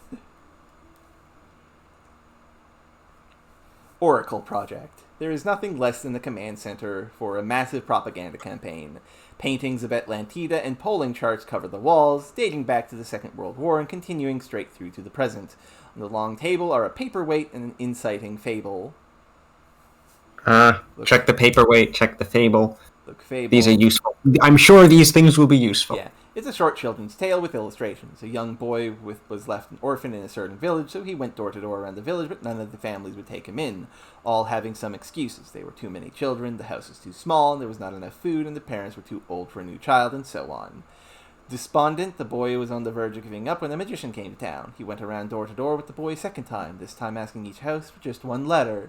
When he was done, he used a powerful machine on the letters in his bag and transformed them into a loving family. I think I've actually read this. I mean, not quite this. Yeah, the text ends here, but the illustration shows the boy beaming in the arms of a manufactured mother, father, sibling, hamster, and goldfish. Okay. I think not quite this, but it does sound a little bit like Stone Soup. Yeah, a little bit. The inciting fable is a filing cabinet. Shoot fable. The gun fires ruggedly into the inciting fable, which shatters and then reforms as a filing cabinet. There are numerous files, and they are organized chronologically, so it is possible to look up a specific year. They appear to begin in 1942. Could we get a different fable? Possibly. And what can it do with the paperweight? Look, and the paperweight. They made a paperweight out of paper and a weight. What is the weight that it wasn't sufficient to just be a paperweight? That's hilarious. Like, what was wrong with the weight? That they couldn't just use the weight as a paperweight. Mm-hmm. Blue lines on the charts record the citizen responses to the concept of Atlantida. They record wartime progress in establishing the concept in the popular imagination. There's a spike in 1942, corresponding to a heavy press of the propaganda. After the war, there's a break in the charts until 1951, when tracking resumes. Additional spikes appear at 1968, 1972. Each chart also shows a yellow line, which roughly goes down as the blue line goes up. It is labeled Power to Generate Animate Abstract. The yellow line stops in 1982, and no further points are recorded on it. Look for 1982. Do you think what this means that I...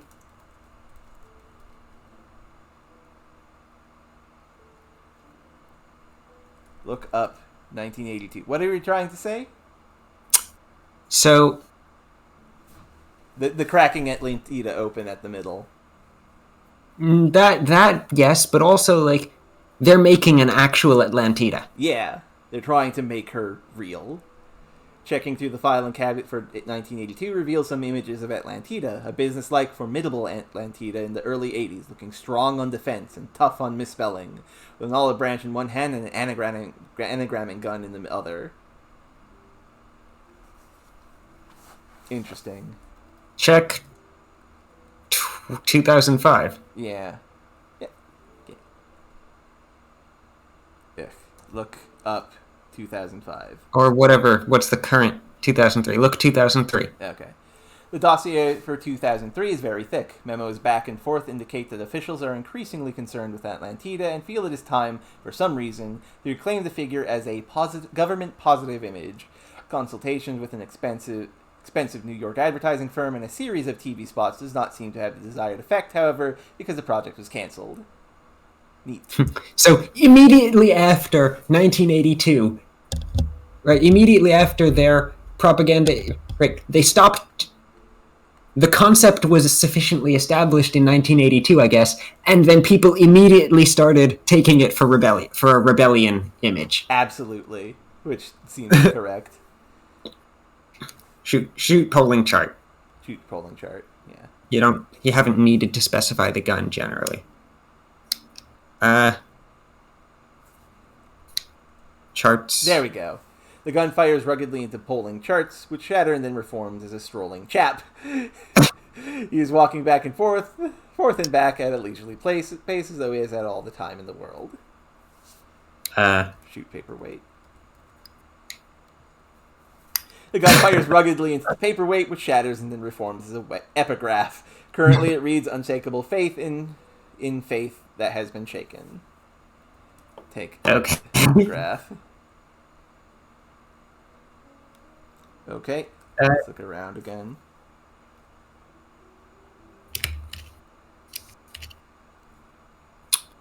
East? We're gonna run into Atlantida. Oh, almost certainly. Right. We're gonna run into the Atlantida that they made. Yeah. And this Valence computer is mounted on the wall, an impressive flat screen readout displaying current activity. You can also see a scrolling chapter. Yeah. Look, computer. Below the flat screen are a keyboard and mouse, both shiny and silver. Only top of the line equipment down here, it seems. This Valence computer is currently switched on. Following options are visible on the screen. Security cameras, power grid. Okay, so we could do a lot with this. Yes. Check cameras. Click camera. I select the surveillance program. It brings up a menu of possible camera views. The following options are visible on screen. Who is subject A? Subject A, porch. Look subject A. Click subject A, porch? Yeah. Click subject A, which is going to be Atlantida. The camera shifts to show a dimly lit corridor cut through sedimentary rock. Click subject A, dwelling space? Yeah. Click dwelling space? Subject A, porch. Okay, so that the porch is actually a hallway, so it's underground. Subject A, dwelling space. Nothing shows but a steady field of static. Interrogation rooms. Click Who's in the interrogation rooms? The screen shifts is displaying Interrogation Room A. Professor Higgett is standing next to a metal table. She's wearing her shirt, but for some reason her lower half is stripped to her underwear. She is speaking urgently to someone who is not shown. Gross and bad. Yep. Click north. North exit? Camera shifts to show a bit of cliff overlooking the water. There's a window cut into the cliff face. That must be the exit in question. Is that a hint of movement behind the window? It's hard to be sure. Interesting.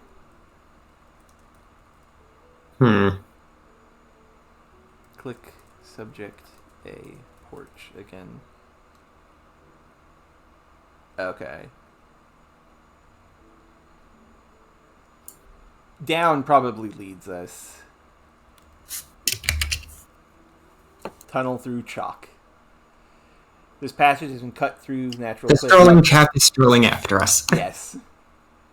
Shoot, strolling chap. Starling. Jesus. Back to the polling charts. Okay. Anyway, I meant to look around again. This passage has been cut through natural cliff rock and looks older than the bureau itself. The walls are rough hewn, exposing sedimentary strata. Here and there it looks as though someone has actively excavated a favored rock or relic. Blocking the far end of the corridor is a metal portcullis. It's currently lowered. From the pulley above the portcullis hangs a counter. I could go east through the portcullis, closed. Okay. Shoot. Strata. Nope. Impressive. Okay, east. Look counter. I should do that. Look counter. One of these devices with a press button to increment a number to assist with counting things, like the number of people attending an event. There's also a loop left to the user to wear it over one finger. The counter currently reads 17. And it's hanging with a portcullis. Yeah. So that should be a counterweight. Yes. So I think we know how this works then. Yeah. Use gel on counter? Alas, nothing happens. Use gel on the wet epigraph that was a paperweight. Okay. A weight and a paper. Now we have a counter, and we have a weight. Uh-huh. There's going to be a synthesizer here somewhere. Probably, right? Maybe. I mean, would this even be useful on a portcullis? Yeah. Right, a portcullis is it's a big, heavy... Right, there's a pulley and a hook. That's where it's for. You put a weight on the other end of the hook so you don't need to lift the entire weight of the portcullis. Oh, okay, that's what that is. Right? You were thinking it was some other kind of thing? Yeah. Okay, no.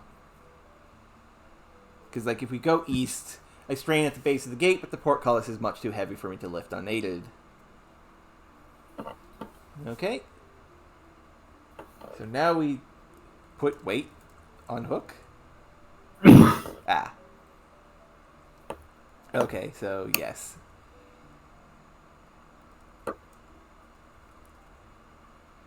Click tools exhibit. Yeah. We left the display case down. Yeah, I'm sure that's fine. Click statue.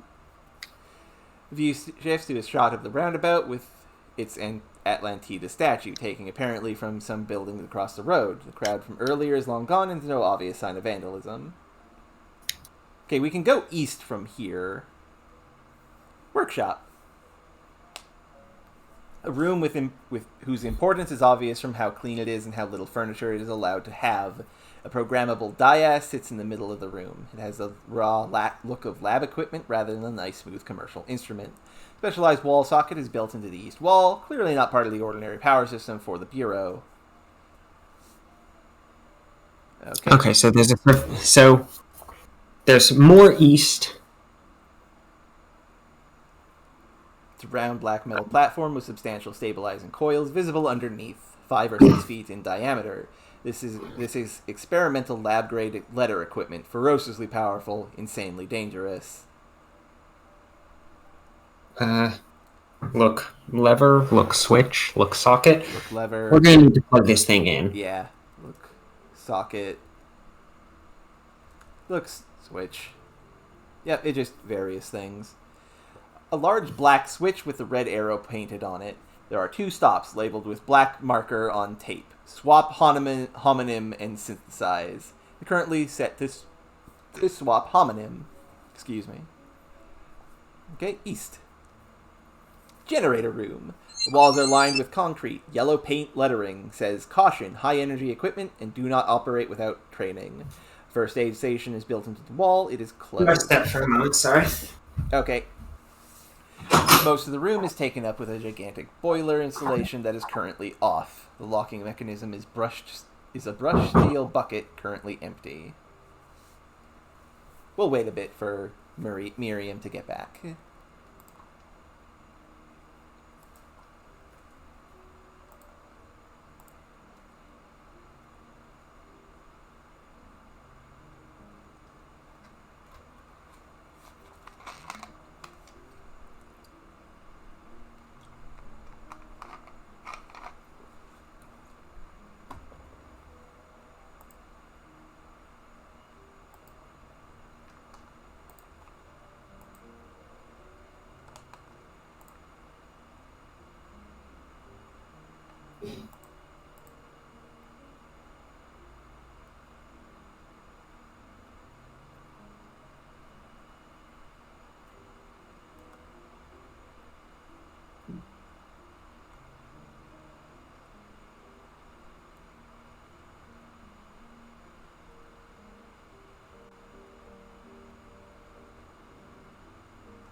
No, sorry. It's okay. Welcome back. Okay. We have many things here. Look, first aid station. The large box mounted to the wall with a red cross painted on the front of it. Look inside first aid station. Open first aid station. Balm.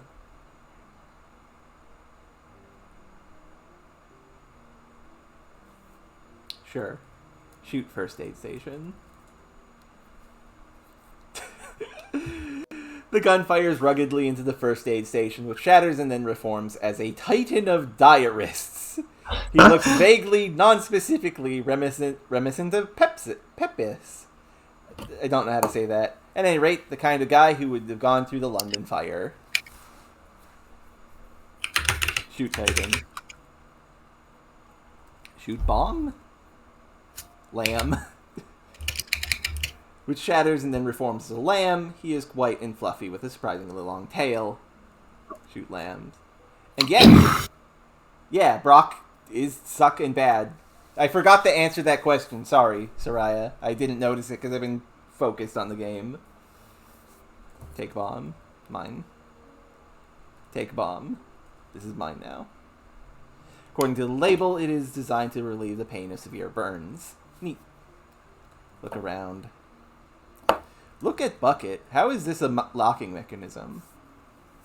Attached to the machine is a brushed steel bucket with insulated walls. It looks like a large version of an ice bucket for chilling sparkling wines. Around the outside of the buckets are all sorts of odd gears, sprockets, parts, and bits, which have been attached to a haphazardly way with bolts, wires, and duct tape. Presumably this does something to items placed in the bucket. At the lip of the bucket is a switch labeled reverse. Oh! This is a reverser. Shoot bucket. Yeah, doesn't do anything. Yeah, it's not an... It's weird to say it's... Okay, so it's a locking mechanism the same way the mirror was. Yeah. We reverse something, and something turns on. Yeah. And also we have a reverser. We have a May. Oh, it is not a reverser. There is a churning noise from within the brushed steel bucket, and meh appears in hot pink smoke. It is a vowel changer, or something. We need to experiment more. Put apple in bucket. Apple. A-E-I-O... Yeah, A-E-I-O-U. It is rotating all the vowels. Okay. Fuck. And the switch is going to make it go backwards. Yet another ridiculous thing. And at no point has the game forced us to drop all of our previous stuff, so we have all of our stuff. Yeah. The gun fires ruggedly into yellow paint lettering, which shatters and reforms as an elegantly winter pilot, a slim, alert aviatrix dressed suitably for a biplane duel somewhere over the Ukraine. Her eyes are almond-shaped and her glance taunting. Shoot pilot. Bang. Okay. So... Okay. What are we Shoot. While I'm thinking. Shoot the crumpled cocktail napkin. That is a very long thing that has so far been completely useless. The gun fires ruggedly into the crumpled cocktail napkin! I read it! Fuck! Which shatters and then reforms as a multiple dropkick kick! Legs kicking wild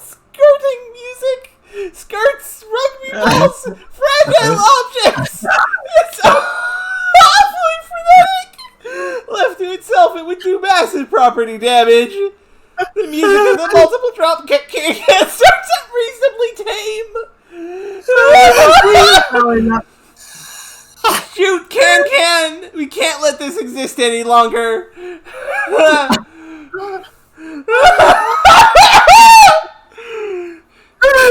That's not even a puzzle thing. That's just amazing. Oh my god. Okay. Okay. Fucking. Oh my god. Inventory.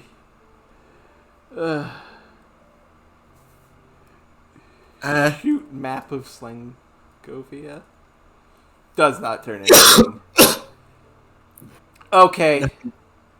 Okay. How do we... What do we put in this bucket? Uh, The gun fires ruggedly into the yogurt, which shatters and then reforms as a toy rug. It is a tiny but intricately woven oriental rug suitable for an expensive dollhouse. Okay, so review. What is the situation? We've got a pedestal, which can be... We've got a dais, which can be either a synthesizer or a homonym, according to a switch. Yeah, but we need to get a cable to plug it into the wall. We need a cable. Yes. And we have this amazing device that increments down the vowels. That increments down the vowels, and it has a reverse switch, so it probably goes... It had a switch that said reverse. Oh yeah, it does. So it loops the vowels A, E, I, O, U, and it presumably also loops in the other direction. Flip reverse switch. Flip bucket switch. Flip bucket switch. Flip switch. Switch thunks over into the reverse position. Put apple in bucket. Oop. Upla. Okay, neat. Take apple. Okay, so you need something that is a word when its vowels are rotated. Inventory. Have there been any objects nearby that would do it? I don't know. Unlikely. Well, there's no iron gates around, Ender. Got it. Oh. Pill to pole. Pill to pole. Put pill. Put pill in bucket. Put pill in bucket. The Pell appears in letters of hot pink smoke. Okay. Right. Flip the switch. Other way. Flip the switch. Flip switch. I switch the reverse switch off. Okay. Put pill in bucket.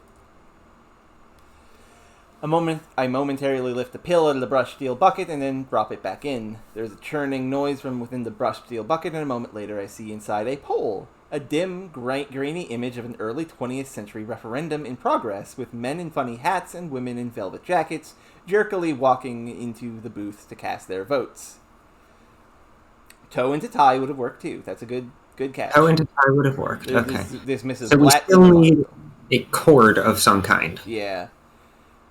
But this, I don't know. The boiler's going, so I guess probably if we plugged the thing in without doing this, it wouldn't have power anyway. Yeah. Now it is working. Also, since I shot a bit, shoot asparagus. Okay, no. Nothing for asparagus. Take pole. Okay.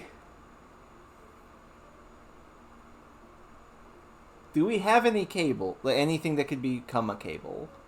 Cable. Big table. Large table. Table. That... How is that... Not without... Get long table. Shoot long table. Maybe we get something. Shoot maybe long it table. can be... It won't be a cable. There's no C. That's Angle true. bolt. The gun fires ruggedly into the long table, which shatters and then reforms into an angle bolt. A bit of hardware with a 90-degree bend in the middle and threading at one end to attach a hex nut. Paintings? Look, paintings. The paintings are old 19th century affairs, and they show Atlantida larger than life, typically wearing blue with a sort of French Academy face and bare feet. The squid is a frequent motif in the background as it represents inventiveness, strength, and the ability to try many things at once. Shoot paintings. Inept. The gun fires ruggedly into the paintings, which shatter and then reform as an inapt sign. The sign reads, "Warning, do not climb dome during thunderstorms." Okay.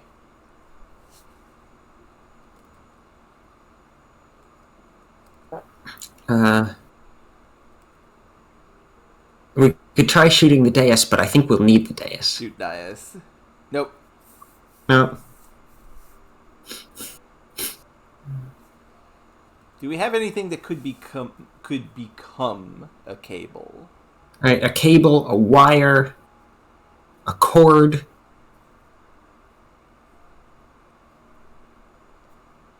We don't have access to a reflector anymore, but I mean, the anagrammer is going to be a reflector. Yeah. Right? Because that's... Yeah, it would do that. Shoot swatch. No. Shoot screwdriver. We could shoot the remover, and the remover could have any single letter we want. It would be a bad idea to change the form of the T remover. I might not be able to get it back. Okay, fair. Yeah, fair. The Britishizing goggles, we have not actually tried them very much, but they are supposed to change things to the British spelling of those things. Yeah. I'm not sure whether that's useful, ever. Probably not. And in fact, I'm not sure we've seen anything that even has... Yes, it adds... The Britishizing goggles add U and change the I's, I-Z-E to I-S-E. And I think there was a couple other things. Mm-hmm. Belm. Yeah, Belm. Take Belm.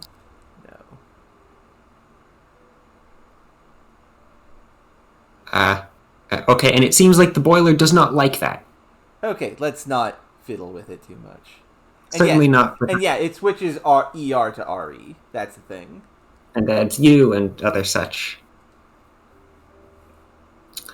But I'm not sure we've seen much of anything that there's that would be different.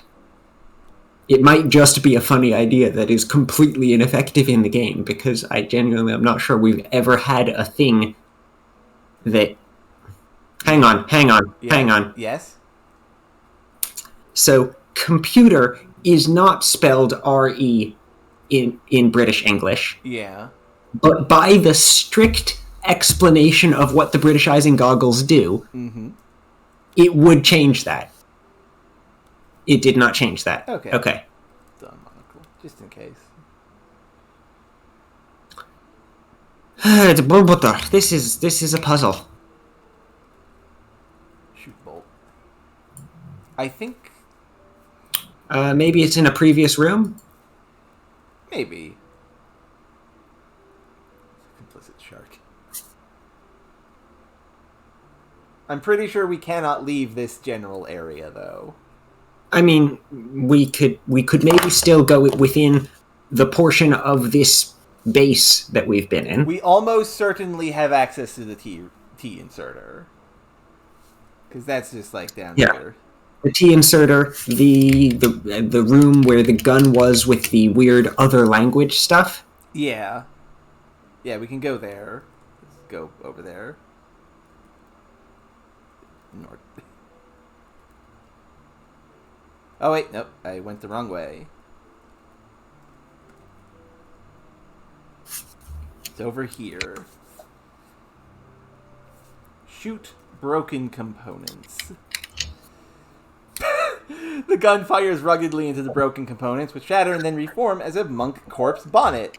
It's a pioneer-styled lady's bonnet, except that the cloth is patterned all over with images of hanged monks, their tongues lolling out. Gross. No. Shoot bonnet. Back to broken components. Shoot shelves. No. Shoot Catalan. Punt. Volet. Needle. Hello, Blue. The gun fires ruggedly at the Catalan punt volet needle, which shatters and then reforms as an untalented naval polecat.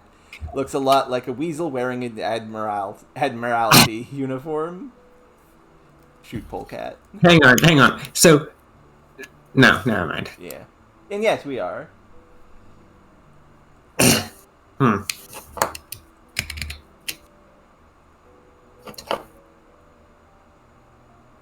Accent flipper.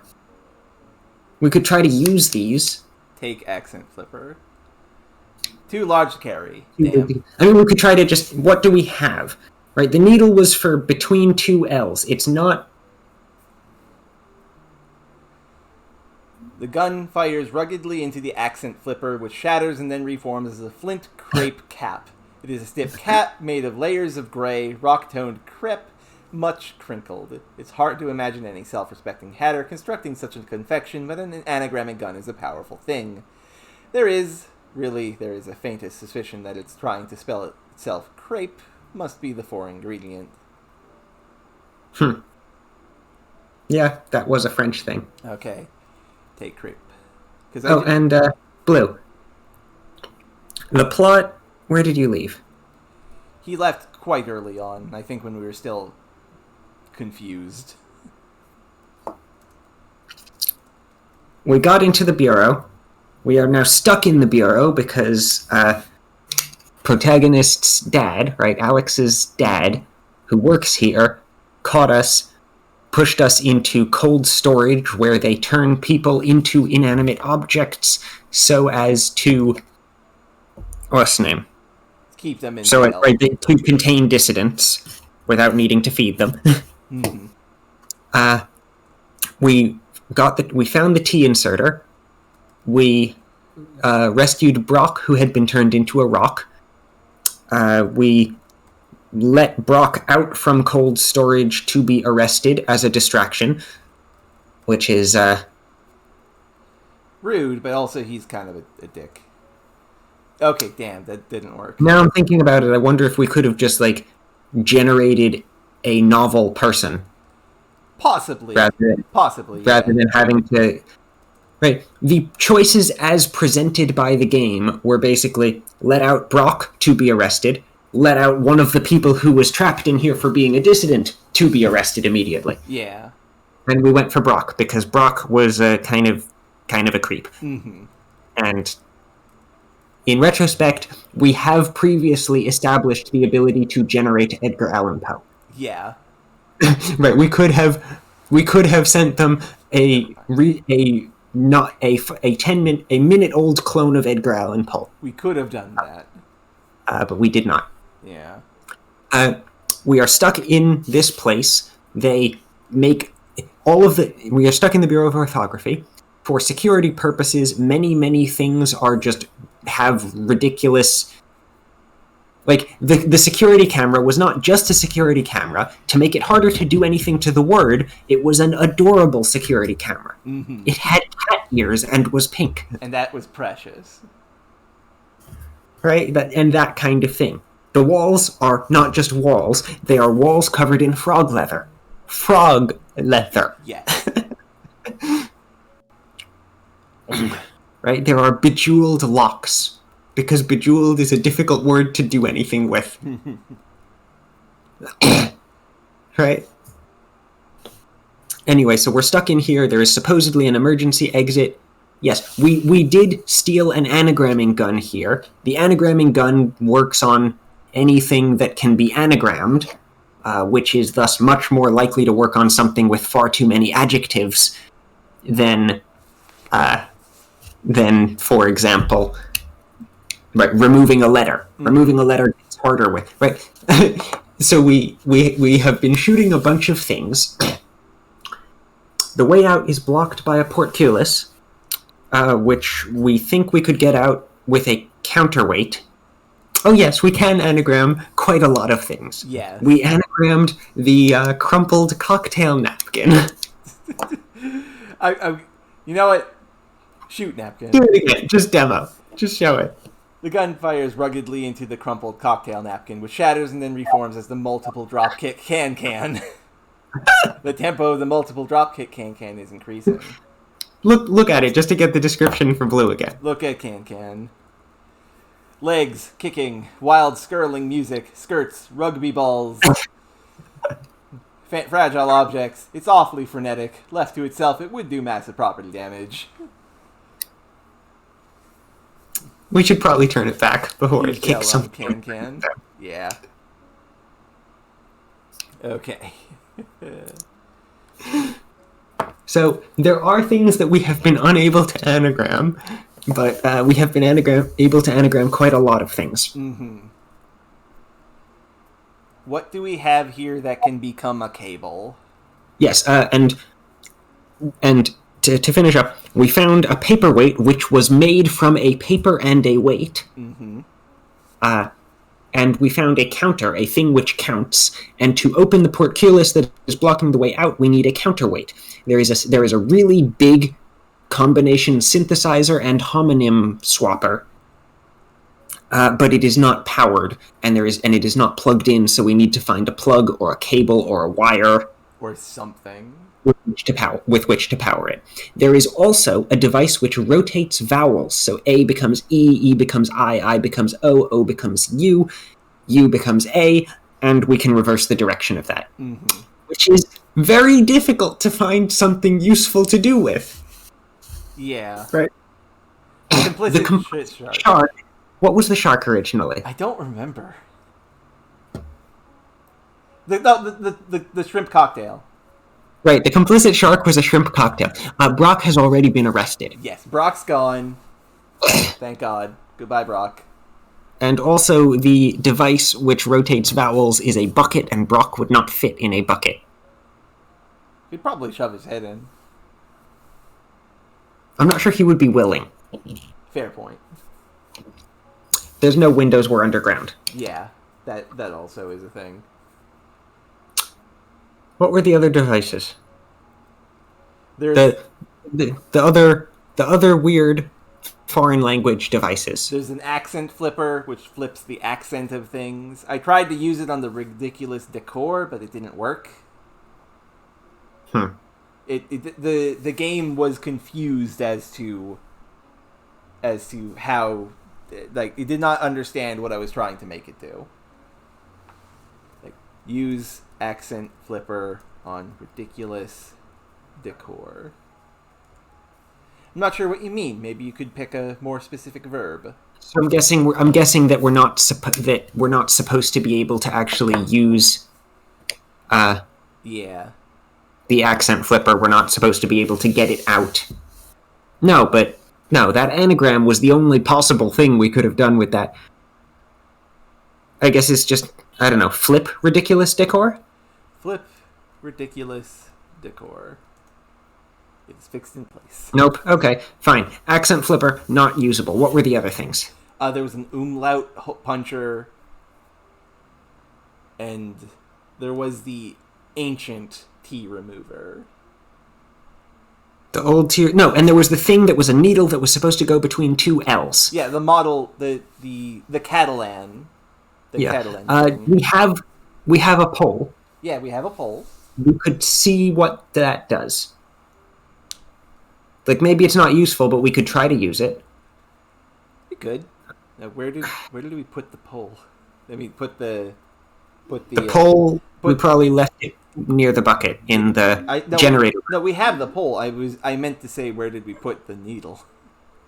The needle is probably still in the archive. Use needle on pole. Needle slips into place, trying to construct a pole. It fails, however, to make any recognizable word out of this, and the needle wire grows hotter and hotter in our hands as it tries to fix the change. Finally, I have to pull out. Okay, so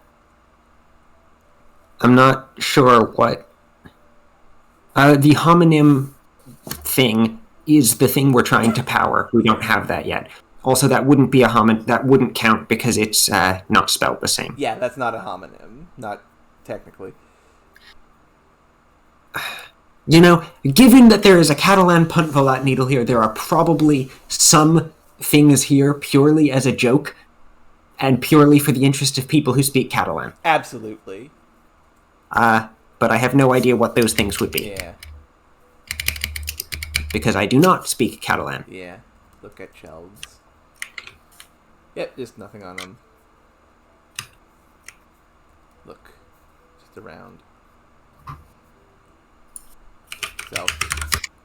I'm looking that up in the source code because there's also the etymological reversing chamber. Put pole in reversing chamber.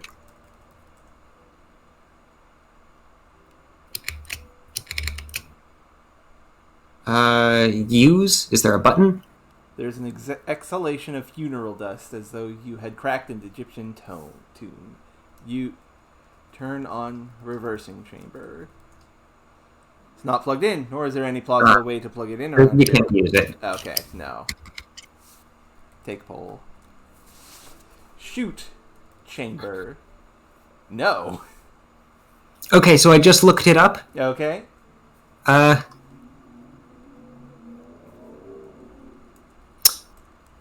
The only actions that the needle can perform are failing in this manner, right? Because there's no L.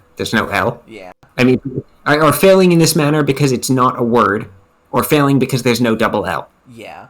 So it is there, I guess, purely for smart person trap. Purely for flavor, purely to fluff that there is some outside. What's the name? It's just more lore stuff, which is fine. Right, purely to suggest that these are not things that are unique to English. Okay, so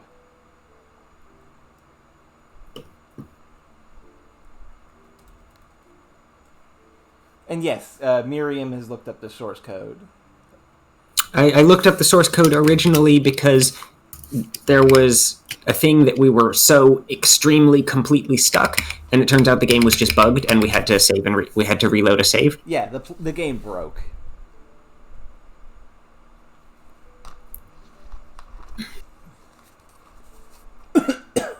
I don't actually know. I feel like the other things it's just not going to function.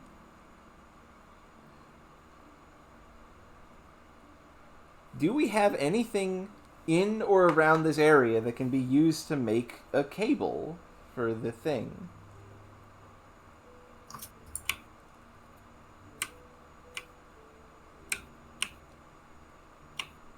I'm saying that the umlaut puncher probably isn't functional like the other ones.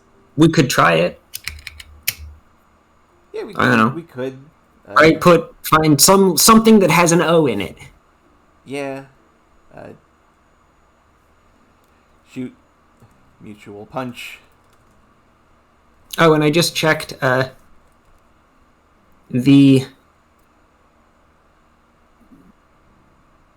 Britishizing goggles do not actually...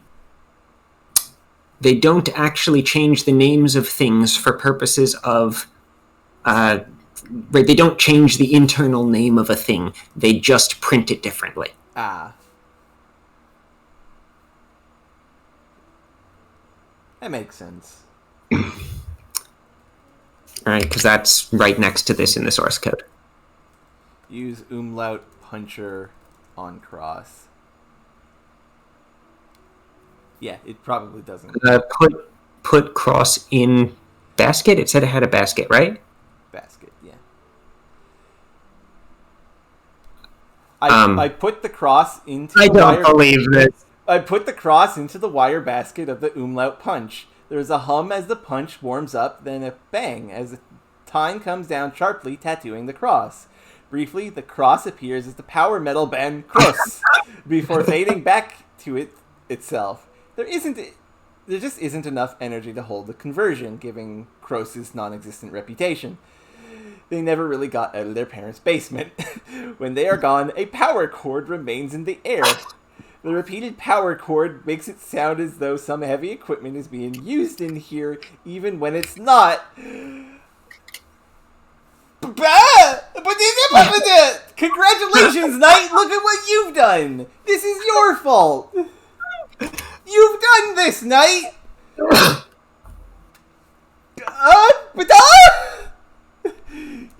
Okay. Sure. Use H remover on power cord. Sure. Fine!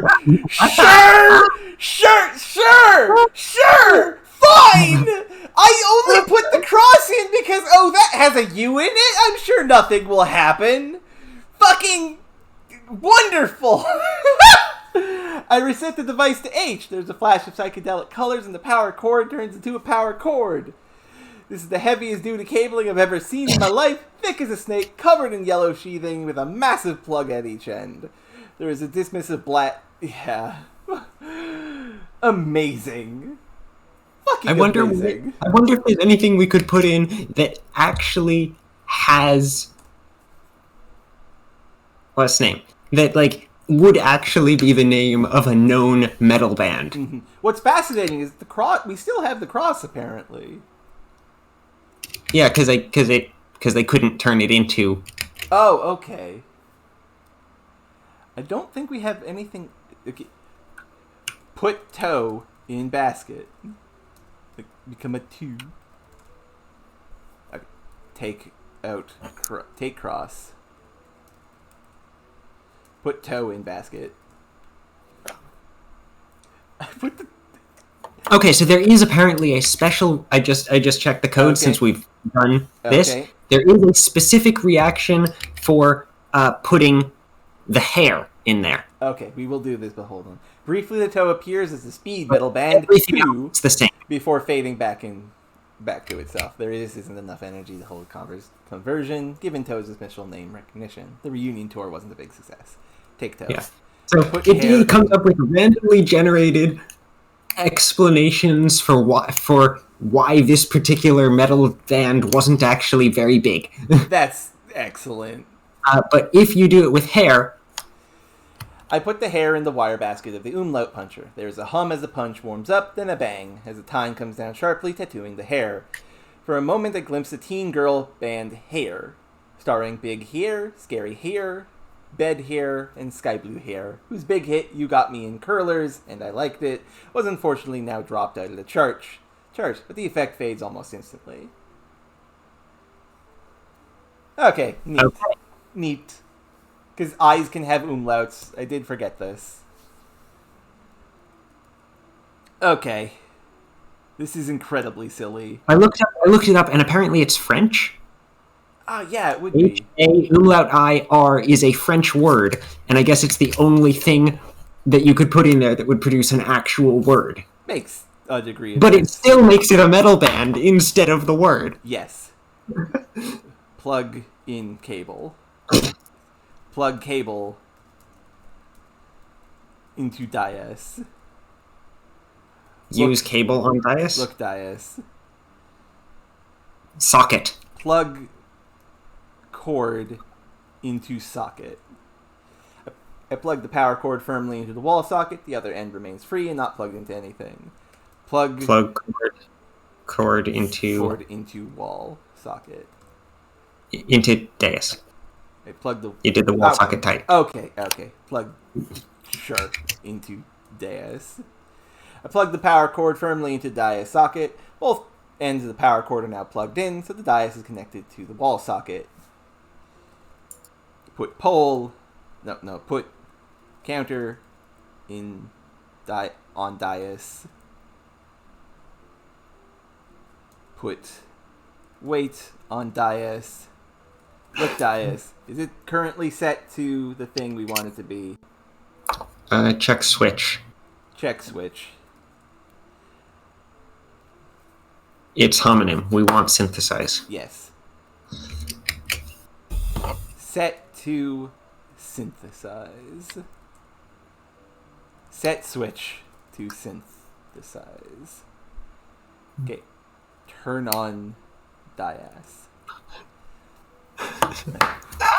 There is a special reaction here for trying to umlautify the honey pastry triangle. Damn. Their use of tinkly percussion did not lift them to the heights they hoped for. That's wonderful. There is also one for the baklava. They did a Greek language cover of Don't Fear the Reaper. That's excellent. Okay. The programmable dais glows vibrant blue for the 5 seconds, leaving behind a counterweight. A very substantial hunk of metal with a ring at the top end, suitable for attachment to a hook or rope. Okay, take counterweight. West, down. Put counterweight on hook. There's one for asparagus. Their song Spears in Vinegar was 17 minutes too long to play on the radio. That's excellent.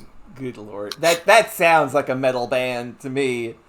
Asparagus. I hang the counterweight on the hook. The portcullis shifts slightly but doesn't rise on its own. Perhaps with a little help, though. Lift. Okay. Lift. I lift open the portcullis. Air stirs the breeze from the east. Exit. We are out. Personal apartment. We are not out. We're just in a different room. Yes. At a guess, this is a room hardly anyone ever visits or even knows about. Though the ceiling and one wall are bare cave, the rest has been paneled and graciously decorated in the style of the end of the 18th century. Oil paintings on the walls depict great men and women of Atlantis gone by. Philydia Shapley, Amelia Landison, Clarence Arbott, John Rosehip. An antique bed stands in the center of the room. The metal portcullis guards the way back. It is currently raised. There is a stack of files and a rubber stamp on the inlaid desk. Air and sunlight stream in from the east. Uh-oh. A line for you.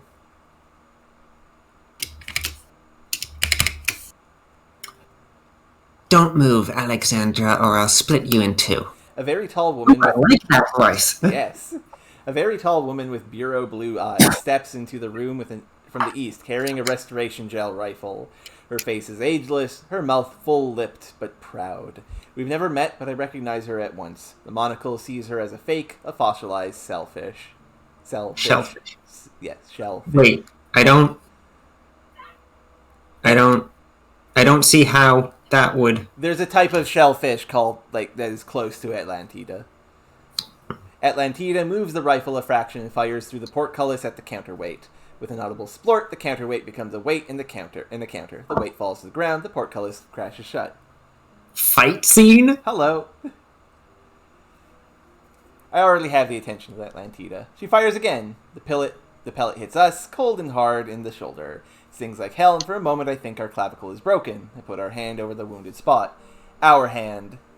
Uh-oh. Atlantida lowers the rifle, surprised. Fused. Isn't that interesting? And so recently, too. If the gel rifle won't separate you, nothing will. Oh, no. She smiles, Pity. not warmly. Pity. You would have been easier to deal with separately. Cold storage for Andra, house arrest for Alex. Okay, so... what do we do here? Okay, so we're going to save first. We could shoot the gun. We could try to anagram her gun. We need to save first, because the last time we were in a text situation, it fucked us up. Right, yes. Okay, so... We should probably save before this. Yeah, ask how fusion happens. Fused, I repeat? Sometimes a synthetic person gets broken. Forced into a choice she would never have made on her own. Impossible to separate because you aren't two whole people anymore. There's a brief pause. Atlantida smiles with half a mouth. You've arrived on a difficult day. In the ordinary course of things, I keep things quiet. The spirit of democracy, but none of the sordid wrangling and bribes and corruption and compromise. It's only when the spirit of the island itself is threatened that we have to resort to such extreme measures. So I wonder if we had... Okay, so I have a feeling that if we had sent one of the already freeze-dried people out, that would have been enough for Alex to be like, fuck, we can't do that. And that is probably would have caused this fusion as well. Okay. Yeah, because Andra would have wanted to save Brock. Yeah. And I bet if we had sent some newly generated person, then that would be just we could. Yeah. Yeah. We have important things to do in the outside world. Atlantis can't keep all of its power to itself. I think that's still you. And do you know what would happen if Atlantine powers were spread beyond our borders? The rest of the world would become just like us. The incentive to wipe out every... Oh, wait, no, that is her. That is her, because she's saying why this is bad, actually.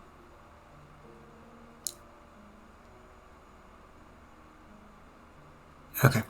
The rest of the world would become just like us. The incentive to wipe out every... I lost the voice. It's fine. You'll get it.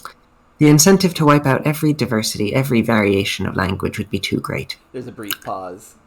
And now it's time for you to go. She presses a button on something in her hand. Far away, a high-pitched bell rings. Did you have anything else you wanted to ask me? I so rarely get to talk with ordinary citizens. Only ones with clearance and those about to go into cold storage. A last interview with St. Peter. Ask how she justifies cold storage. How do you excuse putting people in cold storage? It's a human's right violation. Yep, she's the living embodiment of their law, so... Shoot her gun? Shoot her? Atlantida. Ah, dang. There are noises in the next room, and a moment later, a couple of all-purpose officers burst into the room, gel rifles and real rifles drawn. You're slow. I thought we had trained for this eventuality. The officer nearest the door turns red. This has been a busy day, madam. He says, as though she were a queen. Okay, undo. Yes. Okay, so we start. Okay, here. The undo goes back to the start of the conversation. Good. Okay. Shoot her rifle. Now. Shoot rifle. Shoot rifle.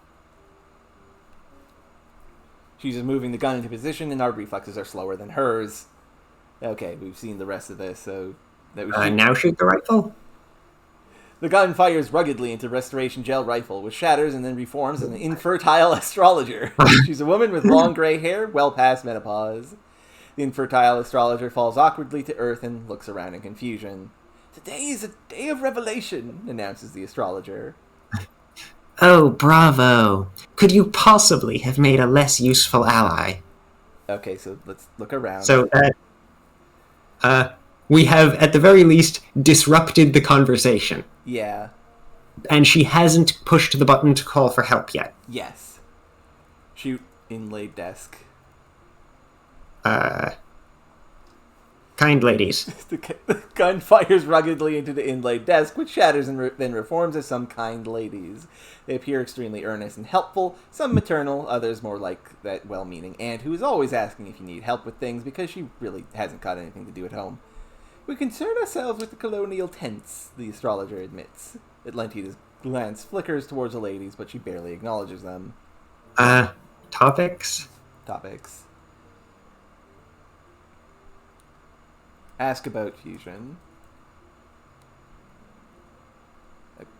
Ask about... Okay, we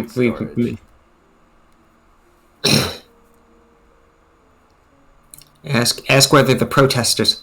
We didn't ask about the protesters. Yeah, we... Right? We asked about... Right, the first time around... Yes. That we lost. Yes. Ask whether the protesters feel the same way. I feel like we're not going to be able to converse with her because she is the living embodiment of Atlantida law. What about the protesters, I say? They don't like your policy. Are you sure you're really representing the spirit of Atlantis, or have you gone some other way of your own? A vocal minority.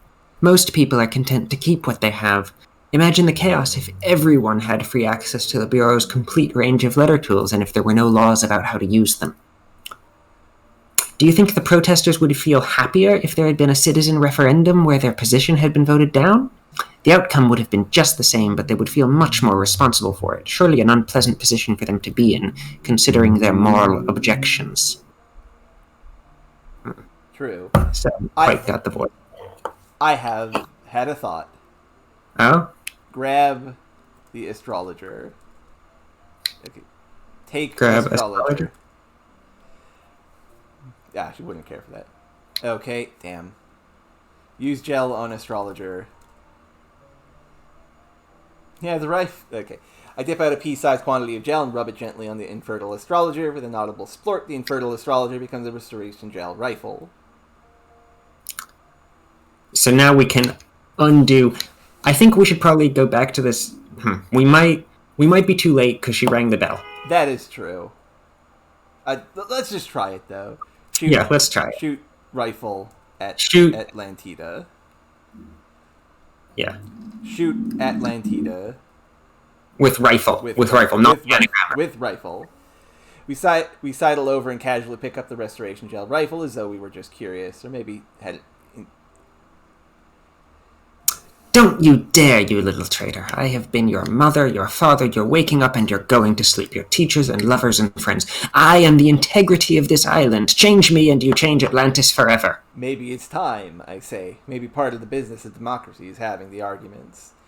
You don't let me finish. I shoot the restoration gel rifle at Atlantida. With an audible splort, Atlantida becomes an Atlantida. It's a sort of shellfish, vaguely like a clam or scallop, but bigger and with different ridges. Okay, so this would definitely work before she rang the bell, but also we're possibly too late because she has rung the bell. Maybe. Kind ladies are in the private solarium, and yeah, that like having this technology free to the public is incredibly dangerous. That's true. But also, it's complicated. Arresting people for misspelling things is also not great. Yes, incredibly bad. Atlantis sucks. We have to sink Atlantis. A window in the north wall, cut out through the cliff face, gives a view of tranquil sea under a darkening sky. Left on a coffee table, as though waiting for maid service, is a silver tray. There are some jacks, a cloth napkin, some crumbs, and a dirty coffee cup on the silver tray. On the chaise lounge is an ebook reader. Look, ebook reader. Expensive recent model, silver-backed with a glossy touchscreen. Switched off. Turn on reader. I can type search terms to look for data records. Look. Type Atlantida. Search finds some 72 titles, focus especially on Mediterranean cultures, ancient and modern. The history of Atlantis and the political history of the Bureau itself are covered in a series of popularizing works. One book, Wartime Operations and the Invention of Atlantida, has evidently been read through several times. Imagine having to read about yourself when you are the concept of a thing. Anyway, north? Maybe you would do that. I've got a lot more on the line, and you've lost most of your vote, so we're going to do things my way. We're going to reinstate Atlantida in her new form. Yep. Uh-oh. Fused. Uh-oh. We're going to... Someone the Bureau will have to listen to. Someone who will make merciful to Brock and Higgett and all those protesters who will put the power back in the hands of the citizen referendum. Okay, so I think I prefer the route where we go with Alex than over the hypothetical route where we go with Andra. Probably, I would agree. Right? To the degree that the overriding seems like it would be towards leaving based on this? Yeah. Okay, so what do we do? I mean, we could re-homonym her. Just generate her new again. Yeah. And see what that... Yeah. Try to see if generating her now produces something different than generating her then. It might. Whenever. Oh, but we're stuck in here.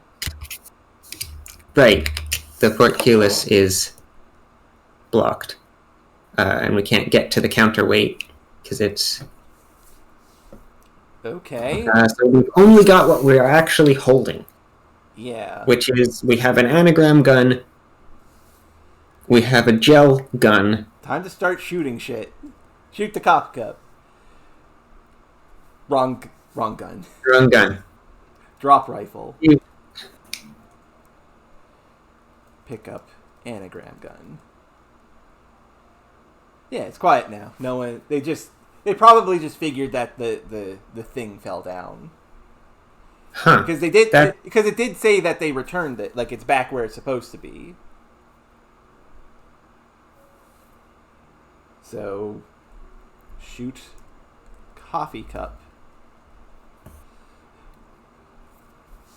The gun fires ruggedly into the dirty coffee cup, which shatters and then reforms as a tidy puce coffer. It's heavy, old-fashioned box with a peaked lid, lacquered all over in a shade somewhere between dark pink and dusty purple. It's very clean and precisely crafted. Our ears are straining for something far away. Shoot lounge? No. Whatever it is, we can't. Yeah, shoot silver tray. The gun fires ruggedly into the silver tray, which shatters and then reforms as a starry veil. A veil of fine black gauze, long enough to fall at least to the knee of a woman of average height. It is studded all over with gleaming silvery stars, not mere rhinestones, but ornaments that cast their own faint, unmistakable light. But ornaments that cast... Okay, some are pure white, some pale blue, some small and red-hued, but they are safe and cool and do not burn to touch. The silence is eerie. Shoot Jax. Look, Jax. It did not say that there was Jax. Different room.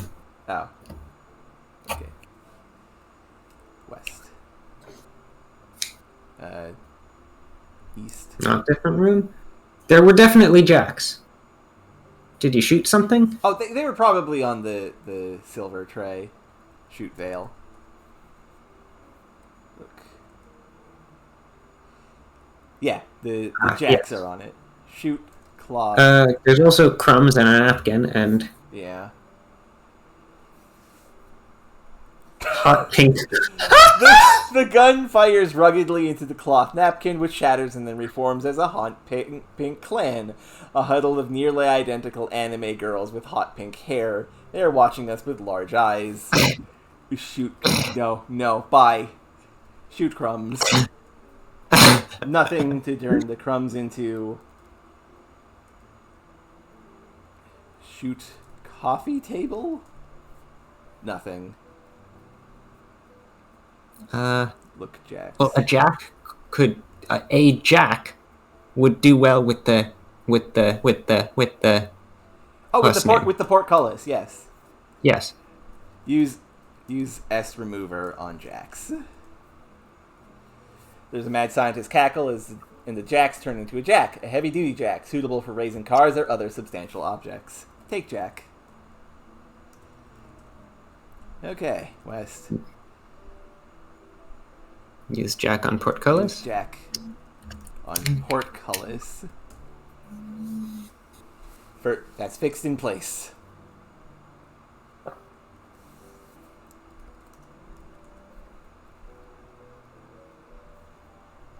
Put Jack under portcullis. Okay, there we go. Use Jack. Pump Jack. Use Jack to open door.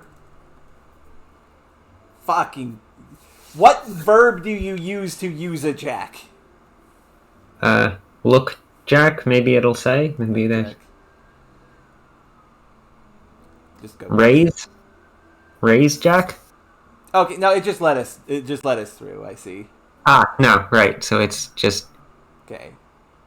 Currently raised a few feet by a jack. Okay, from the pulley. We probably had to crouch, but... Okay. You can also see a weight here. Yeah. Okay.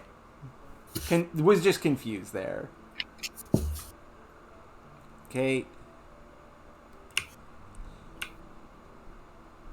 I definitely hear footsteps and voices. Huh. Uh-oh. Put Atlantida on dais.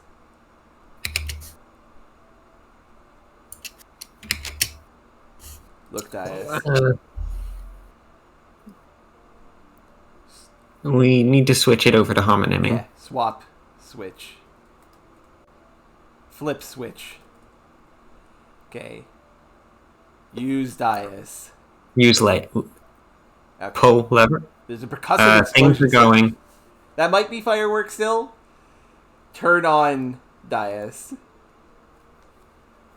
The programmable Dias glows deep red. Almost at once, Atlantida is lying on the surface. She looks very similar to her earlier self, but the differences are there. The eyes are gray now. A tattoo of a writhing squid encircles her left wrist. Her face is younger. She gets up to her feet. So when they made her was at the height of when she was like... Now, I see. This is great. I love this, actually. They made her in 83. Yes. Or 82. Yes, and she was the Atlantida of then, but now she's the Atlantida of now. Who is a bit of a punk. Yeah, she gets to her feet. Got a tattoo. Yeah, your line.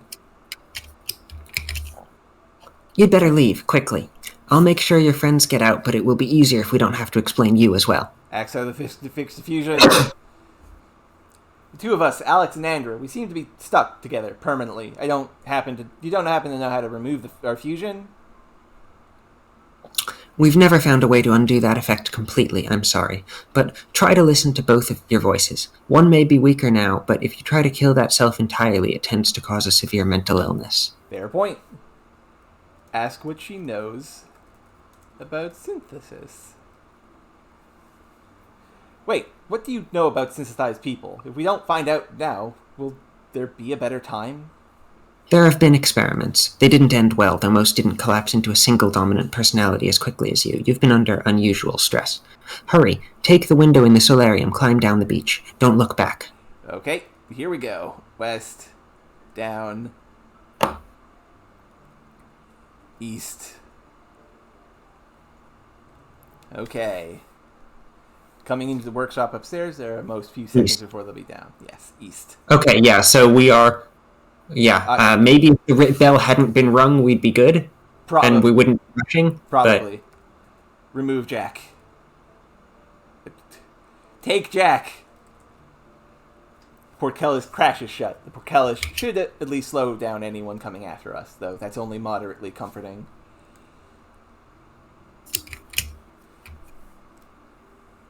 There are from the other noise room, the noises make it sound as though someone is using a metal torch to dismantle the portcullis bar by bar.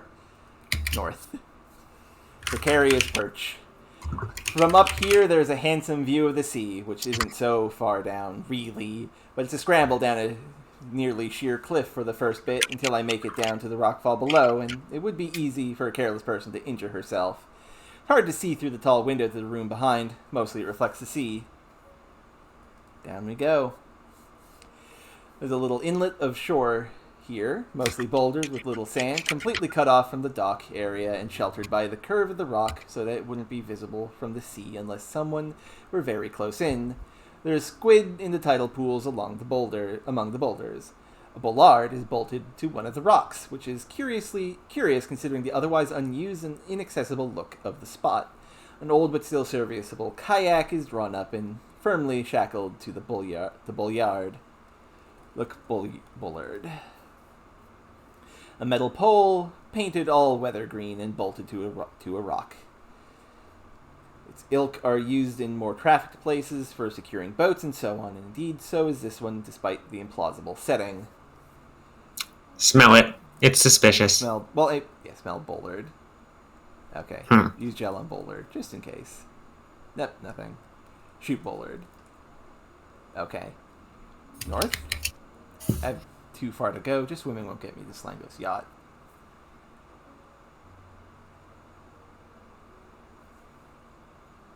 Use Y remover on kayak. No, that's not a thing.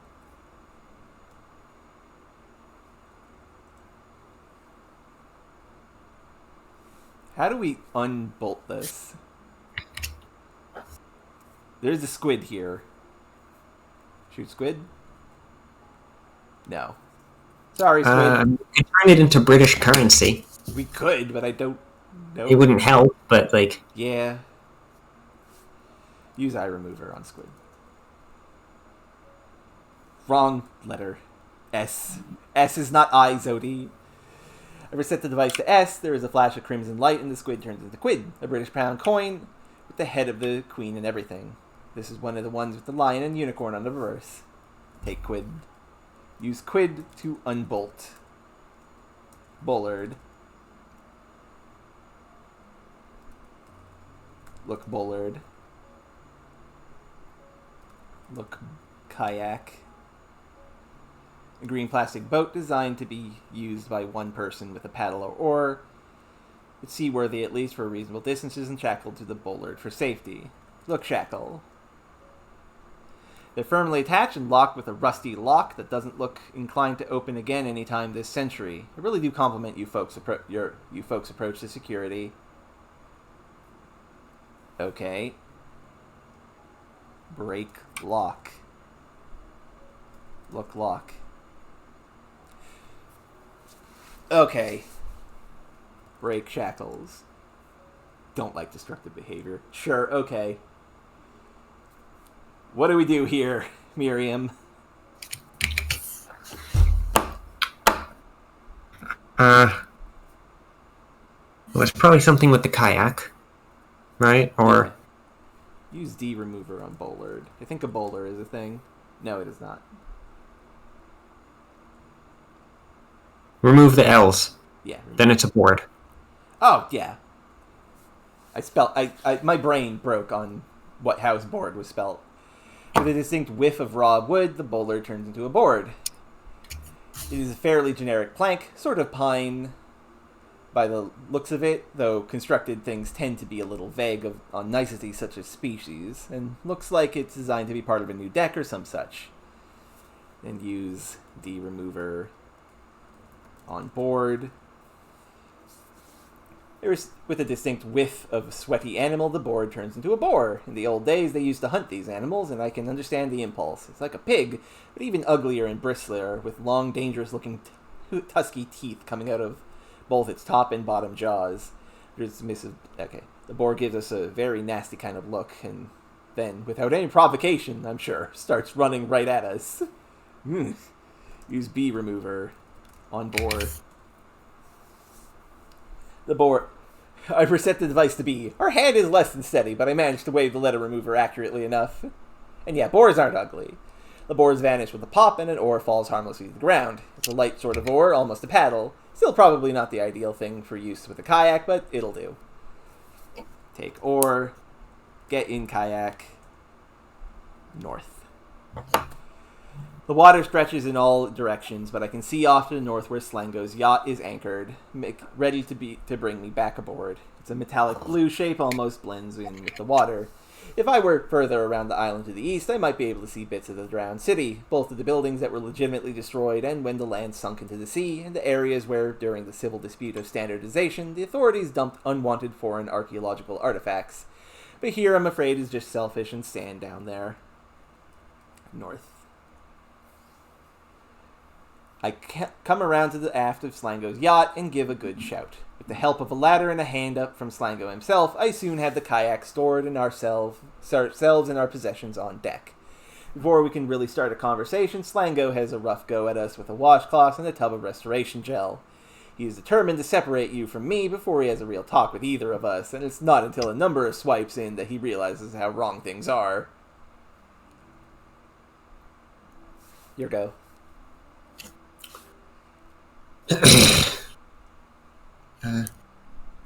This is... I don't remember the voice. This isn't working, he remarks, tossing the gel and washcloth aside. Refused, I explain, not very coherently. Something's happened. I don't know if it can be fixed. And Brock? And Brock? Slango demands. Have you got him? I shake our head, but he'll be released soon, I say. I'm pretty sure I've seen to that. Pretty sure. Slango repeats. I just look at him. Okay. He says. Okay. And he goes in the cockpit and fires up the engine while we watch the lights of Atlantis get further away and finally dim. Okay. In the rocking That's boat. Probably an... In the rocking boat with the sound of the motor beneath us, you dream of a ceremony on a cliff top with our two families seated looking on, and us in a long white dress, carrying a bouquet of scrattle tiles, walking down an aisle alone to be formally unified with ourself, of wearing a suit and meeting some very rich men to talk about how to bring my language to Africa, and Brock giving us advice on how to handle them. Of gathering all the indigenous languages and all the little dying languages, all the languages shoved aside because they lack linguistic efficacy, into a firefly bottle where their letter forms flicker desperately. 72 hours later, your bunk aboard the true monkey, on your bed. Macaque, right? Amazing. It's even tinier than my apartment, and the bed isn't even a twin in width. Across from the bed is a built-in bench with portholes above. Okay, so this is probably some sort of epilogue, but... Yeah. Your wardrobe door is firmly closed, which is helpful because otherwise it's tricky walking around in here. Look. Okay.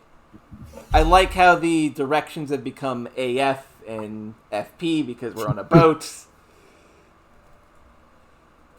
These directions make no sense on a board ship. Or port. Yes. Aft. I get off your bed. Your head. All the absolutely required amenities of a bathroom packed into the least possible space. The International Space Station assigns more room to the bathroom facilities. FP.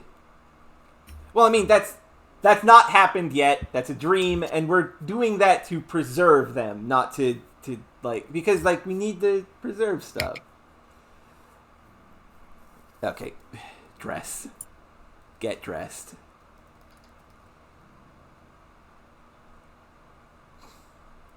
Look, bench. It's hard and less comfortable than a sofa, but it is adequate for seating on the rare occasions when a second person comes into your room. Mostly you read on the bed. Look. Where is pants? Look for pants. Inventory. I am empty-handed.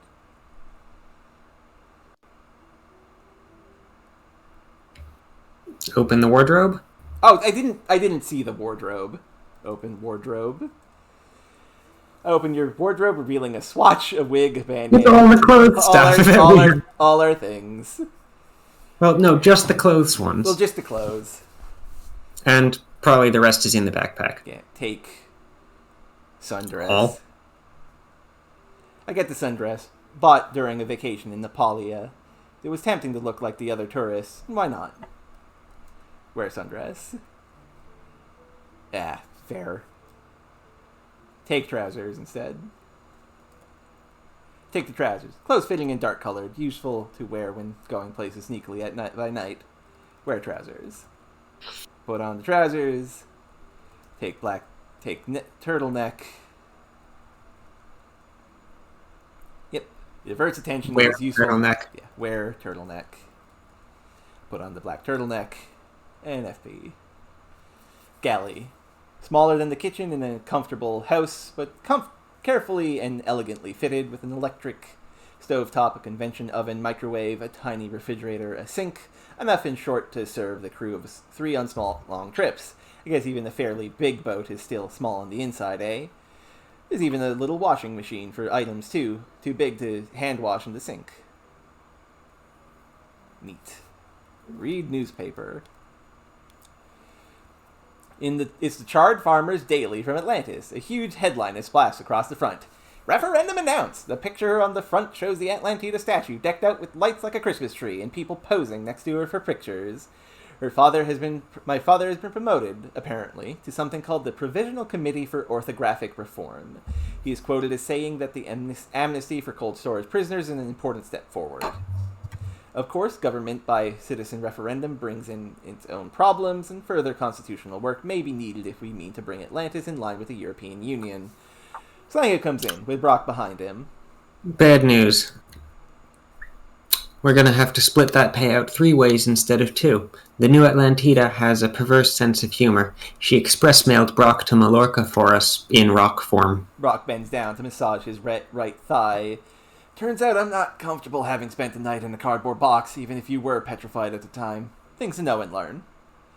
I study his face. It's the face he wears when he's reserving judgment about whether or not to be incredibly pissed off. You're the one who knows how to read the face, but I'm a little relieved to see it too. My father might have been inanimated instead, I say. Slango mentioned. Rock says. This one's you. Yeah, okay. He's a lot older. I thought he might have some heart trouble or not deal with it well. Rock studies us for a moment more. Then he reaches into his pocket and pulls out a huge gummy candy shaped like a squid. Want one? They used them as packing material in my shipping box. We've got lots. The end. More. In that game, you scored 100 out of a possible 100. Ah! We did it! In 1423 turns, earning the Perpetual Revolutionary. Hello! We did it! Achievement accomplished. Whoa. Alex Rosehip reward for completing the game on easy mode. Achievements and sources. Achievements. These are the achievements you have yet to accomplish. Admiral Thoreau Award for removing every letter on the alphabet in one playthrough. Just not going to happen. Amanda Waterstone Award for discovering cultic passages. Interesting. That's probably what the shrine is for. It's got secret, ancient, culty things. Andra Award for completing the game in hard mode. Camilla Downdweller Award for creating 5 types of fish in one playthrough. Finn Rosehup Award for new hunting. News are real things. That's cute. Horace Fingerstain Award for jotting some notes. We never actually used the jotter. No, we didn't. Did we even have something to write with? No. We probably could have made one. Probably. A pen or pencil. Igor Rosehip Award for creating at least 5 body parts in one playthrough. Damn, I wanted to make a full body. I should have. Jocasta Higgett Award for reconstruction pagan worship on the island. That might be the shrine. Lester Parsons. There's probably a bunch for the shrine. Yeah. Lester Parsons Award for discovering unspecified local rights. Lord Michael Rosehip Award for showing the black spot to a pirate crew. We made a crew before, didn't we? Yeah, we did. Did we? We did make a crew, but not like a pirate crew. Lucius Quagmire Award for viewing unusual films. Mort Shapley Award for showing Poe a raven-based foodstuff. That's Priscilla Parsons Award for winning the game without ever entering the church. Reverend Place Award for placing the cross on the altar while liturgically dressed. Roman Sticky Fingerstain Award for impromptu art theft. Sources. Let's get the credits. Yes, sources. Who? I started working in earnest on this game in 2008. Since that time, the U.S. has undergone 2 presidential elections. For months, the Occupy Saddle protests filled the city block. Just a short stroll from my apartment, and the success and failures of the Arab Spring were constantly in the news. These experiences introduced more serious themes into what was initially a purely silly game. Gene Sharp's From Dictatorship to Democracy and the documentary How to Start a Revolution helped me think about peaceful revolutions and the communication of dissent within totalitarian regimes.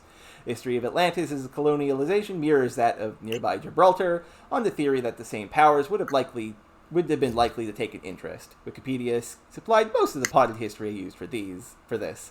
Erika Okrentz in The Land of Invented Languages and Mark Rosenfielder's Language Construction Kit, first a website, subsequently a book, taught me a lot about existing constructed languages and helped me imagine what might interest Atlantine academics. Poor Economics by Abhijit Banerjee and Esther Duflo provided some general background about different attempts to address global poverty, contributing to the Atlantine conception of utopian linguistics and why it hadn't yet saved the world. The Scrabble Dictionary and the Internet Anagram Server, among others, helped me map out the puzzle space systematically. Hundreds of other small details came out of YouTube or Wikipedia, from the composition of classic cocktails to the mating behavior of pigs. Background for specific elements may be found in the game's source text. Would you... Okay. Well, let's review our final score as well. We have earned all 100 points. 10 points for acquiring a sought-after invitation, 3 points for breaking the spirit of Atlantis in cardboard form, 5 points... Some of these, I'm not sure how he would not do them. Yeah. I mean, it's one of those things where it's like, who knows? 5 points for passing the secretarial test, 1 point for using the T inserter, 3 points for profiling the T inserter, 1 point what? Profiling? Oh, right, yes. Yeah, for using it for all the things. 1 point for using the anagramming gun, 1 point for using the vowel rotator, 1 point for using the umlaut punch, 15 points for returning to the yacht, 1 point for using the letter remover, 3 for getting through the barrier, 3 for winning the gel, 1 for using the gel, 3 for the locker, 3 for getting the backpack, 3 for repairing our car, 1 point for using the spinner, 3 points for fueling the car, 5 points for traveling by car, 3 points by winning a barroom bet, 1 point for using the paste, 3 points for arranging contact with Slango through his lady friend, 5 points for meeting with Slango, 3 points for the dead drop, 1 point for the using the homonym paddle, 3 points for reading a legend, 3 points for getting the synthesizer, 2 points for returning a library book. This could have been missed. Completely optional. Yes, 3 points for lifting abstraction limits on the letter remover, 1 point for using the synthesizer, 3 points for the key card, 3 points for lifting animate limits on the letter remover. We're only 3 letters short. We could have got that. We did not remove K, Q, or V. And we got the achievement for completing the game, for tail spinning, and for beating the tutorial. Okay, we have gone on a little too long, but I was really glad to have done this. I realized this wasn't for everyone, but I think we had a lot of fun here. And I got to introduce you all to Miriam, who is the best girlfriend. Well, not... Hello, and thank you, and good night. Yes.